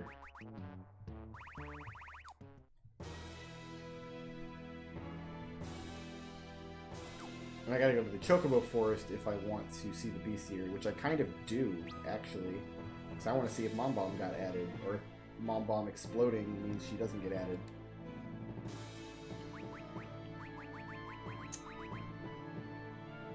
I'm gonna need some of these. I'm gonna buy 10 of these.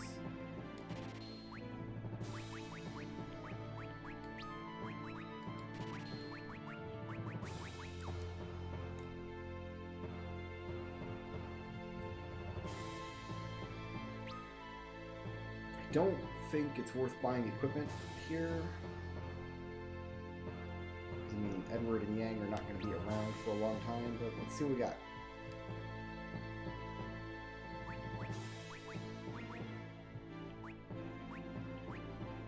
I want to buy this stuff for Cecil, for sure.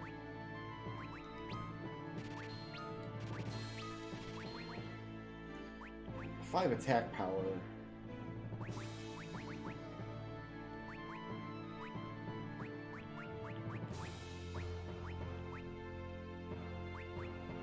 If I buy him some more claws.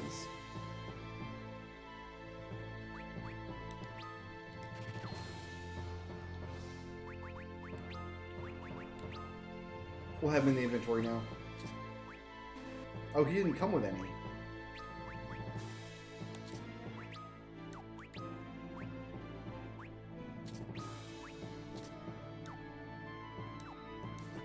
Does he get more attack power with more claws? He does not. He needs one claw for the attack power, and then from there. It's just elemental weaknesses. I'm not worried about elemental weaknesses right now. I will be in another dungeon or two, though. Cecil's armor.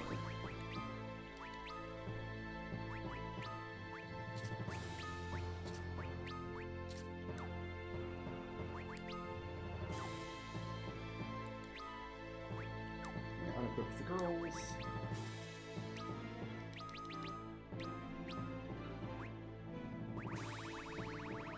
Yeah, if there was an inventory limit, we would have hit it by now.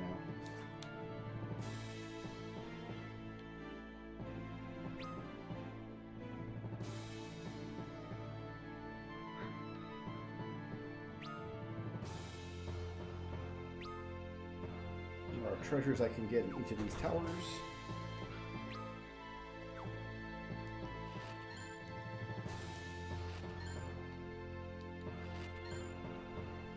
I'll just take these boxes and pots and stuff, sometimes there's stuff in there.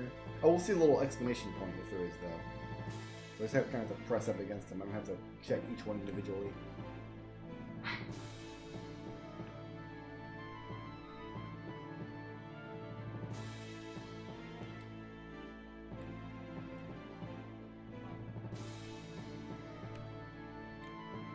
I'm gonna have to go make sure Edgar didn't get, like, stuck on furniture or something. This is Yang's wife, yes.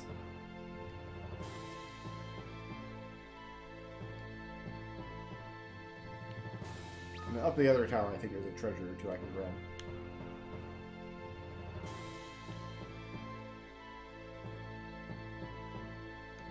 I wonder why they took away the Marshmallow Man.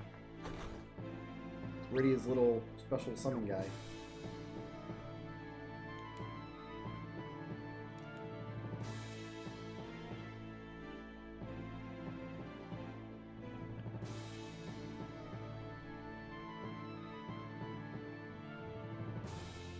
Is it all the way up in the King's room?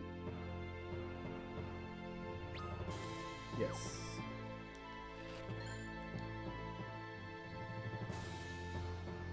Alright, I want to go see if Mom Bomb's in the bestiary. If she's not, that means you have to fight that fight differently somehow. And we'll know for our next run through the game.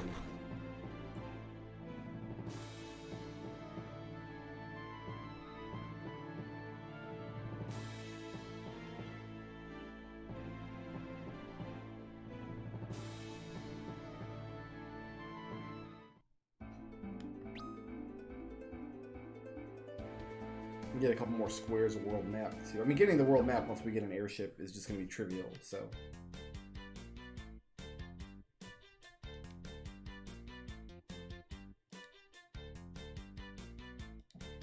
Oh, he's changing his name again already.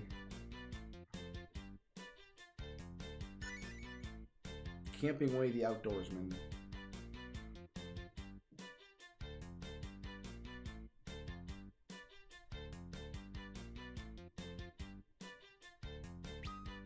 I actually just got a free tent from the King's treasure box, so yeah, here you go. Oh, wasn't gonna give him all of him? Oh my goodness. Well, I have no more tents now. Guess I should buy some.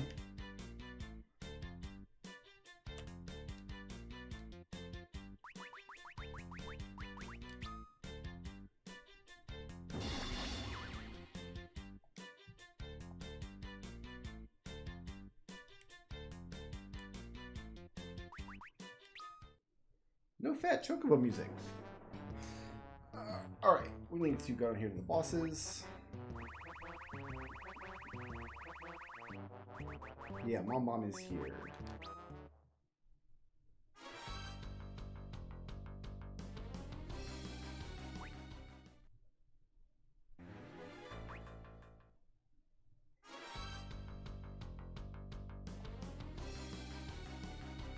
I can't see, like, their statistics or anything.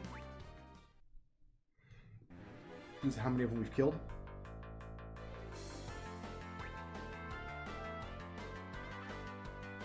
Oh, we can see what their treasures are, too. Nice. So yeah, they dropped the Goblin spell. Cockatrice spell.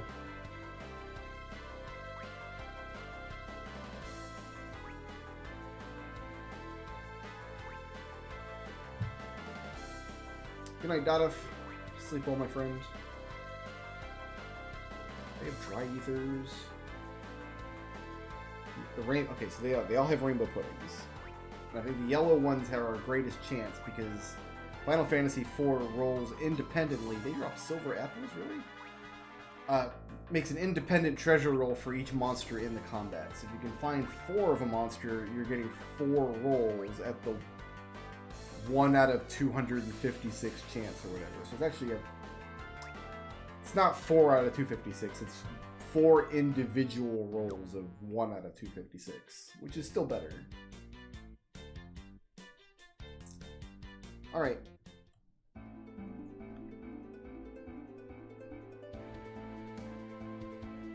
So when we're in a location that has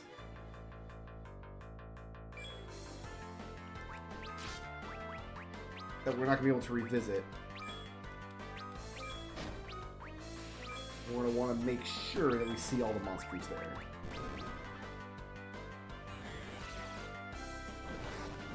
Why'd I cast fire on a bomb? That doesn't make any sense.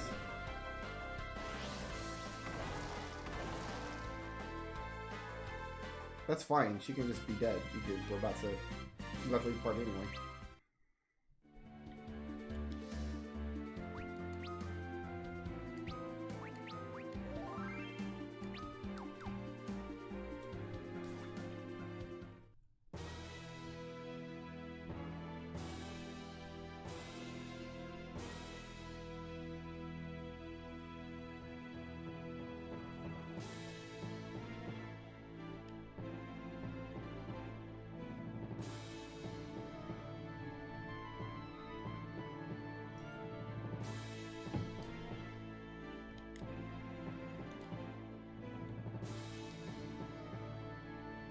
These people, one of whom is just standing there in her underwear, have come to warn us about the evil in the world.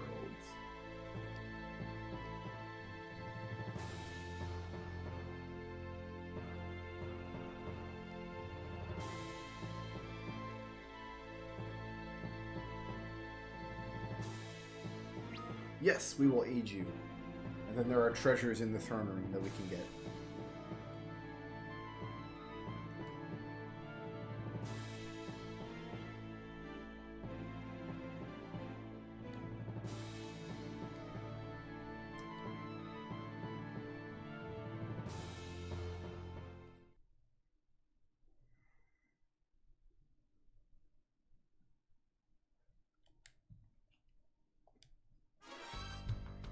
Why is it so quiet? The silence is golden. Okay, we've got to kill this guy back here. If we don't kill him, he won't show up in the bestiary. So we will do that.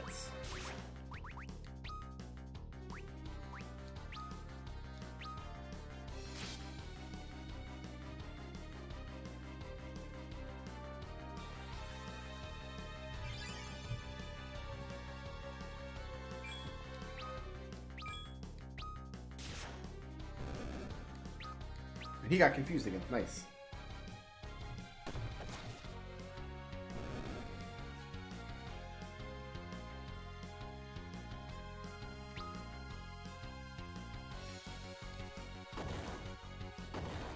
You don't hear anything? It's probably because your speakers are not on then.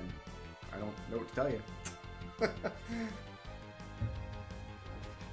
If you don't hear anything, you're not hearing me talk right now.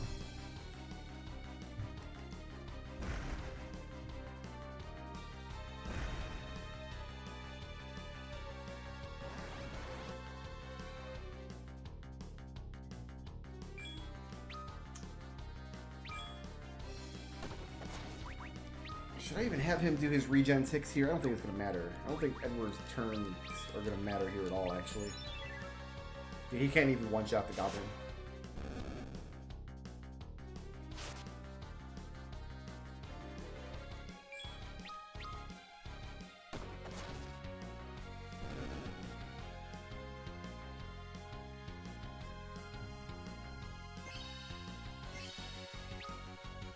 And Edward's level up here. He's about to leave the party forever, actually. Now, he doesn't actually give us his augments right away, though. He doesn't give us his augments until we meet back up with him in Troya. And because we haven't given him any augments, the only one he's going to give us is Bard Song. So we're going to have to wait until the second playthrough to get his other augments and deliver them to someone else.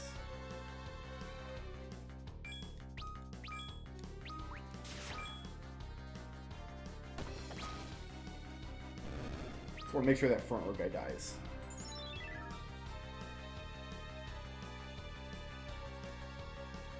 I'm gonna have to go check on Edgar. I don't know why he's upset. Sometimes he barks because he gets stuck on furniture, like he jumps on a table and can't get down.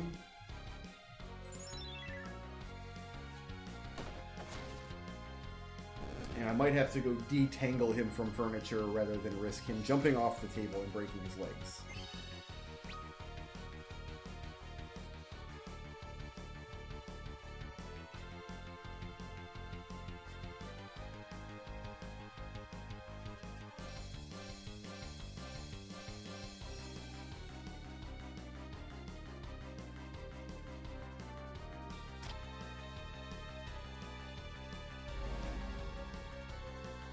This is an example of a scene that they probably should not have remade fastidiously. Like, the monk that goes and unlocks the door. That reads a little better on the 2D map than it does in 3D, where they have to cut to the guy unlocking the door and you can't actually see the door anyway. And also, Yang is low on health.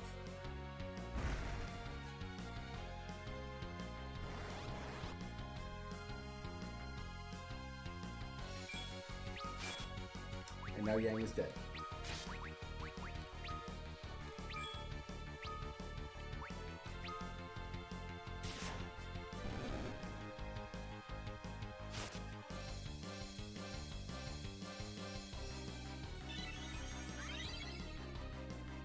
Hope he survives long enough for me to throw, I guess, a high potion at him. Yang's need a high potion, isn't he?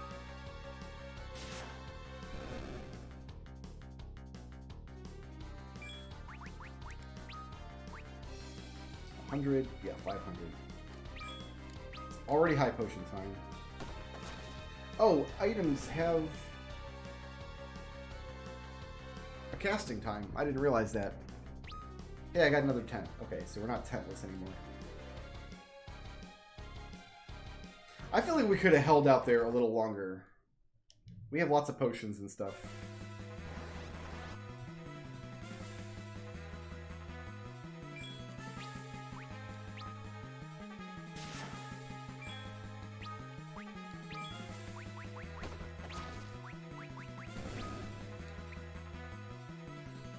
But yeah, the leaders in these fights, the guys in the back row, those are missable monsters. If we don't kill them here, we don't get them to be scared.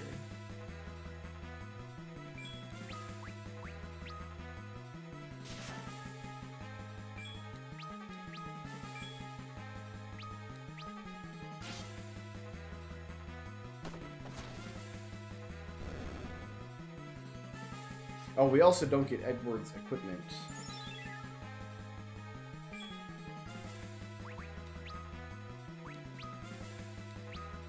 He's not equipped with anything unique except his... Even his weapon I don't think is unique. I think we can get those later.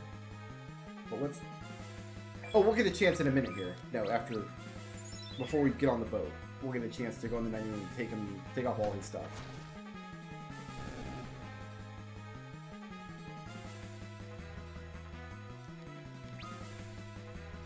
Same thing with Yang.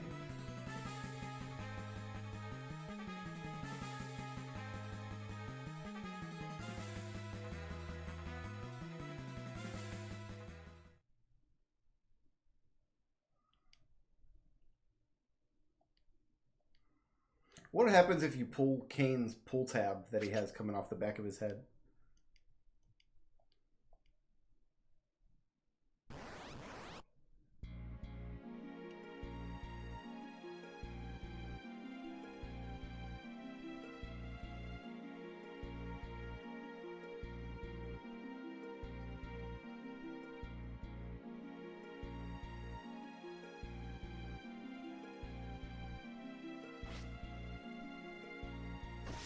Oh, it's a zipper. It's not a pull tab. Okay, that makes sense. He's wearing a fursuit. That's it.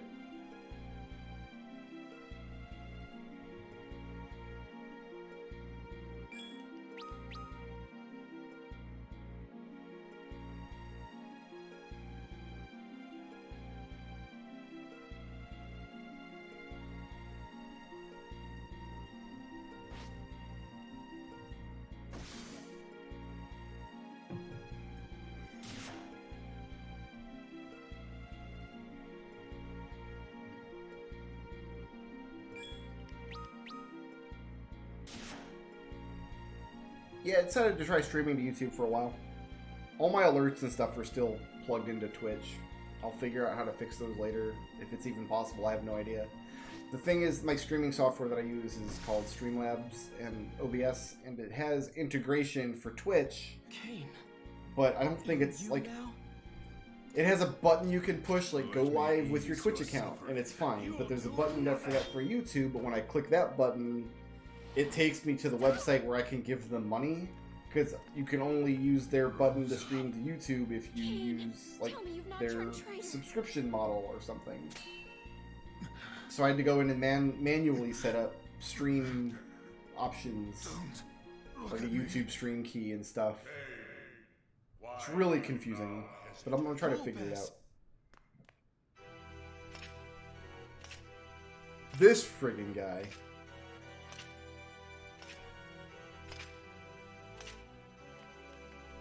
You're him, the usurper. So, you are Cecil. Allow me to give you something. A gift to remember our meeting. So they decided he's Darth Vader. Okay. I did not come to treat you well. Cain, enough of this foolishness. Bring me the crystal. My lord.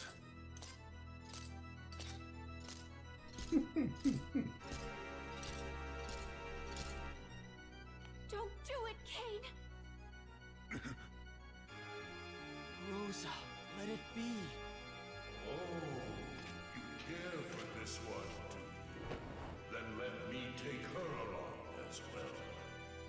To hold in trust until we are gracing the chance to meet again. Come. Has to be explained somewhere why Golbez doesn't just murder Cecil and all his companions here. It seems like if he casts one more of those purple spark spells, everybody would be killed.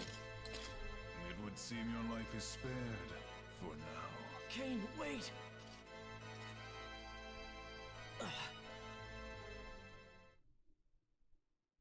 I mean, at least murder the last summoner. Like, you already tried to wipe out the whole village, and here's the last one, and you don't take advantage of the opportunity?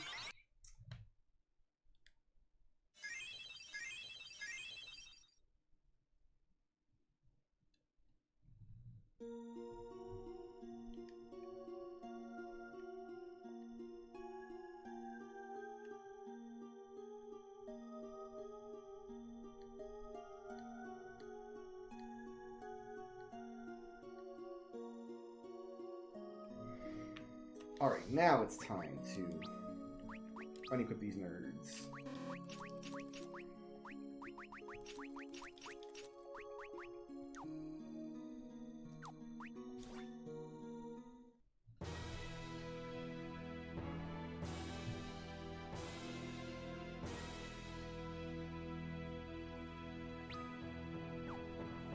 You just give it away on the map that there's treasures way out here.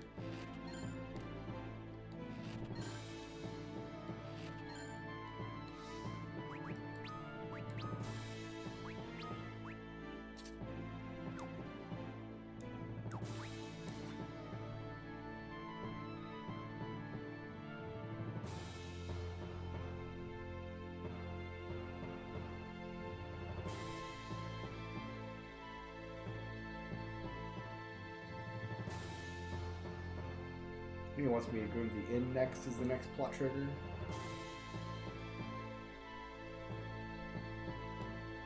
Yeah.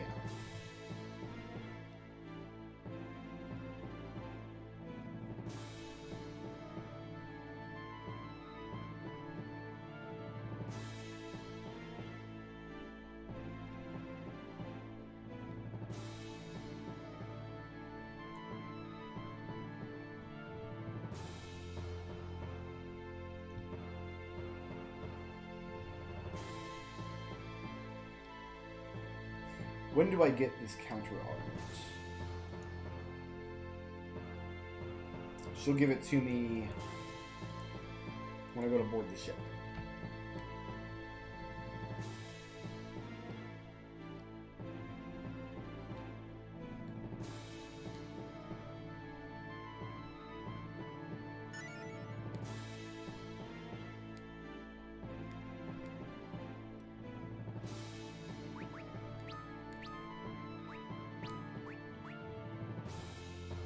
No spirit with Deathbringer. You got it. So,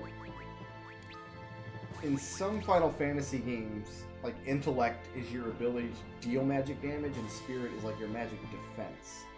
But I think in this game, intellect is your proficiency for black magic, and spirit is your proficiency for white magic. I'm not sure if spirit influences your actual magic defense or not. Because,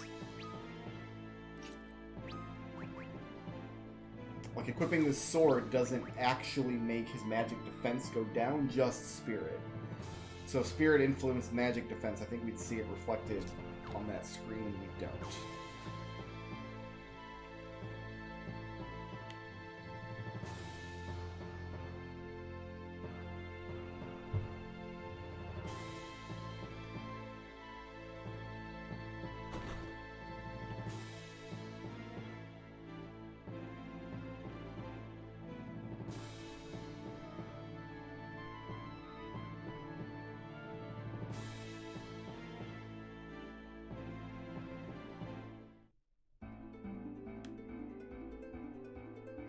Let's save, just in case she doesn't give me the augment that I want. Like, if I've got to go talk to her to get the augment or something, I'd rather reload and get it here than wait till later. No, she's going to give it to her here.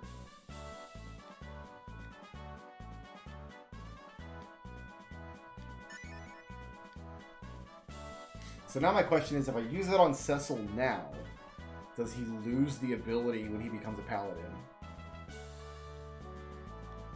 I'm going to wait to give it to him after his class change, just to be certain that I don't get screwed out of that counter augment.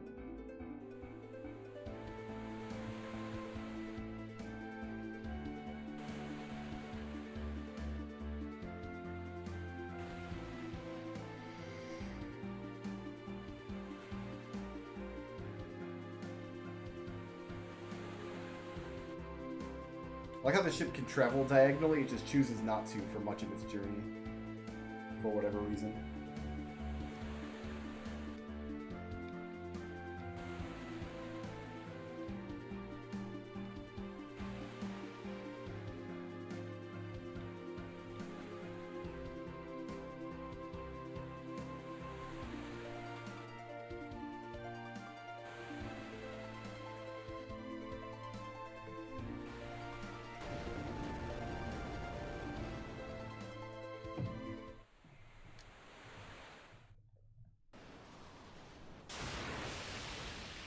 Tentacles.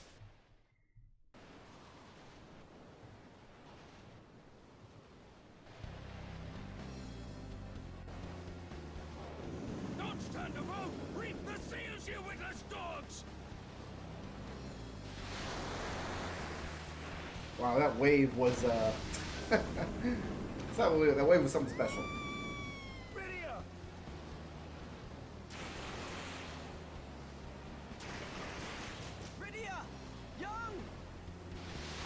Can't get behind Young. Just can't do it. I gotta go hard A.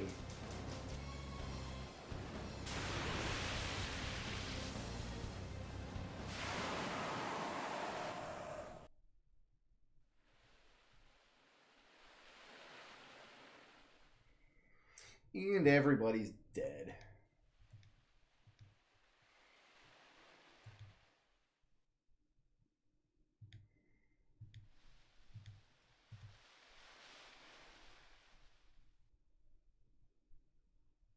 The sole survivor.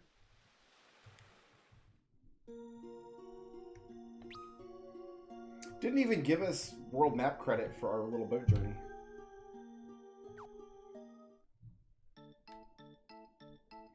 So we'll get the kids and then we'll do some shopping here.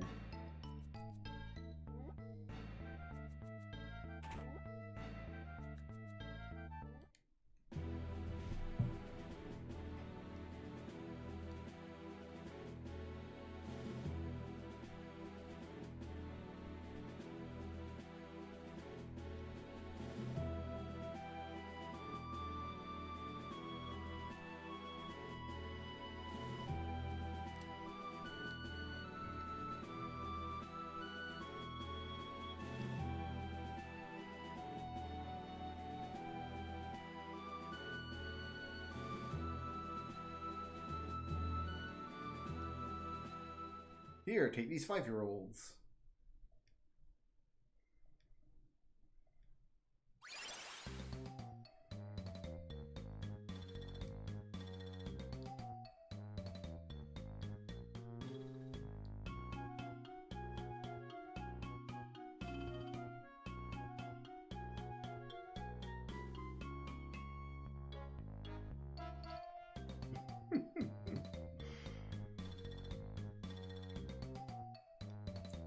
As with everybody else in this game, their character models are just absolutely adorable.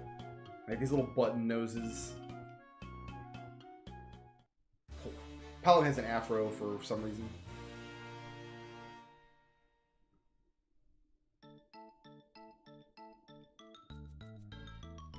Alright, I'm going to... I need to give them 3 augments before they leave the party. And I'm going to get another augment on Mount Ordeal. So I have to give them all 3 of these augments. I'm going to give Auto Potion to Porum.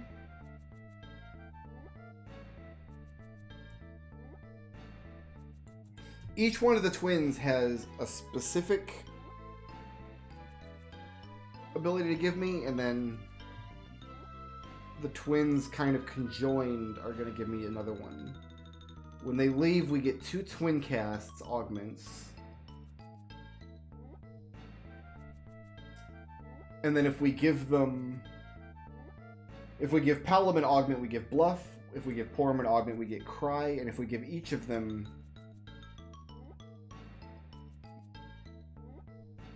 No, you have to give 3 augments to the twins collectively in order to get dual casts. Okay.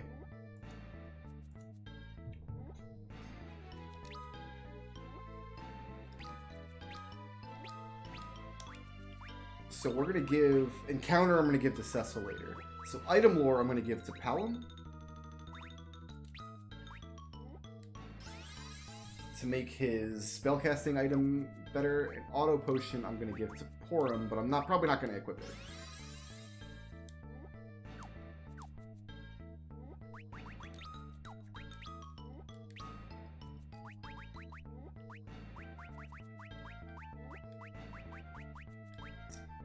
And we're going to give up his attack command, I think, to give him Item Lore.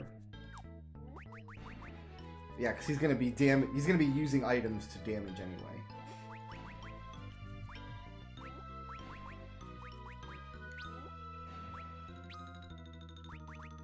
So what we're actually going to do is this.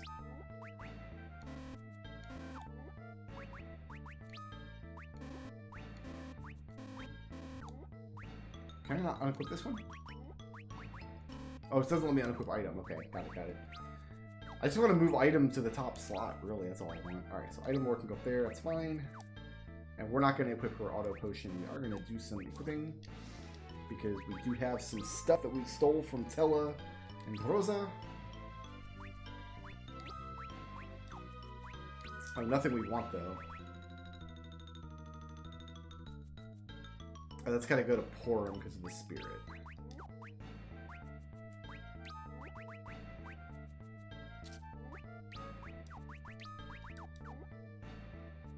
Oh, she's got a healing staff. Alright, when we get the Curse Augment, I'll give that to one of the twins, and then that'll hook us up with Dual Cast. And then Dual Cast, I believe I'm going to give to Rosa, so she can buff the party more effectively later in the game.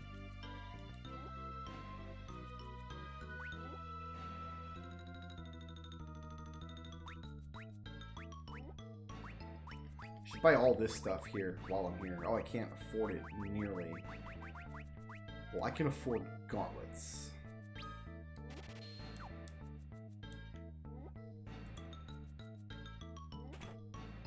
So Cecil could just have gauntlets as he starts coming down the hill.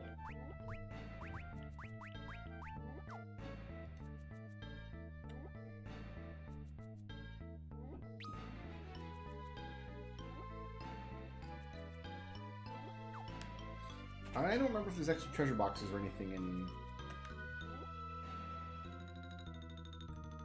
like, the upstairs areas. No, we're just in an inn.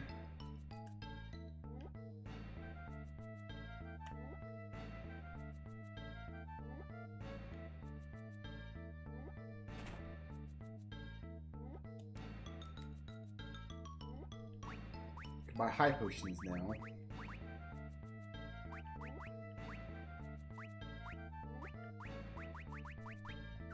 Alright, fair enough.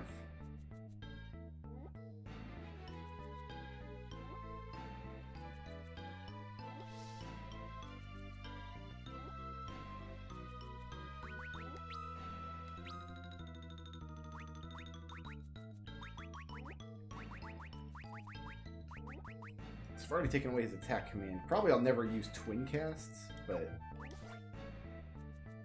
we have it. I'm gonna have to do some research to find out who has the best twin cast. I kind of want to see what the other kids are thinking about. I don't think he's a bad person, even though he murdered everybody in town. And Paladin's just bragging to himself. Fine.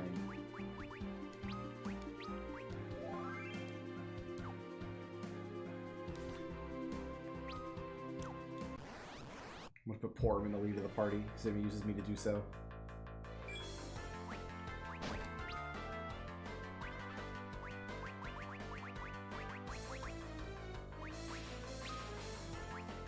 Wait, how does he use a rod, then?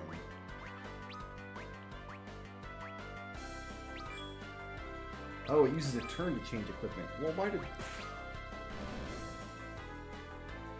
I'm confused. I need to figure out how to... You can't use his rod from the item menu.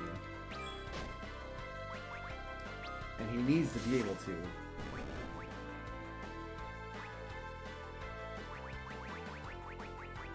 It's just consumable items. Do I actually have to set it up as a command to do it? I can't just do it from this screen. I guess that's the case.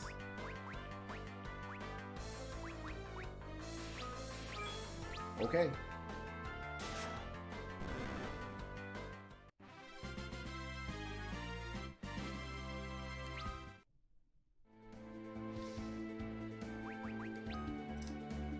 So you then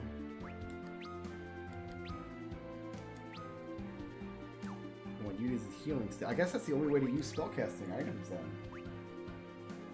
That can't be the case. That would be really stupid if that was the case. Alright, well...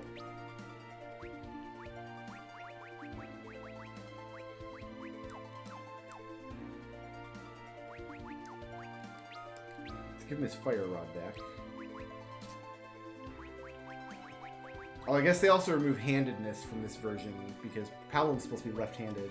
He's supposed to only put his weapons in his left hand.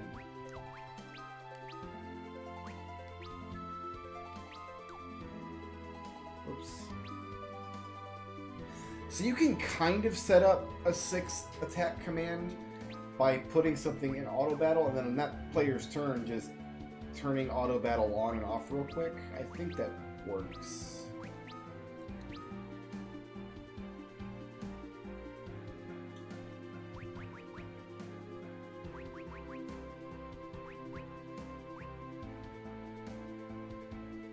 So I guess we're gonna do this then. This doesn't seem right to me at all.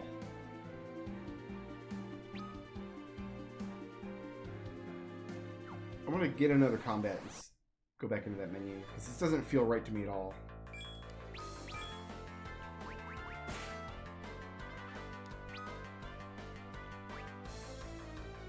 Like, there's no way to use a spellcasting item from this menu that you're equipped with.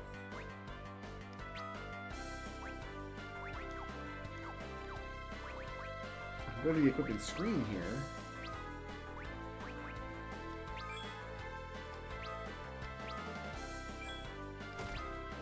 Okay.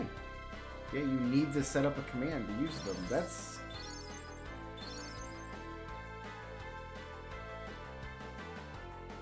That does not seem right to me at all.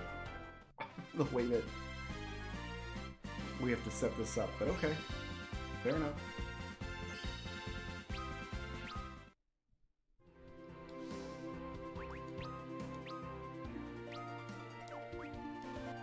I can't even put his weapon in his right hand.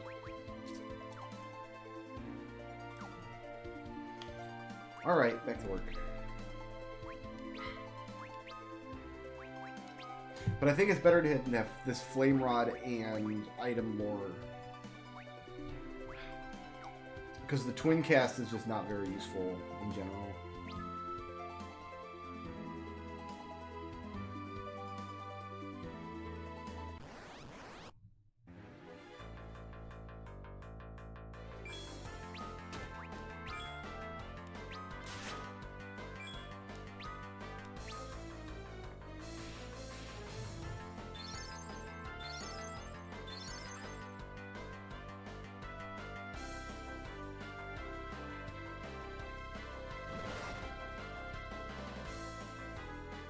Actually, I shouldn't be using a flame rod against the bird. Cecil's gonna kill the bird.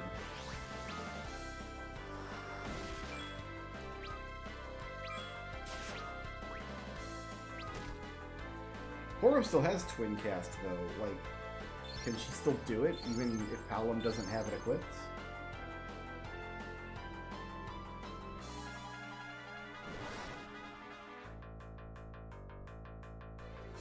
Is it enough that they both know the augment?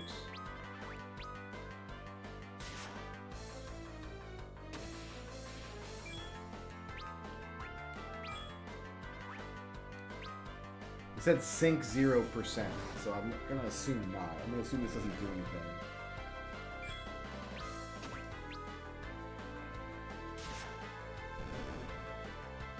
And then if I bluff, that should give him more damage on top of item one.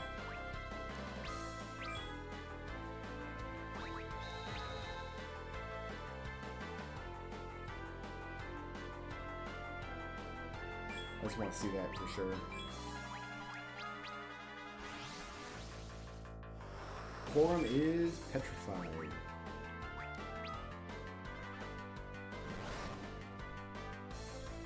Yeah. So item lore doubles the damage, and then bluff also doubles the damage. And Porum is a fairly handsome-looking statue.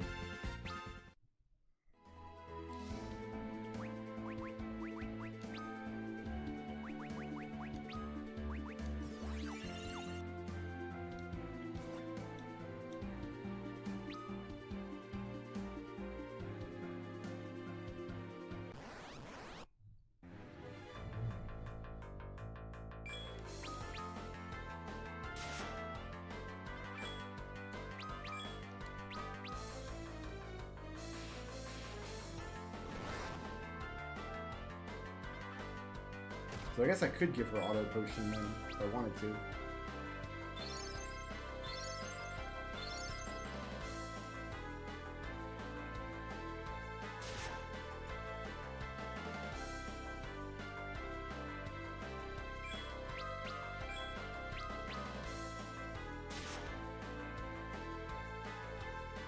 So you have to commit to using one of these spellcasting items, and then you're not able to change it in mid-battle. Like, if I come up against something that's weak to ice, I can't have them use an ice rod.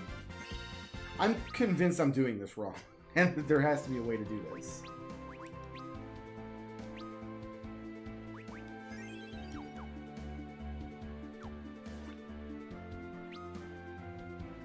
That I'm just missing an option or something. Like, that's gotta be the case, right? I'll take one last look in this battle.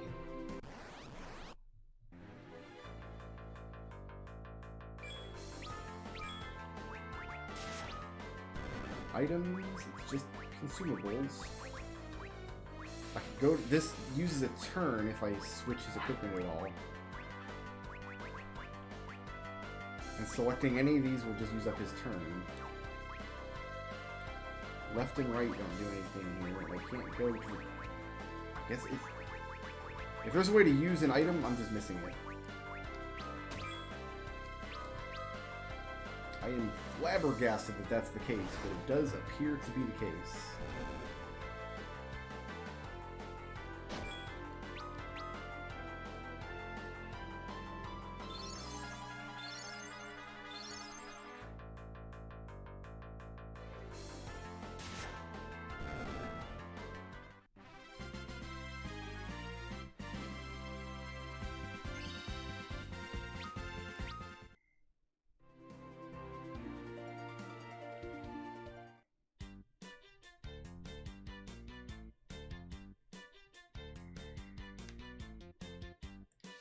Use up all of her magic, and then we can get free MP cure here from the White Chocobo.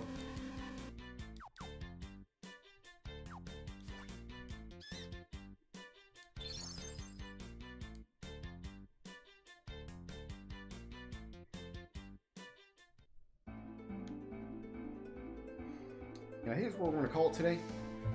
So 4-something hours of progress into the first game in what is probably going to be a year-long project.